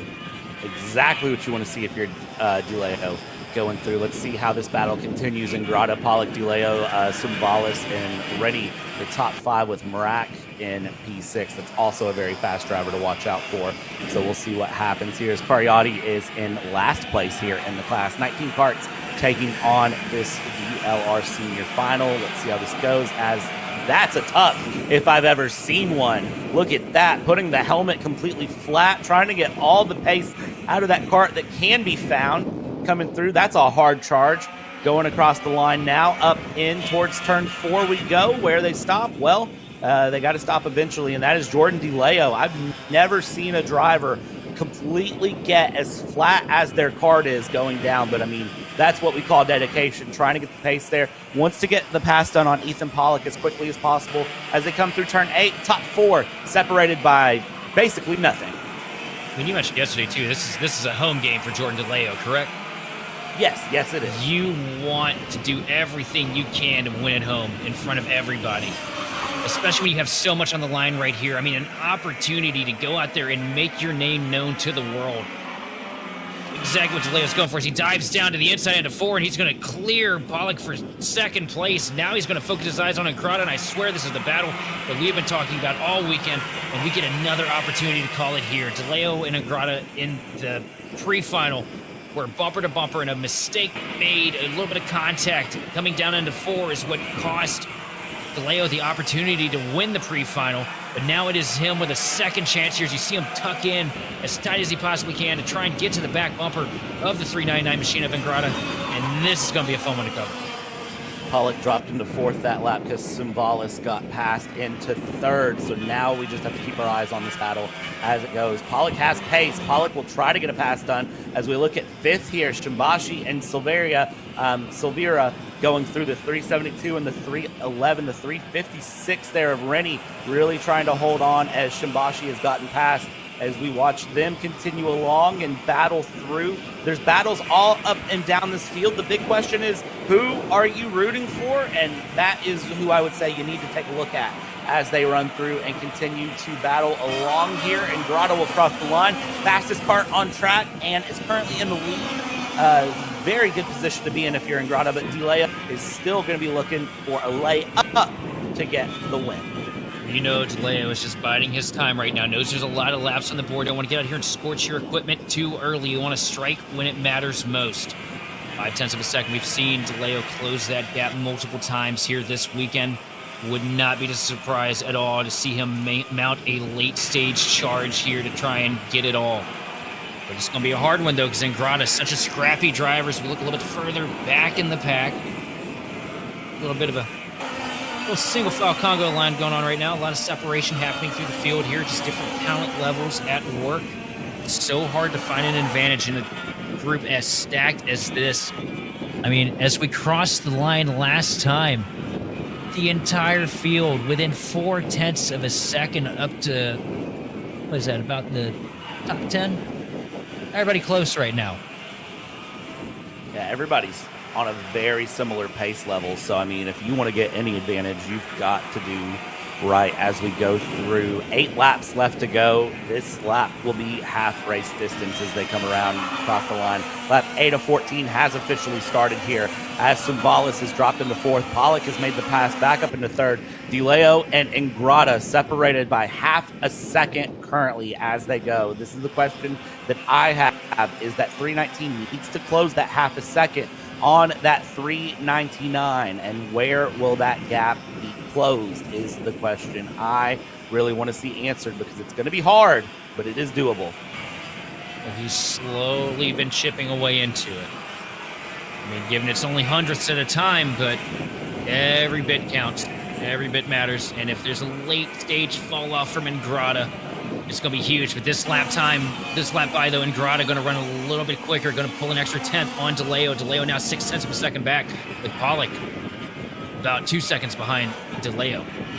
Battle on your screen, Treadwell and Rennie here battling it out for P7, that 366, trying to hold off the 356 as they go through and continue the battle. They are now through turn 6, and you can see both karts working really hard, slightly different lines. One kart runs a little bit wider through turn 6 than the other. One has a little bit tighter of a line through turn 8 than the other. Turn 9, though, this is where things get interesting, and you can see slightly different exits, a little bit more of a run for the 356.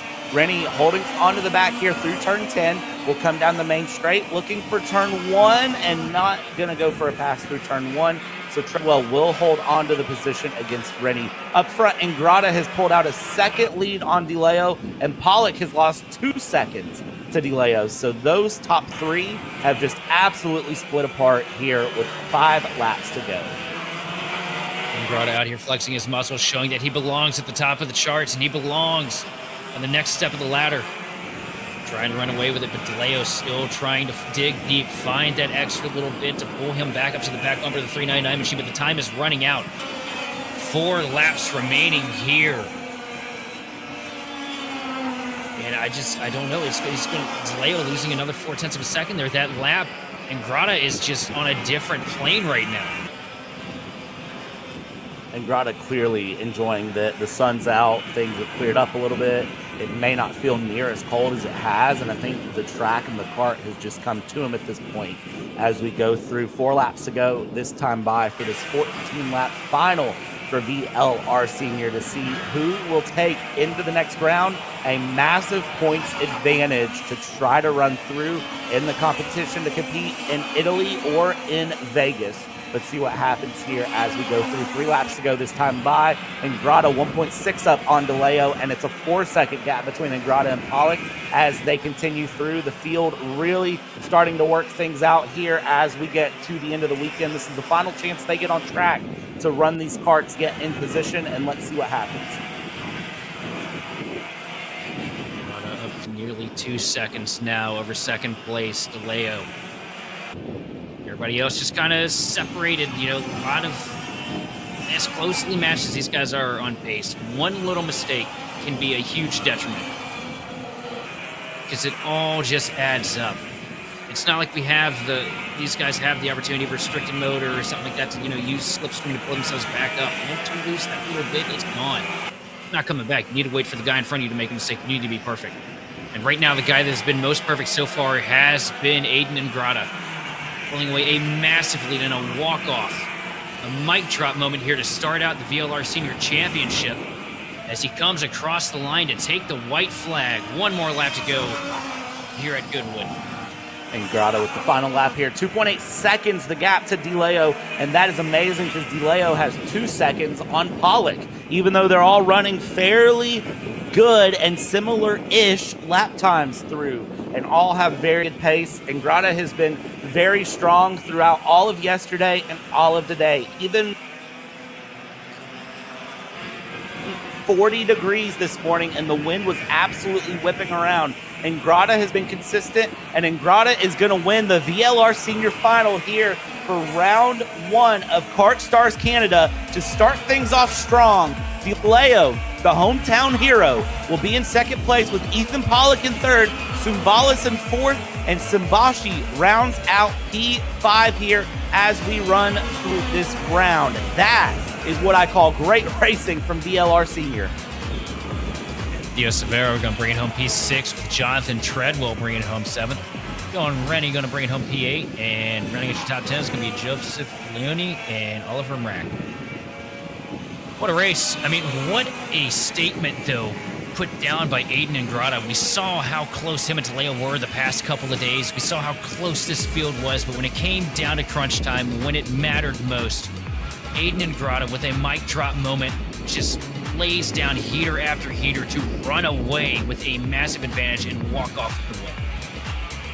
Absolutely great to see. And now what you have to watch for is what will Ingrata be able to do around Mosport Karting Center in Bowmanville, Ontario for round 2 in June 27th, 28th. That's going to be what'll be interesting, as well as we get ready for Mini Roks to run out here and see what they can do. So Mini Roks now about to run their final. Mini Roks here, they're not running 14 laps, but they are running 12 laps. I'll tell you what, it's going to be an interesting one as well, man.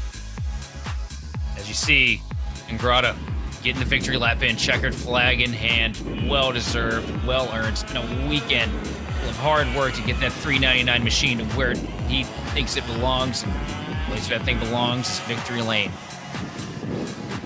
Takes his way around, feeling really, really good here. And as a reminder here, Braden Tyre is going to be presenting someone on the podium a Charles Leclerc Bell helmet. Not sure who gets the helmet yet. That will be determined on the podium. So you'll find out later whenever that comes through. Let's find out, though, now who's going to win Mini Rok, because that's really where things are going to get fun. Mini Rok here, 12 laps to go for them, and then their weekend is done and dusted. And again, Mini Rok competing for the same thing VLR Senior, Masters, and Junior is.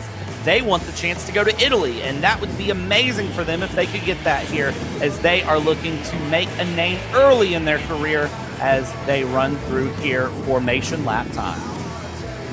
Prepared for this one, brother.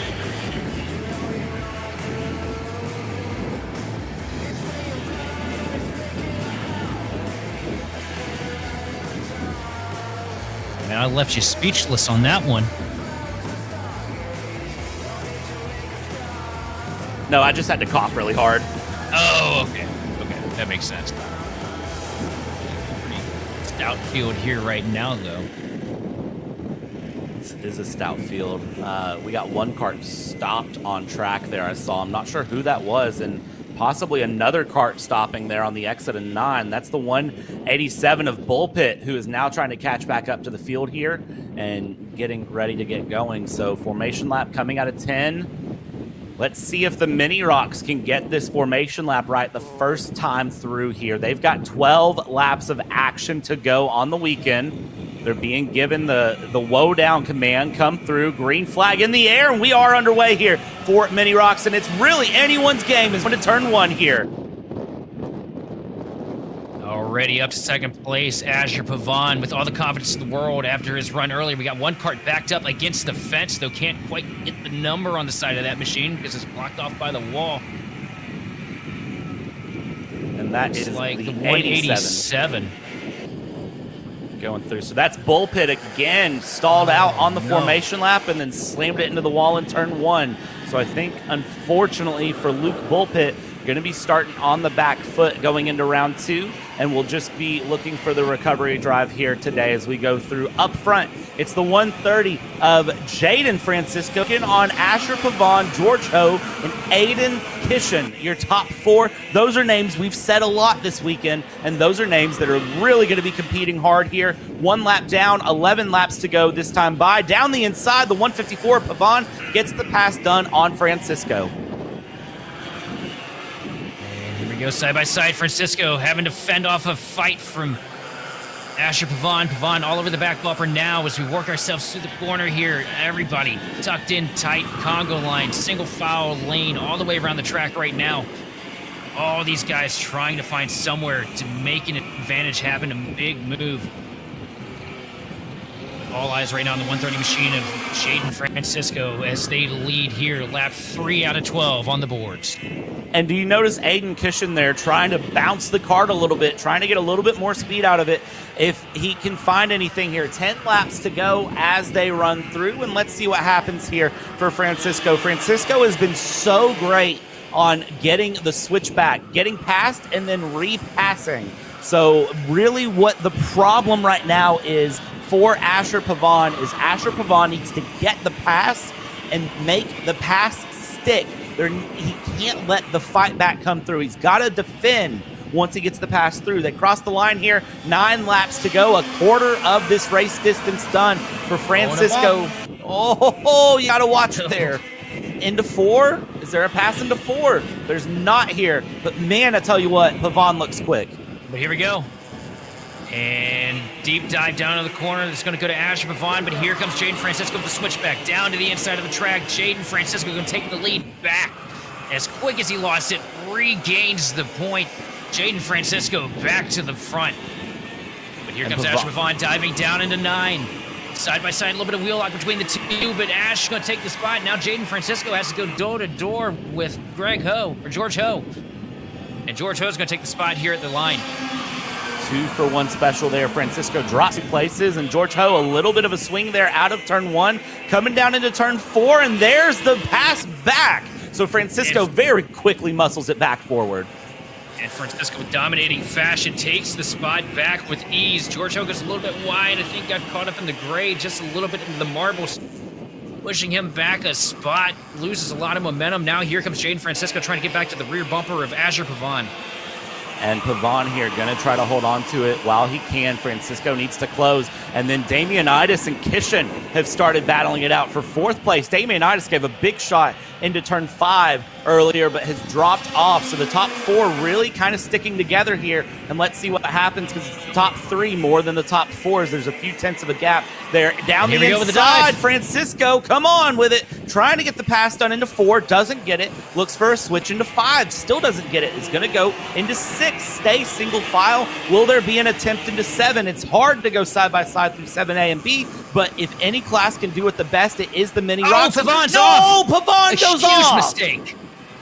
Just barely clips off of the curbing into the dirt, and it was enough to send the kart around. Now, Jaden Francisco has the lead. You could tell that he was in the head of Asher Pavon. Pavon knew that it wasn't going to be as easy as he was hoping for. Jaden Francisco, also a really talented young racer. Now Jaden has to go toe-to-toe, though, with George Ho, and George Ho is coming on strong here in the closing stages.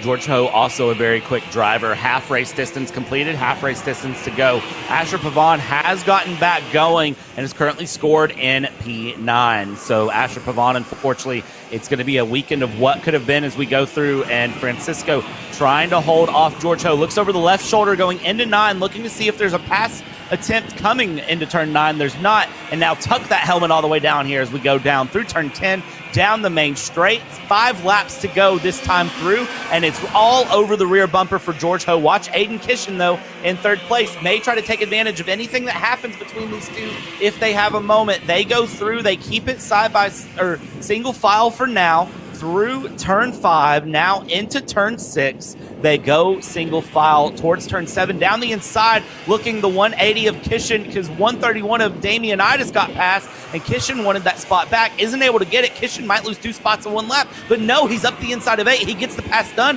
What a great run. Side by side, they go into 9. They're going to go, and that's going to be 2 places. Switch back through. Damianitis looking through, and you can see they want to work together, but they don't want to work together as they go through around. It is going to be Liam Francisco up into 3rd. 2 Franciscos, 1st and 3rd in Mini Rok.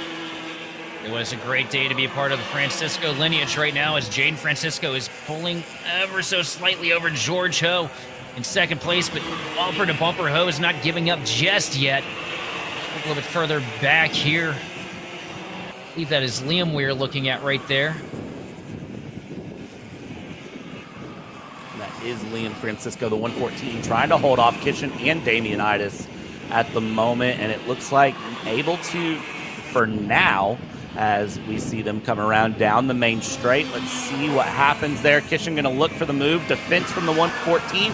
Double defense there on Damianitis for both of them. But in the front, the lead between Francisco and Ho, that is going to be contested very hard. You've got 5 karts battling it so hard for 1st and 3rd, respectively. Francisco and Ho, the 130 and the 105, the 114, the 180, the 131. Francisco, Kishin, Damianitis. They are all battling. What is going to happen here with 3 laps to go? I don't know. Throw it in a blender and somebody will find something somewhere. I'll tell you one thing. I got to give a tip of the hat, too, to Liam Francisco. This has been a weekend of definite learning. We've seen that kart dip its way up from mid-pack obscurity up here now into the 3rd positions. We look at Asher Pavon making a dive now down to the inside, trying to recover some of those spots that he lost. That costly mistake earlier. keeping his foot in it, no stranger to adversity, not giving up, not throwing in the towel. A lot of tenacity behind the wheel of that young driver's cart. Absolutely. Asher Pavon, that'll be one to watch throughout this entire season. Same with Yusuf Adi, because Yusuf Adi has been very quick as well. And what will come out of those two for the remainder of the season, who knows? But right now up front, it is Jaden Francisco, George Ho trying to hold on as they will cross the line and take the white flag. It will be one lap of action left as they're going to go side by side for the lead into turn one. And it is going to be George Ho and Jaden Francisco battling it out. And Jaden Francisco now into second. George Ho in first place coming around. Can he hold it in through turn four, down around towards turn five? Hold turn five. He gets a slightly defensive line going a little bit wider through turn six. Takes the traditional line a little bit deeper is Francisco now through 7A, 7B, and that rear bumper cover there is dragging for Francisco, so he's taking some contact to the rear bumper. Here we go into 9. Can he get the pass? They're going to look, and He's there trying. it is, deep dive. He wants to try it, not close enough to make it stick. The gap opens up too wide, and in the end, George Ho with the patience bring home the win here in Mini Rok Finals with Francisco in second, Kishan, Damianitis, and Liam Francisco in fifth place. Asher Pavon with the recovery drive of recovery drives into sixth. Kotsukis in seventh, and Adi in eighth. Oh, my Lord, breathe. Wow. I tell you what, I don't know how you can follow that. That was incredible. I'm speechless. George Ho with the last lap takes the spot away from Jaden Francisco. Just showing patience is the key. And I'll tell you what, if I was racing here today, the last thing I'd want to do is be taking the white flag in the lead, because we have seen how difficult it is for all of these guys to maintain that. As you watch George Ho grab the checkered flag here, ready to take a much-earned victory lap. Handshake from the flag man. Hey, give me that flag, man. Come on. Now let's let George Ho take this victory lap here and just enjoy it, soak it in for a moment, and enjoy the sights and sounds here around Goodwood.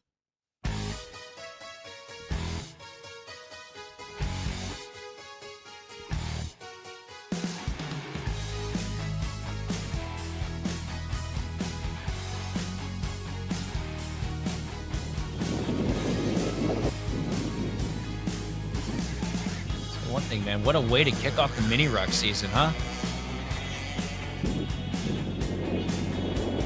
This Mini Rok, this is going to be a competitive class. I mean, just looking through, I mean, Kotsukis had a chance, Pavon had a chance, Damianitis, Kishan, Francisco's, George Ho, Thomas Wyatt Smith, Luke Bullpit, Daniel Hinku, all of those names we talked about at some point, and they all had a very good chance at going through. But of course, is the nature of racing, only one drive win when it's all said and done.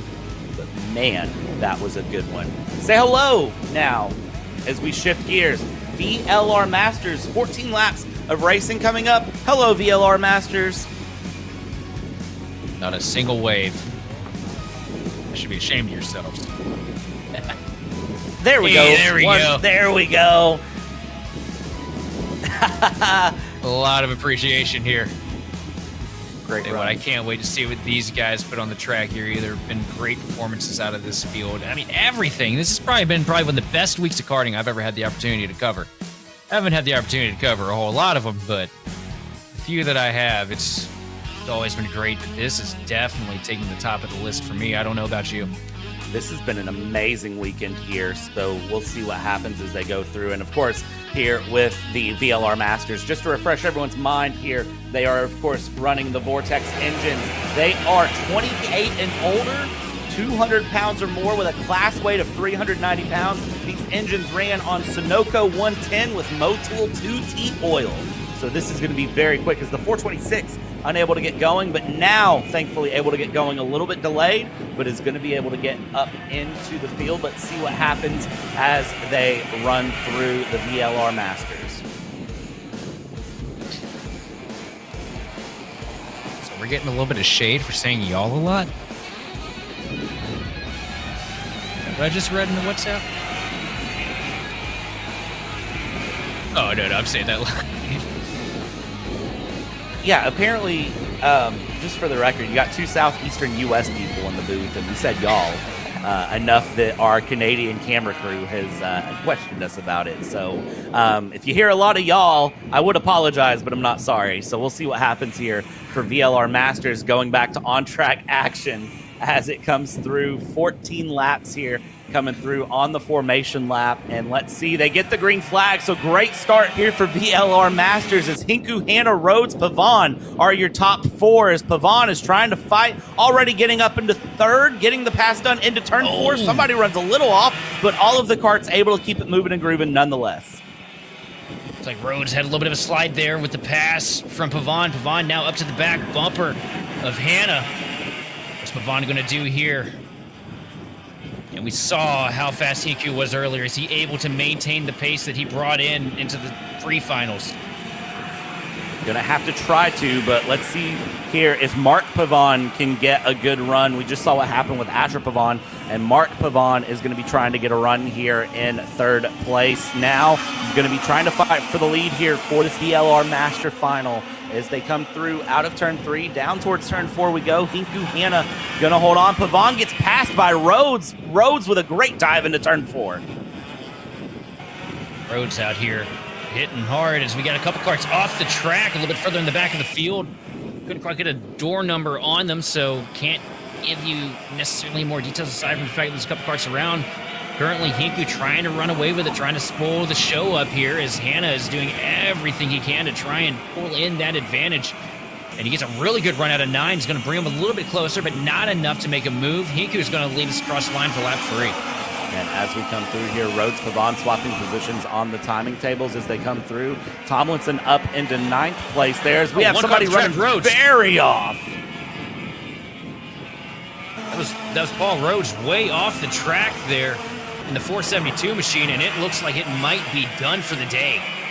And that is unfortunate here to lose your kart in the VLR Masters Final. That is something that can happen, but it's unfortunate nonetheless. So we'll see here for Rhodes what that causes as Hannah is trying to keep Mark Pavon behind here very quickly. Paul Rhodes was the fastest kart on track, had the fastest lap of the session, and now Ivan Hinku will actually claim that time with a 40.3. Not for long, though, because Mark Pavon just a little bit faster as he makes a dive down to the inside of Stephen Hanna to take over 2nd spot. Now his eyes focusing on your race leader, Ivan Hinku, but here comes Hanna trying to fight back, not able to make it work. Mark Pavon coming alive here into the later stages of the day. And we'll see if Mark Pavon is able to capitalize on that and get a run on Ivan Hinku as 3rd and 4th place are going to be battling it out here. Hannah and Valenzano are going to be battling it out through as Rhodes is out of this session in that 472. Leader crosses the line. Hinku and Mark Pavon in 2nd. Stephen Hanna there in 3rd. Andrew Valenzano in 4th. Andrew Flinko and Mankowski in the 411, your top 6 respectively as they go through. This will be very exciting to see as they continue around and see what happens as they continue to fight through. The battles are all over the place. Valenzano trying to get the pass done on Hannah because Valenzano wants to try to have the run on if possible. Looks like Pavon is slipping away from these guys behind him, closing up that gap, or at least attempting to close up that gap to your race leader Hinku, and he closes it ever so slightly, 2/10 of a second now, removed from the previous gap, now down to 0.8 of a second behind Ivan Hinku. So Mark Hanna setting blistering lap times right now. Yeah, Ivan Hinku going to try to be consistent all the way through the 14 laps as we're already 9 laps to go here out of 14. Valenzano able to get past Hannah there and get up into 3rd place. And now Valenzano needs to set off after Mark Pavon if possible. They'll come across out of turn 9 as they cross the line this time. Let's see what the pace is going to be. Ivan Hinku crosses the line. Mark Pavon crosses the line. Mark Pavon another 10th faster than Ivan Hinku, continuing to close that gap. Gap now 7/10. Valenzano slower than the top 2. Hannah slower than the top 2. Nobody is running the same times as Hinku and Pavon, and you can see that Pavon still closing the gap to Hinku as they come through 7A, 7B, and now head out towards turn 8. They are really, really keeping this thing close. And Mark Pavon doing everything he can to close up that advantage as the laps wind down. Coming to the stripe this time. We're going to take 7 laps to go. Halfway through VLR Masters Final as Mark Pavon 0.5 of a second behind Ivan Hiku, closing that gap. Just a 1/10 or 2 at a time each time he crosses the stripe. So look at another battle shake up right here. The 422 machine going to take a deep dive down into 4 and take over the spot.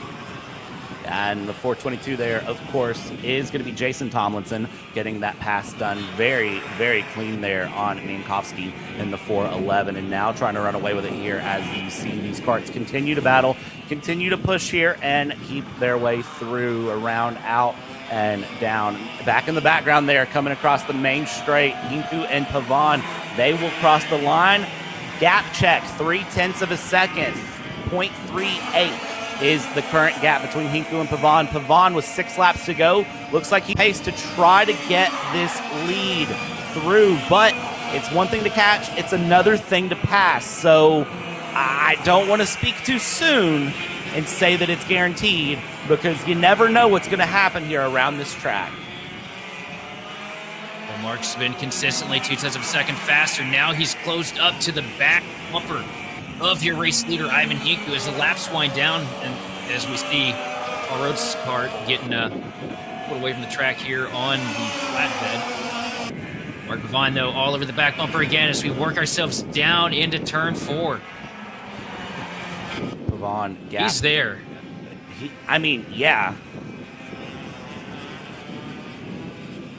Oh, this is going to be such an interesting one to see how it shapes up as they come through turn 7. I mean, the gap just a couple tenths, as we can see somebody going slow there off to the side just in front of our leaders, and doesn't look like it'll affect them as the leaders come through. And they go through turn 9 now, down the main straight, heading towards turn 10, heading towards the start-finish line. And it is this time by 1/10 and a half. But as they go through turn 1, the wider line from Pavon. And here's the thing, Sheldon. There's the dive into 4. Oh, and spins the 466 or so. Mark Pavon now side by side with Hiku. Now for the race lead, Mark Pavon is going to take the lead. And Pavon, and with dominating fashion. Pavon not happy with that either. I don't think Pavon wanted to spin the 466. You could see kind of stuck the head down, not thrilled with how that happened at all, as Valenzuano is now up in the mix for 2nd place. As Valenzuano is going to be trying to look after Pavon, and I'm sure the officials are not going to look kindly how Pavon just got that pass done. Tell you what, though, it doesn't matter too much. Pavon right now in front of the field with a 1.2 second advantage over Ivan Hiku. A race, honestly, a day where Pavon has not looked like the favorite, hasn't had the raw, the first heats and the pre-final did not have the raw speed to really get out there and mix it up the way that we were expecting to see him do. Saving it all for late in the day, now leading with just 2 laps to go once we get to the stripe here for the VLR Masters. Coming through, and let's see how this lead goes and see where things are at, as the wind has absolutely picked up through the day. It's sunny, it's nice, but the wind is strong as we come through, looking at this battle in the back between Valenzuano and Hinku. The battle for 2nd really shaping up as Pavon has just taken off, taken away Valenzuano. Really looking for a pass here through turn 5, not able to get a pass done this time by. Now through turn 6, not able to get anything as they head through turn 7. We'll settle in single file here. This is the final chance, really, in VLR Masters to make anything of your weekend. Let's see what happens. Work themselves around the track here to take the white flag. Mark Pavon with a decent advantage over 2nd place. White flag is in the air. Ivan Hiku trying to hold off Valenzuano here for one last lap. And it looks like Mark Pavon going to walk away with it here. 1.5 seconds separating now. Here we go. Battle shaping up for 2nd place. Love the contact. Valenzuano gets up into the side of Hiku. Hiku's going to hold on strong, though, and start to creep away. And it looks like Hiku's going to be able to come tight here and hold on for a 2nd place finish. But as we work ourselves to turn 9 for the final time down the back straightaway, and with an amazing drive to close up the gap, Mark Pavon is going to take home the checkered flag and win the VLR Masters here at Goodwood.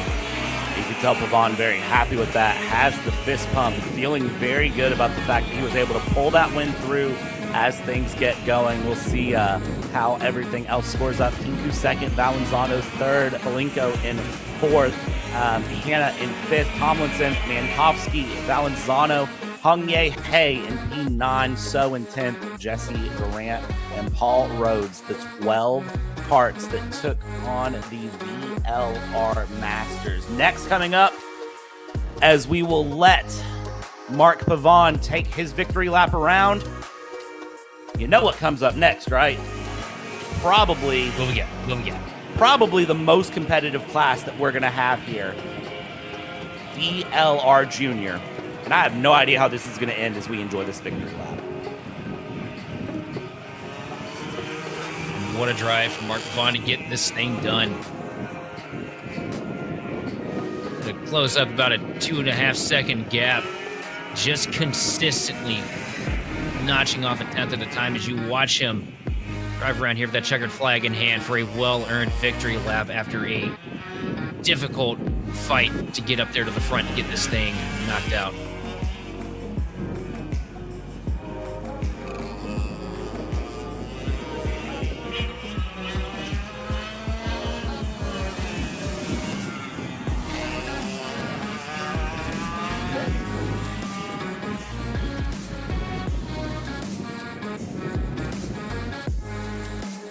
VLR Juniors taking to the grid here, getting ready to roll off pit road.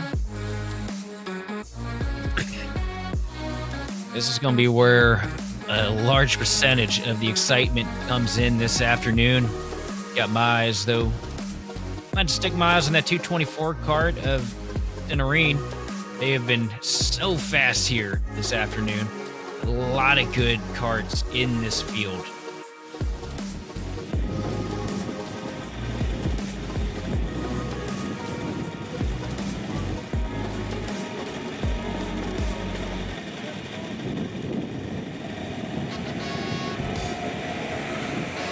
Go ahead, release the hounds, all the karts taking to the track now.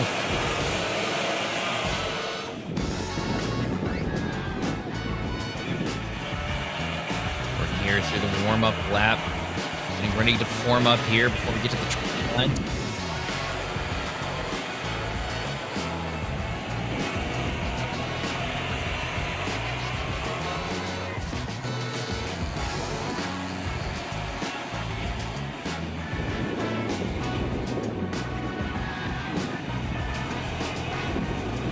Show off impressive car control here with our tire warm-ups. And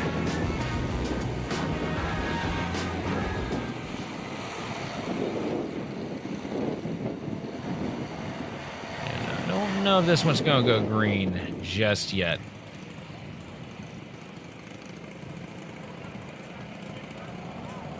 Signaling these kids slow down. Flag in hand, though. The green flag is out. The 224 machine at Declan Denarine going to walk off to an easy advantage here at the start. Here comes second place, charging deep into the corner. A little bit of side-by-side, a little bit of tire-to-tire action, a little bit further in the back of the pack, but everybody makes it through the first handful of corners clean. As you see now, the 287 is Suraval trying to get up to the back bumper of the 224 machine at Declan. Everybody trying to just make it through lap one at this point for the juniors. And do I see lawn chair action up in the front? Do I remember the lawn chair action up in the front? 'Cause I feel like I see the lawn chair action here as the 224 is in first. Dianarine, and then Saraval, Mustafa, Kariati, and Fazari, your top five as it stands here coming around. You know what? This is going to be a hard-fought battle for everyone because the thing is, even though the gaps will open, they tend to close very quickly here in VLR Junior as they go through and come around. Let's see how things continue as they fight their way through. The 224 still holding the lead through turn 9 with the gap closing yet again out of 10 come through. And I'll tell you what, Sheldon, this is going to be one that is going to go, I think, to the wire. Oh, absolutely. These guys have put together amazing races so far, but Dianarine has done everything that he can to try and sneak up the show and walk away with big advantages. You see him starting already by lawn sharing as much as he can around the speedways. You see right now the 207 machine making a deep dive down into the corner. That is Cole Medeiros on the redemption tour after a couple of heartbreaking moments earlier here today in this event. He takes over a couple spots here. Medeiros, that's somebody that's really scrappy, really calculated driver with a really fast piece of equipment beneath him. He's been on the bad end of the 8-ball here this week. Yeah, Medeiros here trying to just, I think this is the recovery drive. This is just get as many points as you can as early as you can up into 9th, because you need to make sure that one bad round isn't the difference between you winning and hitting top 3 in the championship and being outside of the top 3 in the championship. So for Medeiros, this is all about the recovery drive if it can be found as we go through lap 4:14. 11 laps left to go here, including this one as they come around, and it's still the 224 in the lead. But Serravalle looking very fast. Mustafa also in the 202 looking good, as Tronchi's in 5th place with Tazari in 6th. And then you have Quinn Tires there coming through as well in 7th place. So plenty of battles up and down the field. Keep an eye on as the 224 just does not look stable into turn 4. Yeah, Declan kind of giving it every bit that he possibly can right now to try and keep that 287 machine of Serravalle behind him. Serravalle doing a great job towing the line, though. The top 5 basically under a blanket right now. Top 5 all very close here. I'd say the top 6 all very close, and then P7 isn't too far away here as they go. So here we go, pass to the inside. Serravalle trying to get the pass done. There was a wiggle from the 224. You got to watch out too much for that as they go around and bring it through, and now they keep the pass through, and the 287 is Serravalle. Here comes the 224 fighting back down to the inside, going to pass Serravalle for the lead. Watch Mustafa on the outside will switch it back to the inside. No, and the 229 of Cariotti will actually get through as they have to settle it in through turn 7 and engage Alicia Keys mode, everyone, because you just keep on falling. Once you have a poorly attempted pass move that doesn't stick, and then you just start falling and you fall until you can get back into single file and get that cart wound back up to get some momentum. So Mustafa drops all the way to 5th place from 2nd. Now, though, up to the lead, 2.7 tenths of a second at the line last time by. Serravalle closing that gap pretty quick, though, as we see a little bit of a crossover here in the midsection here. Not going to work out, though. Not able to get the momentum down the outside line. Going to lose a spot or 2. Definitely worth the attempt there to go through, and now we watch this battle continue as there's side-by-side through turn 9. Leaves the inside wide open there. And so Mustafa now has Fazari behind as they cross the line and come through. So it's Mustafa, Tires actually, sorry, Fazari and Tronchi. The next one's through. Big slide into 4. Oh, how did Fazari catch that? That was impressive. That cart should have absolutely gone around. Instead, it made a pass in the process. And oh, the 207 machine. Medeiros getting the short end of the stick here. Going to have to go back through the field again, losing a couple spots. There's a little bit of unfortunate contact between him and, I believe, Mustafa. So I think he was bumped into. I believe it was, so but able to get things sorted back out together here. Now lap 9 of 14 underway. The 202, Mustafa just absolutely mowing the grass down, going through, actually digging up the dirt. It's almost like they're trying to install like poles or something over there, maybe just pave a new track as they go at it. Trying to make a little bit of extra runoff area, pointing out to the groundskeepers, hey, you know, concrete here, please, thank you. Actually, yeah, find some more pace. I'm trying to get a little bit more here as we check back in up front. The battle for 1st and 2nd separated by a 1/4 of a second between Dionarine and Serravalle as they come through and around out. They do not slam into the dirt bank there, but down into turn 4, they are going to slide the carts and send it through now into turn 5 and sliding just a little bit, just enough to rotate, and still trying to battle it out as they can. And it has been a successful, dominant day for Dionarine, but now as the laps wind down, just 5 left on the board here, 4 to go. Serravalle keeping Giannis up on the back bumper all around this track. as we work ourselves through turn 10. 4 laps to go here for the VLR Juniors. And as we see here, Sarah Valley in the 2-7. Apologies there for that, going around and coming through, trying to find the pass, going down towards the inside through 5, now trying to come out of 6 and not able to find it yet. You see a little bit of bodywork wiggle there on the front end, though, from just the kart running over the rumble strips and kind of just trying to find so much grip in these karts that it does cause that front bodywork to wiggle a little bit as they come through. Gap, though, 0.2 of a second still, and you can see the hand forward. Forward is the goal. Getting the pass done on Dion is the goal.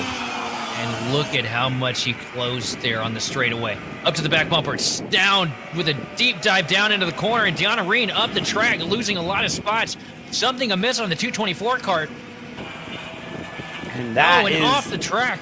No. The hand. The helmet into the hands. And that is heartbreak. A day of absolute dominance comes to a short end, just 2 laps short of the finish. Oh, that is so heartbreaking, but such a good drive out of the 224 all day long. Dominated the sheets in qualifying, practice, and the heats. But right now, race falling into the hands of Saravale here as we take 2 laps to go. We're going to battle a little bit further back in the pack. I gotta wonder, is Cariotti in the 229 going to be able to catch up at all? I'm gonna have to wonder that here, because now Sarah Valley has no one around for any sort of draft or anything. So 2 laps to go. White flag this time by. And Fazzari here trying to battle it in for second place. Look at that. Switch one way, switch the other, and Fazzari holding off. Currently at the moment, tires going through. Let's see how this battle goes, because this is a mess. The 202 off into the dirt, and that was Mustafa going well off into the trenches. I'll tell you what, he has had a rough day here today. Look at the battle right now, though. A little bit of contact, wheel to wheel, but into the final corner, I do believe. We're into turn 9 for the final time. I believe Saravale's got it right now. DD will come across And second and a half lead. Big victory there. And Cariotti in second. Third place will come across Medeiros. Tires, Tronchi, Fazzari, Mustafa in the 202 we saw run well off the track. Tufford, Chang, and then it is going to be Kara Dugden in P10 from there. It was Dos Santos, Chaudhary, Tires, Moskalenko, and Pagliaroli. Your top 15 in this 20 kart class.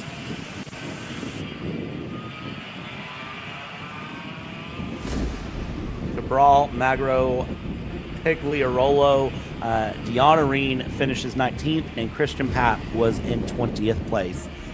You got to feel for the 224 of Dion, but Sarah Valley with a beautiful win there, able to persevere, and sometimes a little bit of luck is all you need to get the win. What, luck or not, Saravale put himself in the position. He rode in the tire tracks of the 224 machine all race long. Was never more than a kart length and a half away from touching the lead. So that 287 of Saravale definitely earned it. It's a shame that these two didn't get to battle it door-to-door and white-knuckle it like we were so looking forward to. But it could have been either one of them coming across that checkered flag first. So congratulations to Saravale here as he runs around for a much hardly contested victory lap.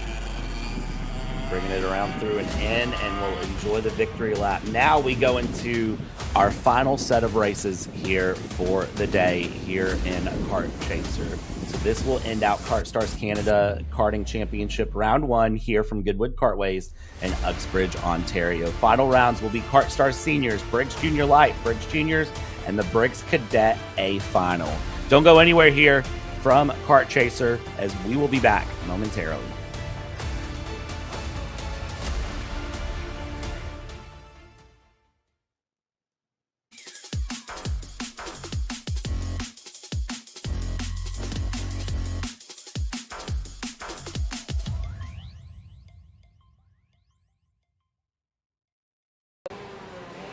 Brandon, why are there all these charges for just over $200?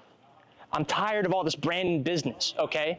Brandon this, Brandon that. Why are there all these expenses on AKR over $200? We know, okay? Take a walk with me.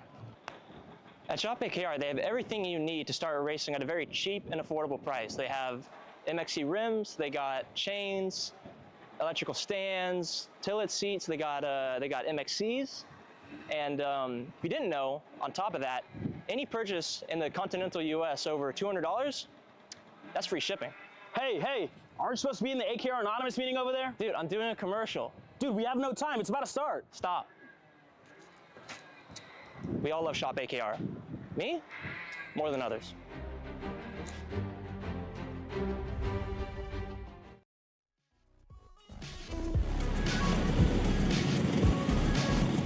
And welcome back here to this round one of KartStars Canada here on Kart Chaser. This weekend's Kart Chaser coverage for round one of KartStars Canada has been presented by Clearly Canadian, North America's premium sparkling water alternative, and Wholesale Express, your trusted digital auction platform in North America. We are at Goodwood Kartways in Uxbridge, Ontario, and we are running the final set of finals here around this track, and we've got the largest class of the weekend currently going on track. 50, count them, 50 karts taking on this run in KartStars Senior. And, well, Sheldon, I tell you what, every time they come out, somebody kicks it a little harder sideways, and somebody went 90 degrees sideways into turn 4 there. All I got to say is 50 out on track. Keep it together, y'all.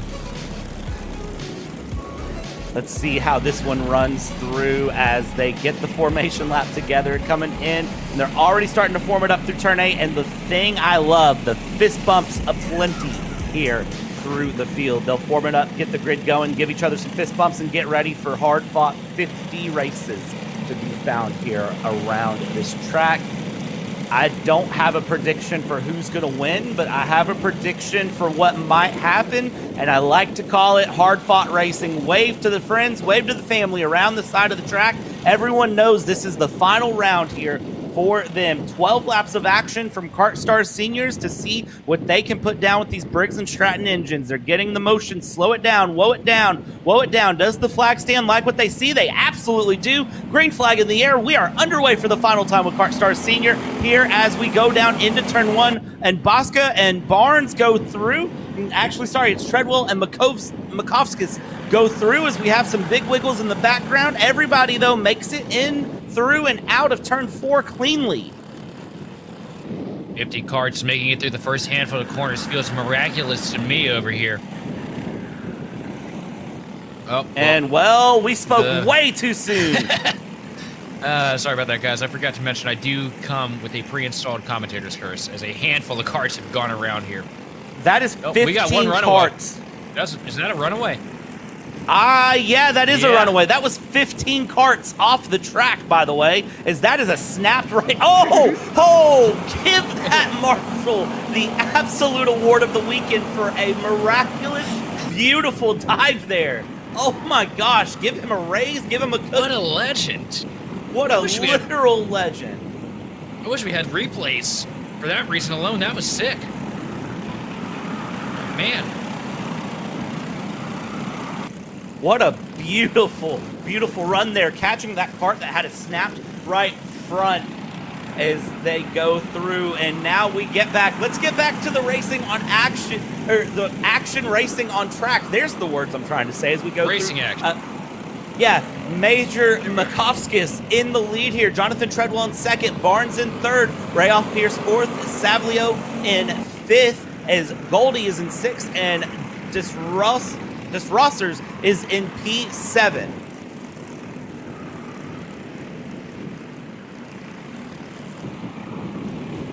Major Makovskis starting to walk off to a major lead here. 1.1 seconds at the stripe last time. Looks like that lead is still growing for the 374 kart. Over second place, Jonathan Treadwell. Treadwell with a rear bumper full of the 302 machine of David Barnes. Further back here, side-by-side racing, just outside of the top 5. Everybody getting single filed out here pretty quick, though. Watch out for Paxa. I think Paxa will be really quick. Wherever Paxa is gone, and actually I'm going to tell you right now that Paxa, I believe, is the kart that ran away, is Paxa is scored all the way back in 40th place currently going through. So Makovskis currently in your lead here. Treadwell second, Barnes, Savlio, and Goldie your top 5 as they go. Watching battles all throughout this run as we go through turn 7, and everybody keeps it single file through 7, which is always the great decision as they go. Right there, that's another heartbreaking moment too on the day. Paxa showed so much pace here all weekend long, and unfortunately not able to be here for the finish after a rough incident to start this event off.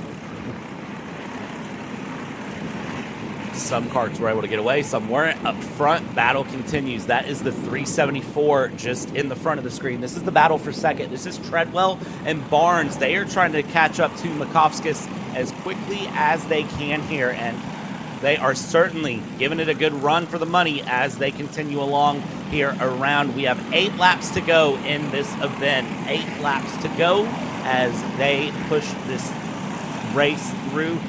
Savlio in 4th place, currently about 2 seconds back from the top 3 as the top 3 come through and continue to try to battle it out. Oscar's lead is starting to shrink a little bit now. Treadwell bringing it down from a 1.5 seconds down to 0.5. 366 kart not going to be denied. Been so fast here all week. Working his way into the picture here as the laps wind down, just short of halfway. Here for the KartStars Senior.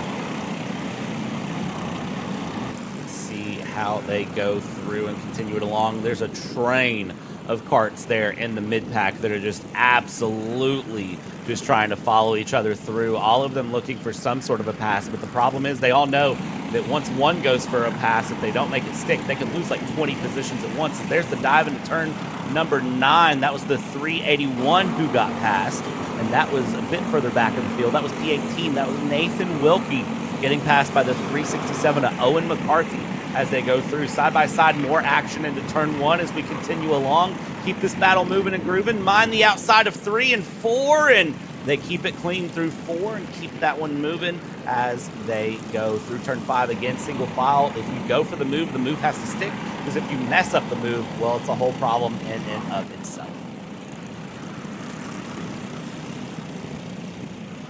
Nobody out here willing to give an inch. Everybody trying to fight and claw for position.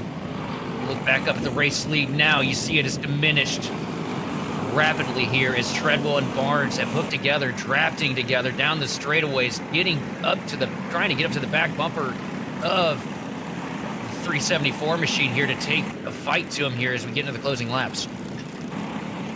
Continuing through, less than 5 laps to go here as it stands. The 302 of Barnes trying to put pressure there on Treadwell. Wants to get the pass in the second if he can. Makovskis there in first. And another little reminder here as we continue going on the podium, a random driver will be picked by Braden Motorsports in Bell Helmets to be given a Charles Leclerc Bell helmet.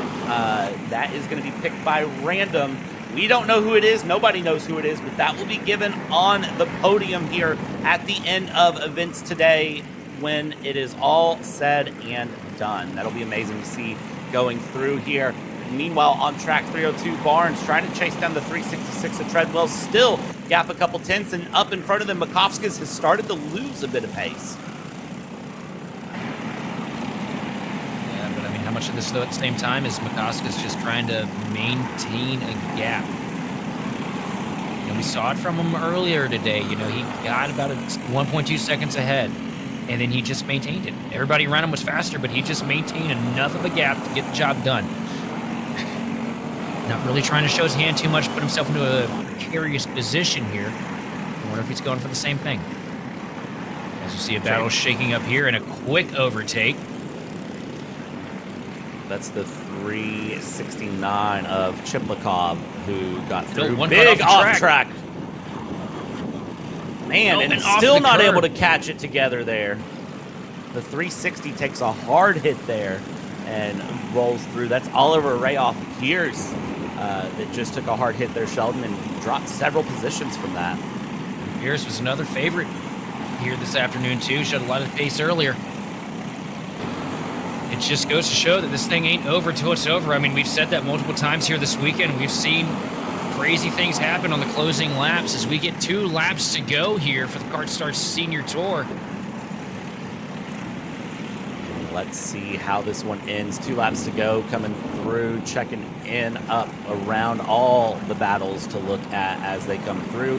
And now you can see everyone looking to make some sort of a move where they can. They know time is running out. The 360 there still looking and to get a top 10. That's Rayoff Pierce, who would love to get a top 10 when it's all said and done, trying to find a move and not able to at this time as they go through and continue around. That's the 310 of day. That's the cookie in, or the filling in the cookie sandwich there as we go through. 374 Makovskis, big gap there with Treadwell and Barnes battling it out on this final lap as they go white flag out this time by, switch back one way, switch back the other way. And who's going to win this one? Well, it looks like Makovskis if he can keep it together.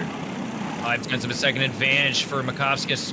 Major Makovskis looking for a major win here, trying to start this season off the best way you possibly can, and it looks like he's going to do it as he leads them down into turn 9 for the last time, down the back straightaway into the final corner, into 10 at the start-finish line, and Major Makovskis is going to win the KartStars Senior Tour opening round.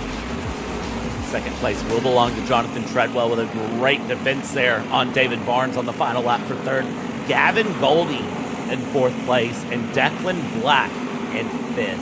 From there, it was Vasil Chiplikov, Patari in P7, Savlio in P8, Sebastian Day in 9th, and Des Rosaries in P10. Oliver Rayoff Pierce was 12th, Adrian Sibbett was P11, Christian Valverde in P13, Eli Yanko 14th, and Owen McCarthy in 15th. And again, this is a 50-kart field that just ran. So tons of drivers, tons of places, everybody very supportive of everyone, regardless of their position, and very happy to see where they're at. But in the end, Major Makovskis will get the victory lap here today. And well earned, got to the front early, kept it up there the entire race. Picked up so much pace here in the later stages of the day. And I'll tell you what, definitely deserves that checkered flag that he's wheeling around the track right now. And did a good job maintaining the gap.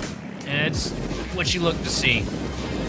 Didn't make any big mistakes. Nothing super flashy, but you get too flashy sometimes, and sometimes it backfires on you. Good win for the 374 machine here tonight.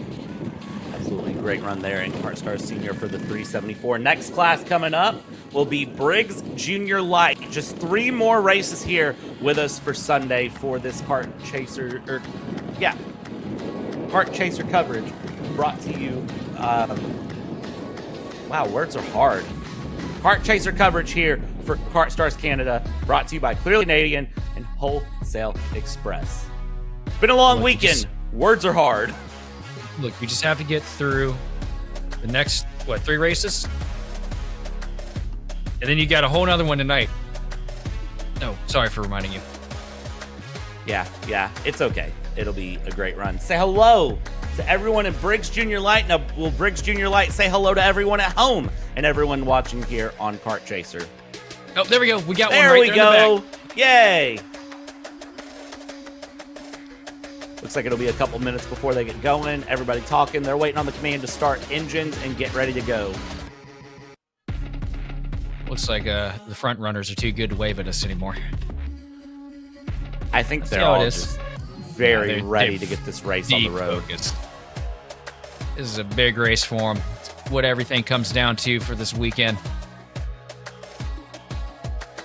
They'll have 12 laps of action here in the Junior Lite. And again, just as a reminder for everyone, for those asking about the difference between the Junior Lite and the Juniors. So the Junior Lites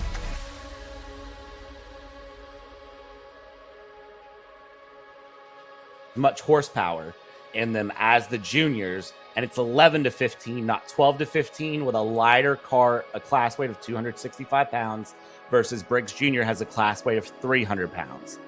So we'll see how these karts handle this, how these drivers handle these karts as they go around here in the end. We're coming up on the run, stretches coming through, everybody getting ready for a great run, and we'll see what happens for this Briggs Junior Light category. It's also the category that we saw the back-to-front challenge for the 154 machine of Asher Pavon. Got an issue starting out, had to drive through the entire field to get where he is right now. It's going to be very interesting to see what comes from behind the wheel of that machine, as we got one kart around already. It looks like possibly the pole sitter.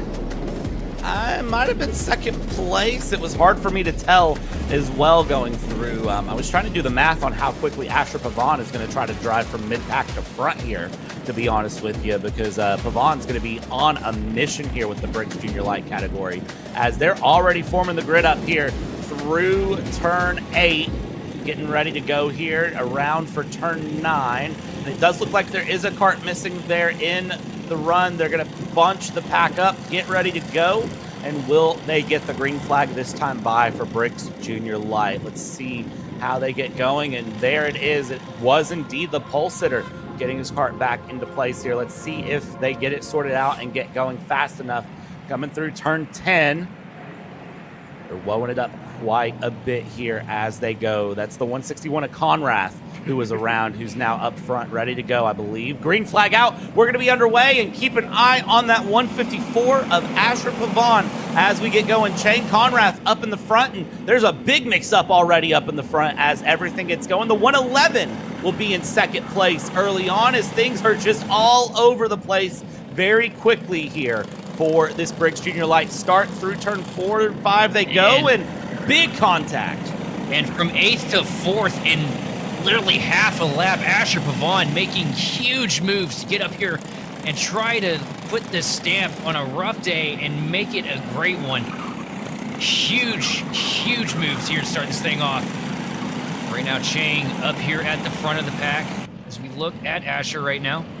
Chang going to bring it across the line to lead lap 1, as he's got 2 cars in tandem right behind him.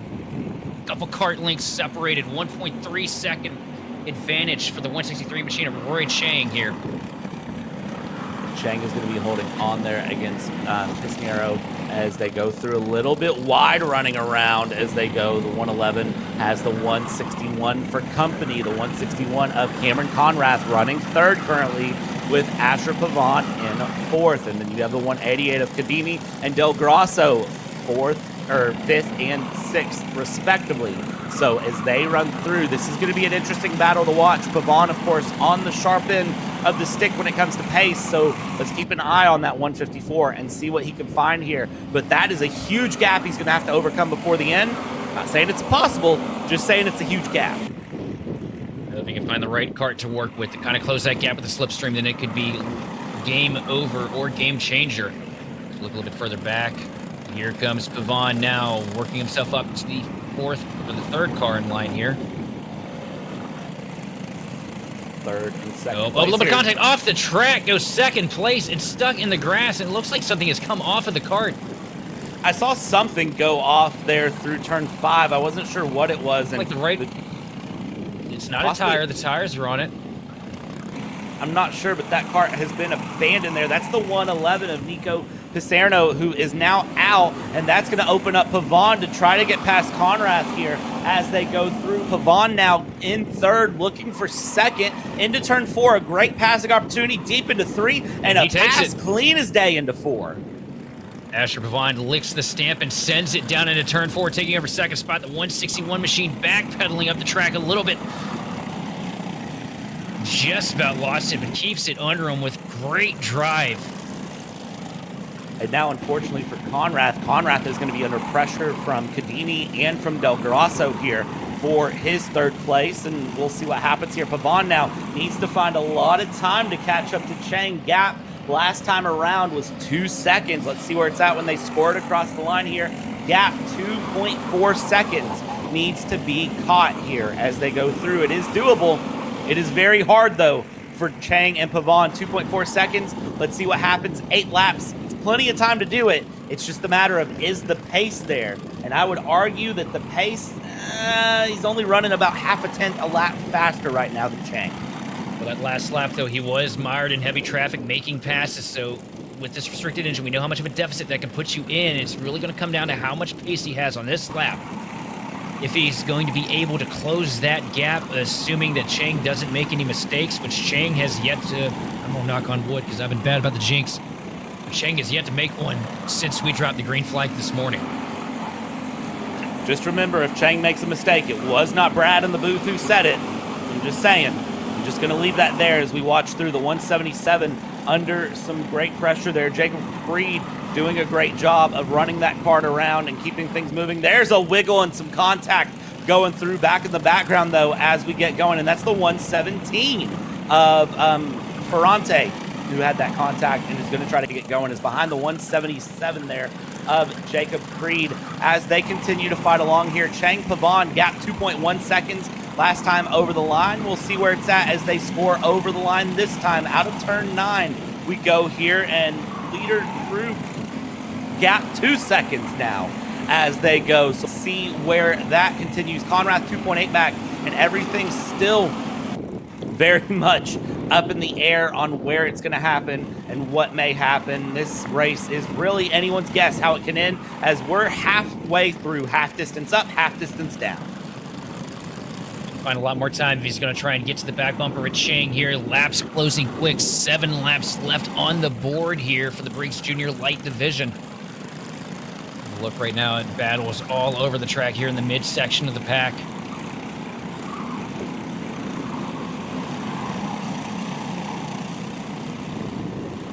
You know, you can feel the tension in the air now as we've gotten into these last handful of races. You really can't, because this is the last chance anyone gets for anything here. As the 177 is battling it out here side by side and bumps the curb through and loses 5 places there in one run. Not an ideal moment there, and that was the 117 who went over the curb and lost so many places at once. Not at all what you want to do, and still possibly going to be dropping down the order here if you can't get that kart wound back up, get some pace back in it, and get that going. Also, Pavon with a massive lap last time by, reeling 3 seconds in on Roy Chang's lead. Now down to 1.7 seconds between your first two. 1.4 now at the stripe.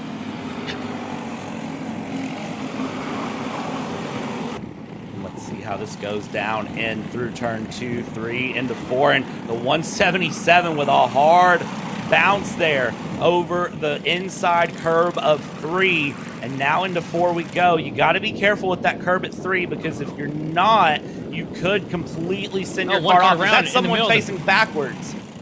We've got one kart around in the middle of the track. Luckily, everybody looking like they're getting past it. Couldn't tell who that was, though. Hopefully it's not Roy Chang, because if it is Roy Chang, I have a feeling that you will have a strongly worded email coming your direction soon. Hoping it wasn't, because I very much enjoy my job up here in the booth. As we come across the line, gap 1.4 seconds with 3 laps to go between Roy Chang and Asher Pavon as we come over the line and keep this thing moving here in the Briggs Junior Light Final. As we watch, I mean, great battles all the way through this field, but you got to say Chang has been great at just keeping consistent enough to keep Pavon at bay. Chang has shown so much talent here this weekend and so much skill behind the wheel of that 163 kart. It's not gonna, if Pavon even has a chance to get there, it's not gonna be an easy pass. We see a little bit of contact a little further back in the field. And you kind of saw the hand motion there coming through of like, hey, what are you doing? As they figure it out there, and that is Micah Marie El Haddad, I believe, going through in 6th place. That is the front kart that was hit by 7th place back behind coming through. Let's watch how this battle continues to go around as we see more side-by-side action happening all through this field and continuing to go, because nobody wants to settle in for the position they're in. Everybody wants to find what they can, because in the end, this is all they've got left for the weekend. This is the final run, regardless of how many classes you're running in. If you're in Briggs Junior Light, this is it right now. Last lap now underway. Chang has crossed the line. The gap is a second between Chang and Pavon. Can a second be closed in a lap? You're going to need a huge mistake out of Chang, and if you're Pavon, you're going to be absolutely flawless in your execution. We got one kart off of the track. Looks like the 161. That was the 161 indeed of Cameron Conrath, who was off the track and out there in turn one. Big slide. That's the 129 of Lonnie with a big slide there, trying to get the pass done to the inside, gets switched back through, 2 for the price of 1, loses it out here as they go around. This mid-pack battle is not done, but up front, Chang to Pavon, the gap was 6.5 tenths at the line, but Chang able to hold on for the win of the Briggs Junior Lite Final. And that's got to be that one's going to have to sting if you're Pavon. To be that close, there's one more lap left. You know Pavon would have been there all over the back bumper, but a comeback drive of the ages for Pavon to even get within the ballpark, let alone to second place. Roy Chang, though, did everything he needed to do. He executed flawlessly from the drop of the green flag to hold on to that gap and hold on to first place and run away to a huge advantage to begin with. Amazing run here, and now Roy Chang will get to take the coveted victory lap here around the Goodwood Kartways here in Uxbridge, Ontario. And there is the handshake, there is the flag, and here comes the victory lap here. 2 more classes until we round out this weekend here. You've been with us on Kart Chaser the entire time, and if you have, we thank you for joining us. And just 2 more classes. Briggs Junior, probably the second most competitive class of the weekend, I'd say, and then Briggs Cadet, the A final with the top 6 from B final, will round things out. There is just 22 more laps of green flag action left on this weekend as we let Roy Chang pace around here and we let them clear the track. We'll be right back here at Kart Chaser.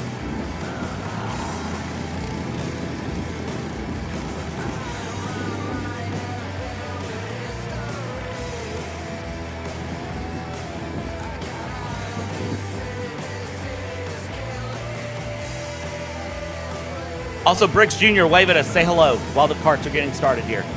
Do we get any waves, any highs, any hellos from anyone here? Nothing. Okay. I see how it is, junior class. That's fine. Yeah, that's fine. Okay. I think I see a wave coming through here.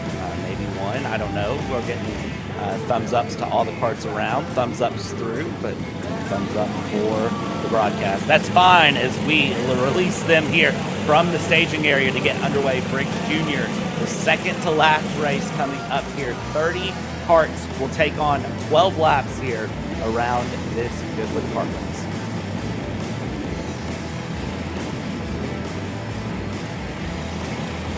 What has been a great day. Sit up here in the booth and cover these races. Had a blast up here with you. These last 2 taking to the track now. I'm so excited to see what these young talents have in store for us here. So many names. Memory serves, isn't this our most competitive right now? Yes, I would say that this is our second most competitive, but there's a lot of names in here you're going to recognize. This is going to be a very charged final, I would say, here to see what happens for them as they go through. Already have the grid form coming out of 9. Little wiggles coming in from the karts. They're trying to get a little bit of heat put in the tires here. Now a lot of bumps as they're saying like, hey, whoa up, don't bump me here. And they are going to get this 30-strong kart field bunched up. We'll see here, do they get the formation lap or do they have to take a second formation lap? Everybody around excited to watch this action come through. I see somebody jumping up and down. They are very excited to watch someone race, getting told to whoa up, whoa up, whoa up, whoa up, whoa up, and green flag is out. We are underway for this race here for 12 laps of action for Briggs Jr. here around Goodwood Kartways, and it's a great run into turn 1 from Pino. He holds on to the lead here. Now into turn 4. Can he hold on to it? Big slides through in 4. Chance to wind Erlin, Seidel, Swiderski, Bowden, Shuck. One cart around. All of those. As there is a big wreck there. There's a cart sitting on its side. That's likely to be a red flag right there. That is a lot of carts tangled together there. Let's see what happens here. I believe Shuck was involved in that, as I did see the Red Bull pants going through that I now associate with Shuck coming through down the main stretch. We're going to go, and green flag, it looks like may still be out here as we're still racing. So what this track crew does an incredible job clearing the course as fast as they do. That was a bunch of karts, and they're confident enough to keep it green, so I guess we're good as we come in. Chan is leading right now. I've got a good feeling, though, Pino is going to be setting himself up for a last lap move. I'd agree with that completely here. Side by side, look at that, the 288 and the 244. That is Seidel who is battling it out with the 288, trying to find some sort of a pass where they can, and going around side by side, hard fought side by side through turn 9, make it 3 wide into turn 9, and now what do? Are we taking it 4 wide? This track is hardly wide enough for 3 karts. Let's try to shove 4 through as they go, and that is a massive fight there in the mid-pack as they come through. Wow. Nobody's giving each other an inch. They know that this is what it all comes down to. As we see big slides, everybody trying to the absolute limit of the grip of these karts here. Somehow finding a way to point them right back into the limit. Great runs from everyone here as they go through. One kart going off into the pits. It is race over for them. But meanwhile, up front, we still have tons of battles happening all the way through. You got to just watch and see who is going to be able to persevere and capitalize in the end. There's your race leader and Pino, Chan and Pino, first and second place respectively. Erlen Stawine, Bowden Swiderski here on screen now. 3rd, 4th, 5th, 6th are battling it out here as they go, and that is going to be a hard-fought battle to watch between them.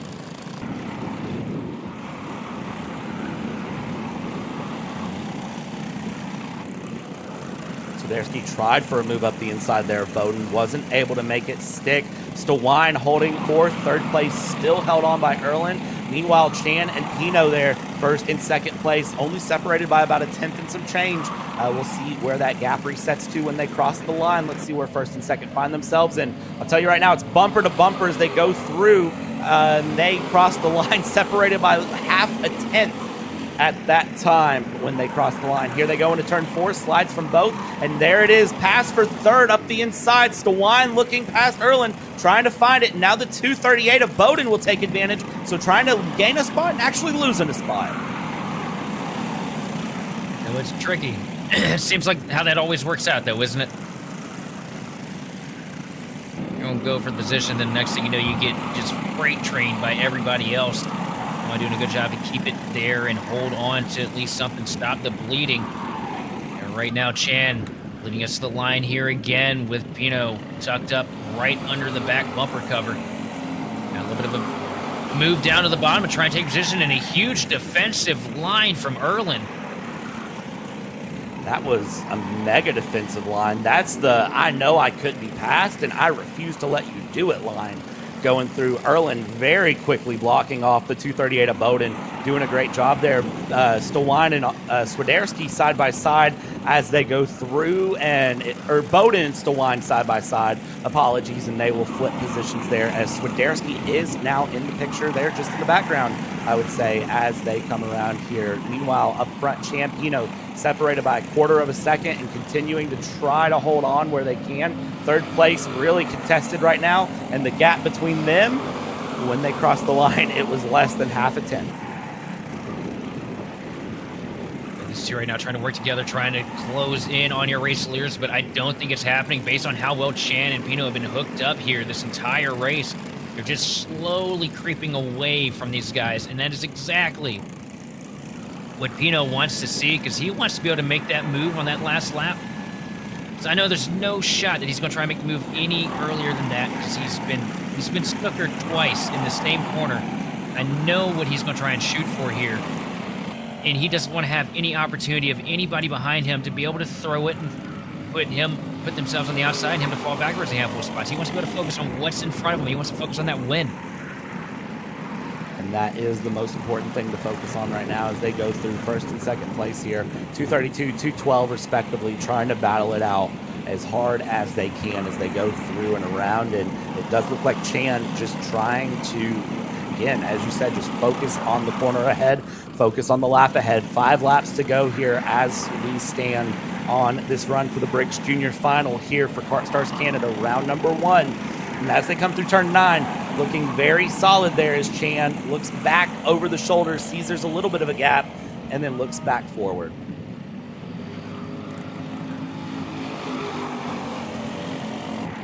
Across the stripe there that time. Take 4 laps to go. Chan and Pino separated by less than a kart length.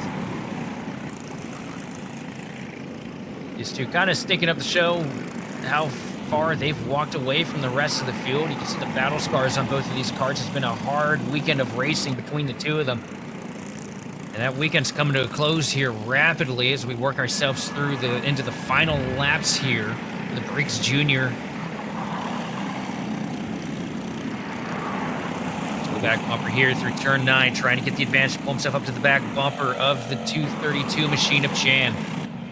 It'll be 3 laps to go when they cross the line here, and as they cross the line, gap was just a 1/10 and a half that time through, but look here through as 3rd, 4th, 5th, 6th, 7th, all trying to fight through. Down into turn 4, Pino looking for a pass on Chan, not able to find a pass that time by, and still trying to find some sort of a run, if it's possible, for that 212, but I think maybe just biding the time here as we follow through. Very close on the run here and just trying to do what he can to find just, I think, the degree of patience that needs to be had with the degree of aggressiveness that needs to be found all at once. It's a very delicate thing to balance here, and in the junior category, it's something that is easier said than done. Mega defensive. Look at that. He knows he's in trouble. Chan does. Pino now right on the rear bumper into 3. Is this going to be the run into 4? Set it up. Oh, he shoots him into 4. Chan, hard defense into 4. Look at that. I've not seen a driver drive like that into 4 at all this weekend. And now through 5, we go to the outside, and you can see there Pino pointing and saying, no, you need to go and give me the line. You know, all over the back bumper. These two made contact a couple times here, and looks like they lost a little bit of time there to 3rd place Erlen. As you see Erlen starting to creep back into the picture a little bit here as we come down the back straightaway into the final corner. Here we are. White flag is in the air. This is going to be the last time by here for the Briggs Junior Series. And there you go. You see Erlen looming in the shadows right now, but currently the battle is between Pino and Chan. That battle they had there lost them a 1.5 seconds to Erlen. Now what happens here? Side by side they go. Switchback coming around. Can they get the pass done? Look over the shoulder. You see Erlen looming in the background. Chan, Pino trying to battle it out. This is the run for the win in Briggs Junior. The last lap, the last half of the circuit, the last third of the circuit into turn 9. This has been a popular spot. Here he comes. Switch it back through. He's going to try it, but he didn't make it stick. Now, Chan just needs to run it to the line. Chan is going to run it to the line. Mega defense, and Chan smacking the kart. Very happy with what that machine can do. And Chan gets the win over Caleb Pino at the line. Hudson Erlen in 3rd place. Ethan Tyers, Jamie Stewine, Oscar Swiderski, Brandon Bowen, AJ Seidel, Blake Forgo, and Marco Bazan, your top 10. Finishing out this Briggs Junior Final. I'll tell you what, Pino had it set up perfectly, but just unfortunately wasn't able to get the power to the tires the way that he needed to, giving that to Chan. One heck of a fight between these two. Locked bumpers from the drop of the green flag all the way to the checkered. What a race.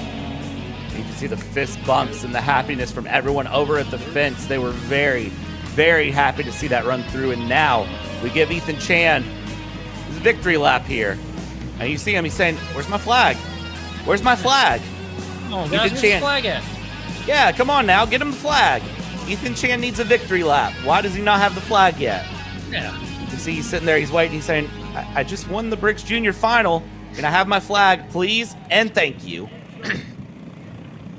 And a well-fought win for that final, too, because Pino threw everything in the arsenal at him there in those last couple of laps. Chan, I know it took everything he had to hang on by his teeth to survive that battle and to be able to walk home the victor. I'll tell you what, Pino, that's going to be one to keep your eyes on here at the Speedway, because I'm expecting big things out of the driver of that 212 kart. Absolutely. This is going to be a hard-fought battle through the season for this Briggs Junior category. And you know how they say you threw everything but the kitchen sink at someone? Well, Caleb Pino threw the kitchen sink, through the studs, through the spice shelf, through the dishes, through the fine china, through the toilet paper, the paper towels, and the eggs. You threw the cat at him. Hey, Gave now, everything don't he throw the had cat. there. Gave everything he had, and that is a driver. That's a driver that I'm excited to witness just grow forward into the divisions here. Because the level of IQ that it took to realize I can't get this job done unless I wait till the last turn. Tried it twice. Tried it in the heat. Tried it in the pre-final. Both times came home the bridesmaid. Unfortunately, the same on the third strike, but you know what? He tried the right move at the right time. It just unfortunately didn't work out. It'll be exciting to see what he brings to the racetrack next.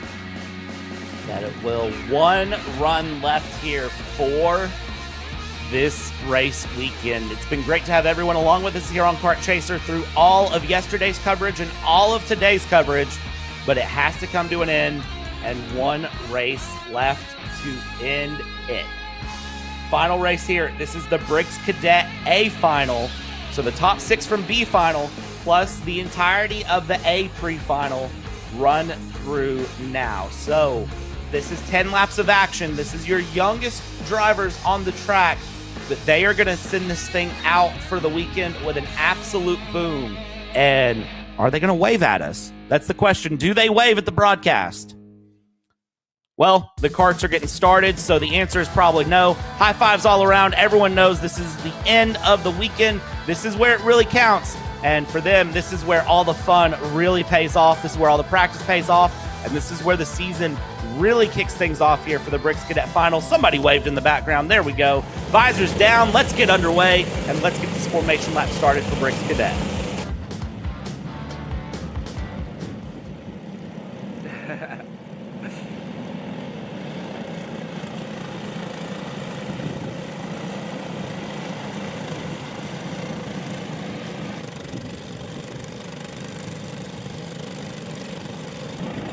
You got a fair amount of sun peeking its way out from behind the clouds here, too. That we do. I got to tell you, these karts sound good. That they do. Any final predictions before this thing goes through? I got to ask, what's your final prediction? I've tried predicting everything today, and every prediction I have made has lit on fire in front of me. So I'm just going to keep my mouth shut, aside from to talk about the race and watch the race. It's probably the best decision, honestly, when it's all said and done. 10 laps left here from Goodwood Kartways for this round 1 of KartStars Canada. This is going to be exciting. Let's see how they get it together. Will they get this formation lap set in? They're all running slow. They've all got it together. Will they get the green flag this time by to run the final 10 laps? Or will they have to take the bonus formation lap through? Let's see what happens. They're into the tram lines. They're coming through. Do they look good? Do they get the green? They get the green. We're underway here for the final 10 laps around this track.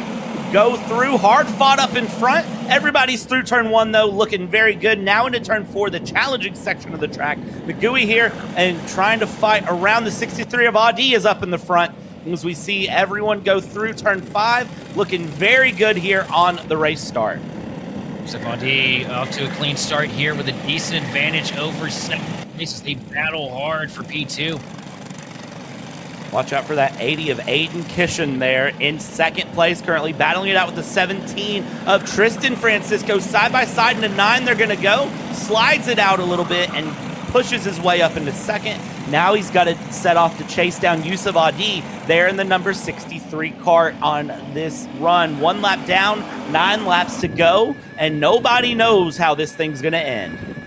But it doesn't look like the battle is over there for second place. As you see Francisco all over the back bumper.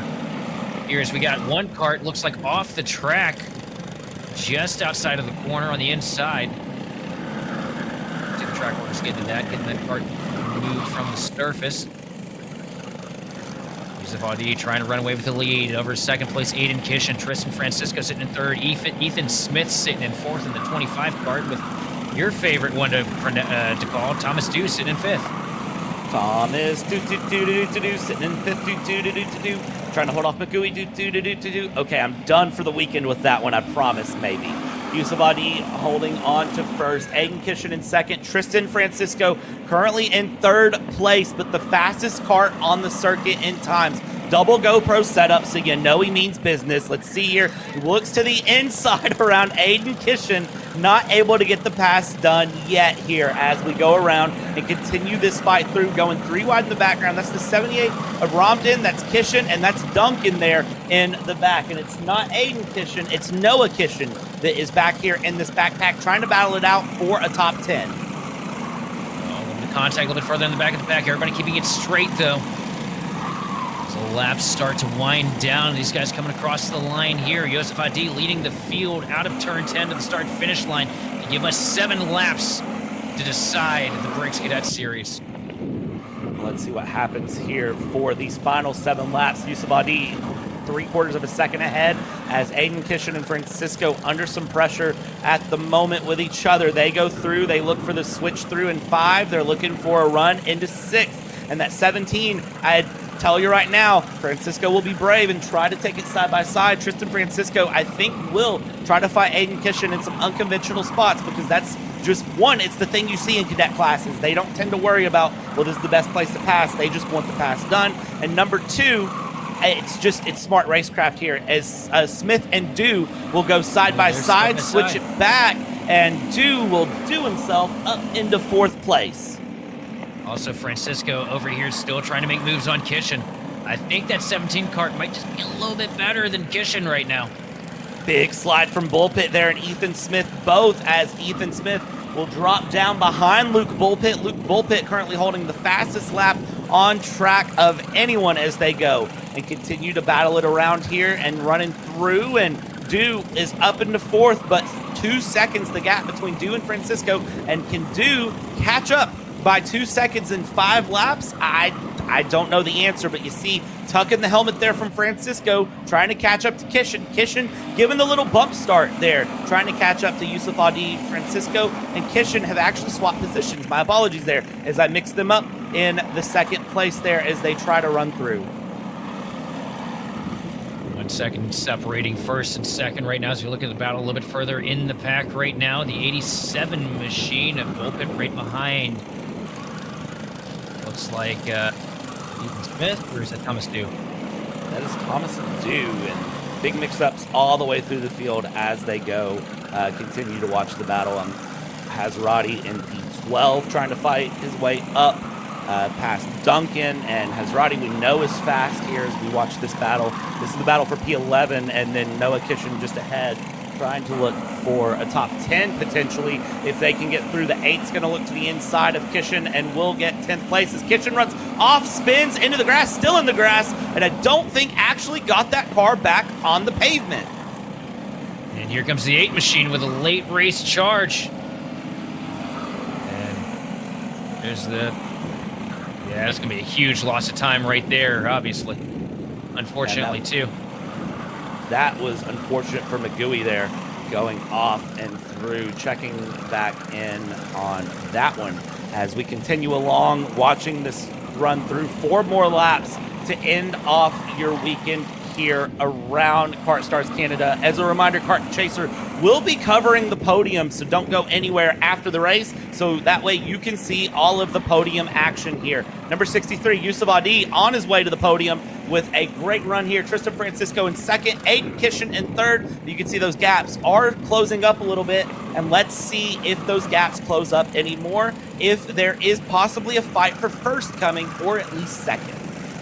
Closing up slowly, but time is running out here as these guys work themselves down into turn 9 for the next to last time. Audi with a decent lead right now over 2nd place Francisco. Kishin hanging on firm there in 3rd place. Look at Thomas Dew right now in the machine with the rear view bumper full of the 87 and Luke Bullpit. These two trying to work together right now, trying to put themselves up closer to the karts in front of them. Thomas Dew trying to hold on to a 4th place here as we go through. A couple of karts off the track there in the background. Unfortunately that is just the result of a hard weekend of racing as we come through down, in, and around. Keep the battle moving here between the 87 of Bullpit and the 50 of Thomas as they send it around here. 2 laps to go here, and they will bring it around turn 9 and now down towards turn 10 here. Currently, Tristan Francisco, fastest car on track. And once again, Francisco finding a 10th or 2 a lap, carving into the lead that Joseph Audi has worked so hard to maintain. Francisco just about within a stone's throw of your race leader as we take the white flag. Bring ourselves into the second half track now. Again, Joseph Audi, hang on as Francisco is closing and closing quick. I think Francisco's going to be there as we come into turn 9. Let's see here what Francisco can do into 9 here. The final corner of the final lap of this round 1 here for KartStars Canada. And who will win Briggs Cadet? In the end, it is Yusuf Audi. But what is the gap as he celebrates? Well, he won it by 0.3 of a second there as Aiden Kishin in 3rd.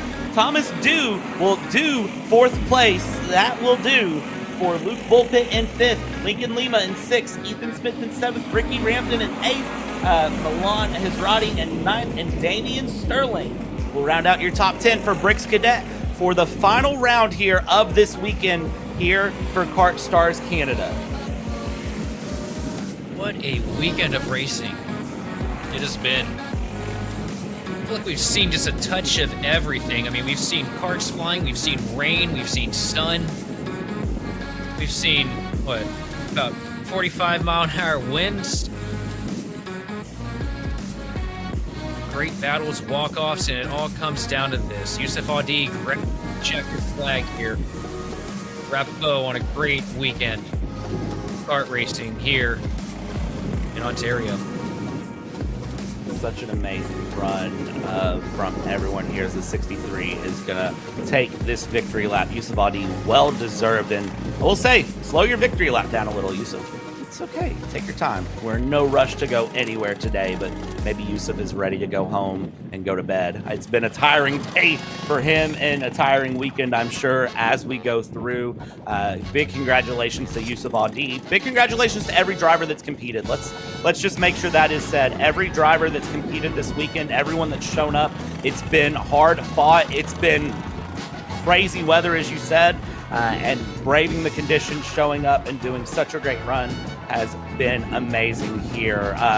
Podium will be at 5:20 p.m. here, but that will be coming to you here on Kart Chaser, so we will be showing you the podium. Don't go anywhere, anyone.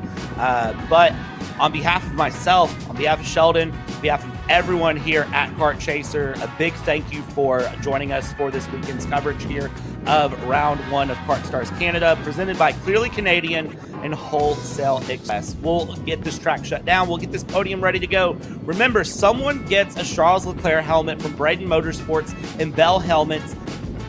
They know the driver who's getting it, but they just won't tell us. We would love to know, but we're not going to know. So we'll join you in the podium at 5:20 p.m. in about 19 minutes from now. But on behalf of everyone from Kart Chaser, a big thank you for joining us here. We'll see you on the podium.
Talk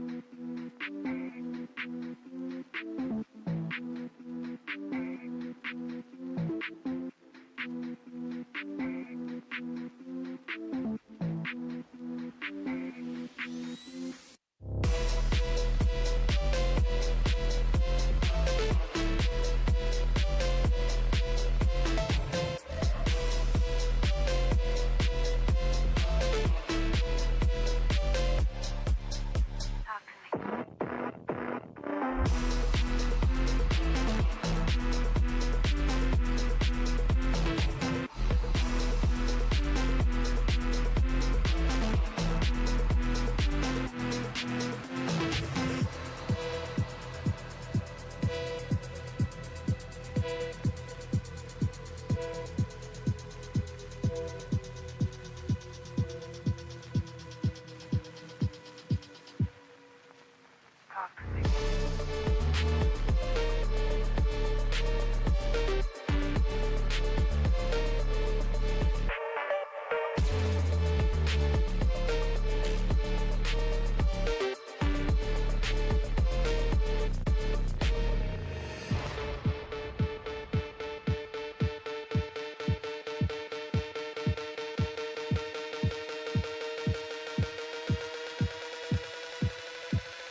Great cooperation from over 330 entries. I want to start off by thanking you for being here. Thank you for being committed to your driver and to your team. And of course, thank you for your participation in round 1 of the KartStars Canada Championship. Just a round of applause for you guys.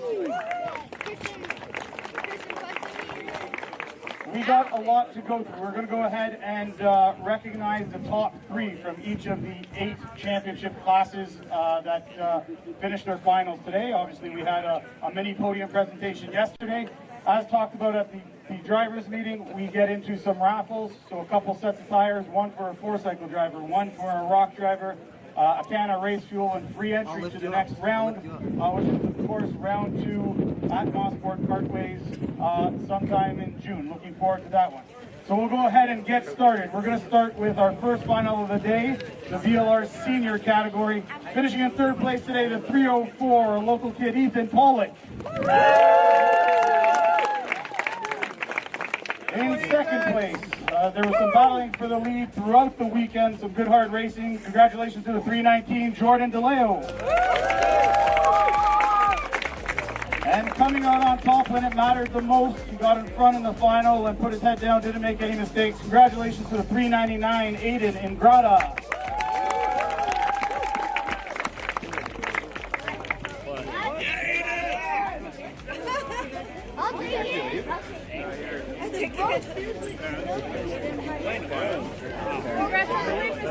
Where's Aiden? See the starts and stuff? Oh, he's over there, he's over there. Guys, Aiden's coming! He's coming. He's coming. Yeah, we can. That's the final big and disqualified from the event is 3 position penalty. Aiden, you get a helmet, man. You even get Get in there, Dan. Yeah, we didn't suck. Sorry, Jordan. Aiden, smile. Next up, we move to the mini rock category. Hey, guys, just watch your back. There's a camera there, okay? Again, a weekend-long competition started yesterday in qualifying through heat racing pre-finals and finals, and the order shuffled up as we went along. Finishing in 3rd place, the 114, Liam Francisco.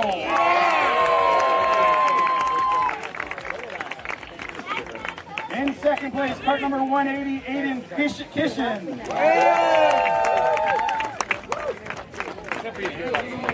And today's win, he scored his first win at the club level a couple weeks ago, and this one is a little bit bigger. Congratulations, his first regional victory, the 105, Georgie Ho.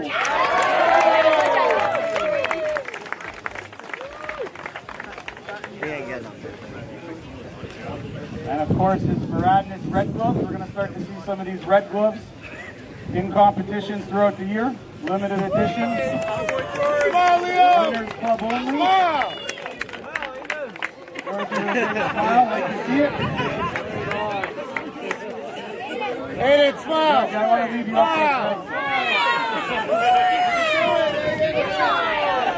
All right. Let's go ahead and move into our VLR Masters, from the youngest Rok category to the oldest. Again, another category where the top 5 was sort of switching from session to session. When it was all said and done, finishing in 3rd place, the 403, Andrew Valenzano.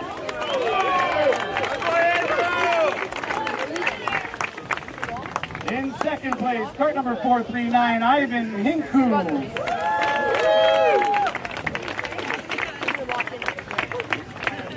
And today's winner, cart number 454, last year's champion. Congratulations to Mark Pavan.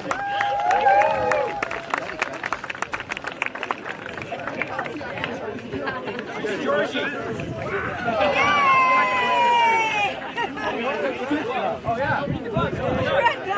Some custom red gloves here for our winner.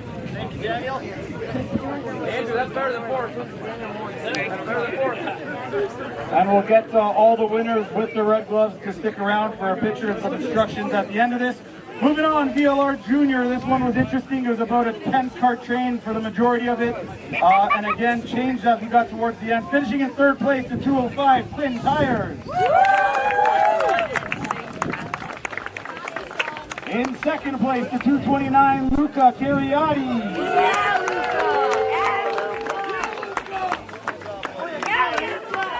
And today's winner, congratulations, a big win to the 287 Leonardo Saravalli.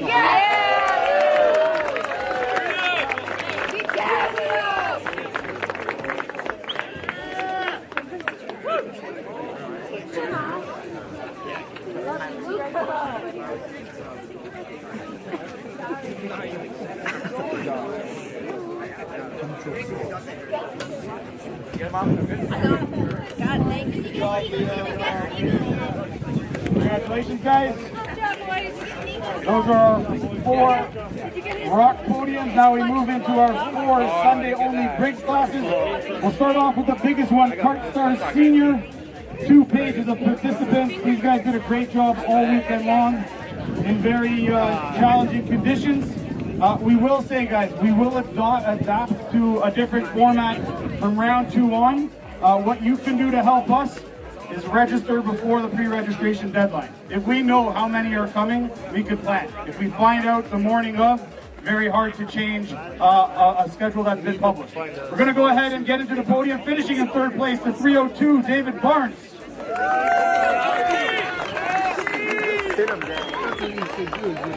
In second place, yesterday's winner, he put a charge on towards the end, just couldn't run down the leader, the 366 Jonathan Treadwell.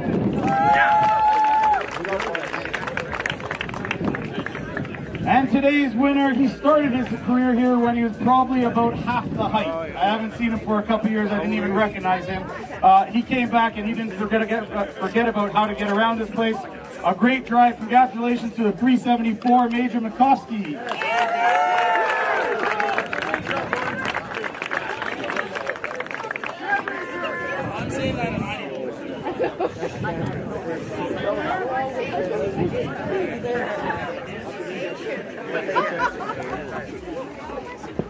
Good job, kid. Taking home his red gloves and a little bit of prize money here in the KartStars classes. Next up, we move to the Briggs Junior Light category, 20 strong. Some good racing in this one. Finishing in third place, the 188 Alessandro Cademi.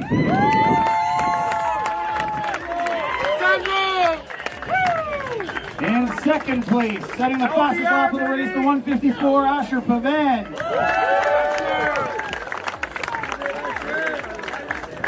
And today's winner, well-deserved. He puts in a bunch of time here, lapping on a weekly basis. Congratulations to the 163, his first regional win, Roy Chang. Oh, come on, man. Hey, there's a camera behind you. Yeah, hey. Oh, yeah. All good. That's what we're here for. We got you. He's okay. He's okay. Let's cheer him on. Roy, smile!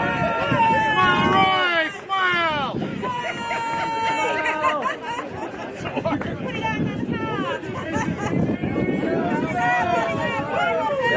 right, guys, congratulations, Briggs Junior Light. Next up, a few years older and a little bit more weight on these cars, Briggs Junior. Finishing in third place, the 214 had a great day yesterday, not too bad today, Hudson Erlin. Hey, Roy! Good job, boy. In second place, setting the fastest lap of the race, the 212 Caleb Pino.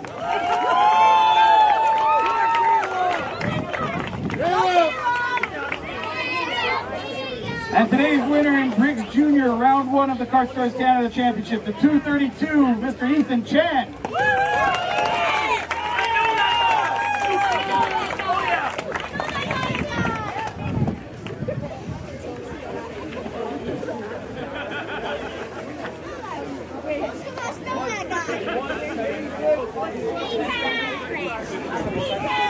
Smile, Caleb! They all get embarrassed. They all get embarrassed. Smile! He's smiling. You don't see him? Yeah, he's cracking up. Next up, we move to Briggs Cadets. And with a lot of first-time participants in the KartStars series, this is the first time that you'll probably hear about this. So we have something that has been part of our 6-year history and tradition as one of the series that have a bigger Briggs Cadet program and some younger participants that are constantly moving in towards this class. We recognize 2 groups of drivers within this race. So we'll have the standard Briggs Cadet podium for 2nd and 3rd as they cross the line. And then we have something called the Mini Briggs podium. So Mini Briggs recognizes 9 years old and under within the class. So we'll go ahead and call our 3rd place in Mini Briggs first. He finished 7th overall, 3rd place, 9 and under, the 25, Ethan Smith.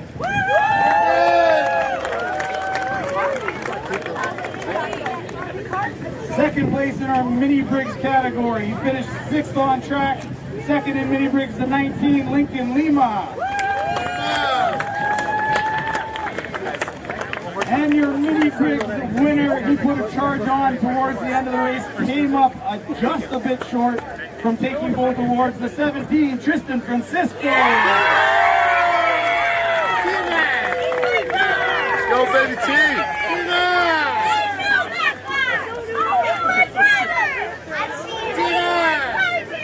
Smile!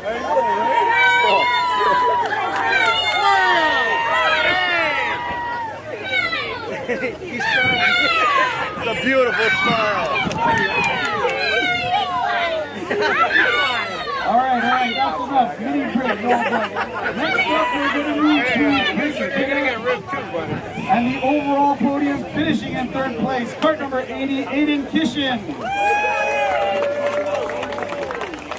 Hey, don't go too far, T. Finishing in 2nd overall, the 17, Tristan Francisco.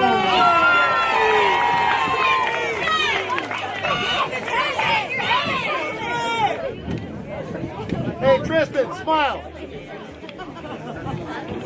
And in Briggs Cadet, our overall winner, he put a lot of time in the winter, and he's been here the last couple weeks trying to prepare and get ready for this race, and it shows. Congratulations, well deserved to the 63, Yusuf Adi.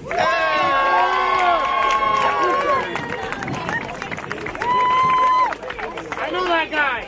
I know you too. So big on Hey, you need a bigger suit. Good job, you.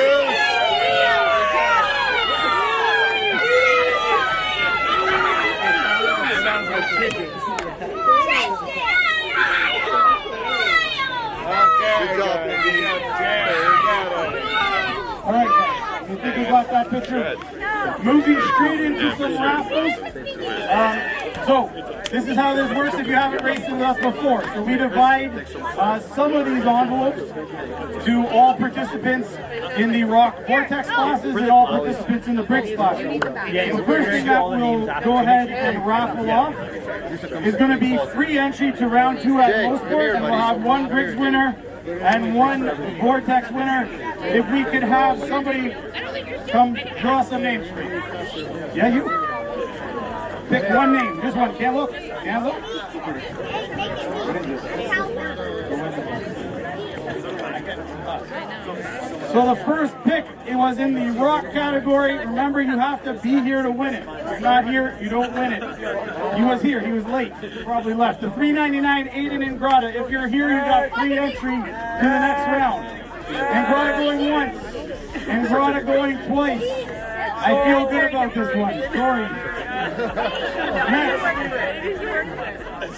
All right, how about the 149, Wyatt Smith? He was here for his brother, Wyatt. You're racing for free, round 2. You don't get anything, but you're racing for free. Round 2, Mosport. June, ready to go? Mini Rock. All right, let's do a Briggs winner. Noah, pull a name here. Me.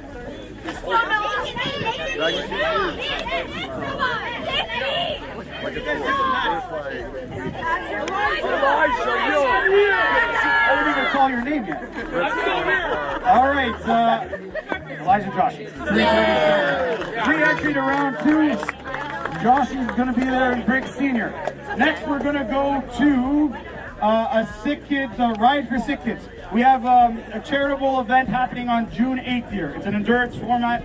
Very cool. We have a little prize package here. We're going to pull a name from all participants on envelope 3.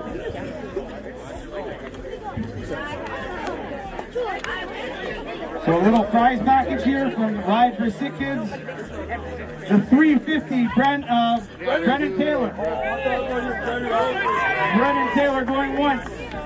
Brennan Taylor going twice. I think there's $1,000 cash in that bag too. Next.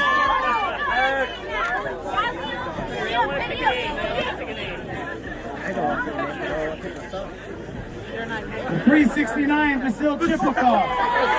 Vasil's here. He's got a shirt on. Come get your package. We don't deliver. Yeah. Next up, we're going to go to a can of Sunoco race fuel for one lucky Rok winner. Jaden, pull it in. Go look.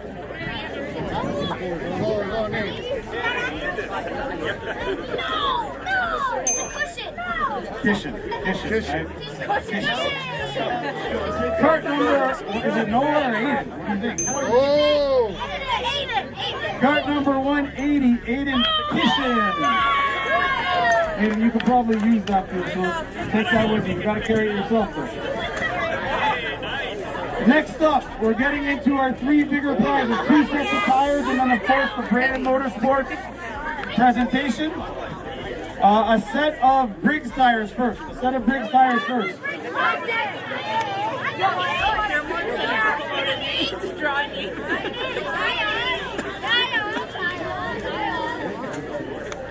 Ooh, I don't know if this one's here. The 387, he lives about 3 minutes away. Santino Krupi. Going once. Going twice. $300 set of tires. Gone. Next, you need to be here to win it.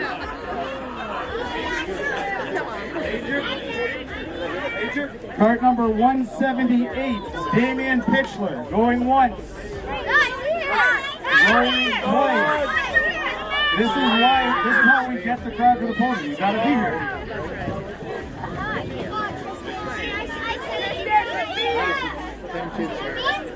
Kart number 233, Tyler Shuck. Tyler had his hand up as soon as I said the kart number, so he gets to take the set of Briggs tires over. Congratulations, Tyler. Now a set of Rok tires.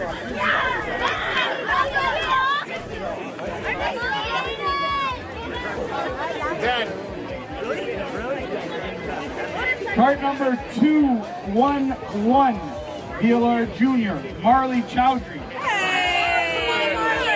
Marley's here. Now they happen to be the right one. Perfect, take those.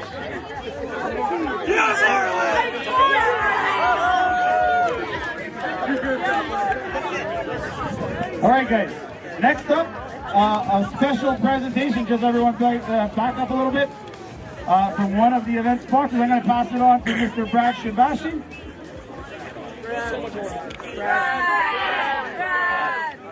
Hey guys, first of all, what a great weekend. Dan, his brother Marco, the entire Goodwood staff put on an amazing event. I think we should give them an amazing applause.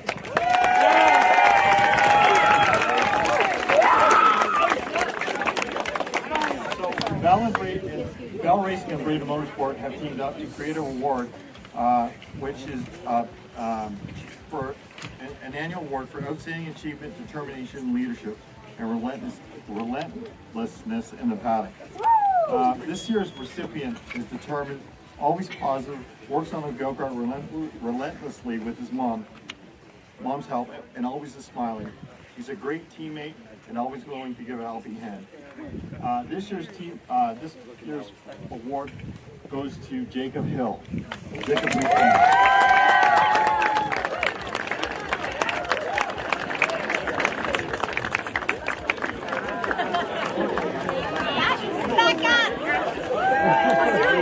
I agree. You hold, the team together. This is going to be an annual award, so we'll be taking recommendations from people from anywhere. Thank you. Thank you, Brad. Congratulations, Jacob. One more thing, guys, before you all run off.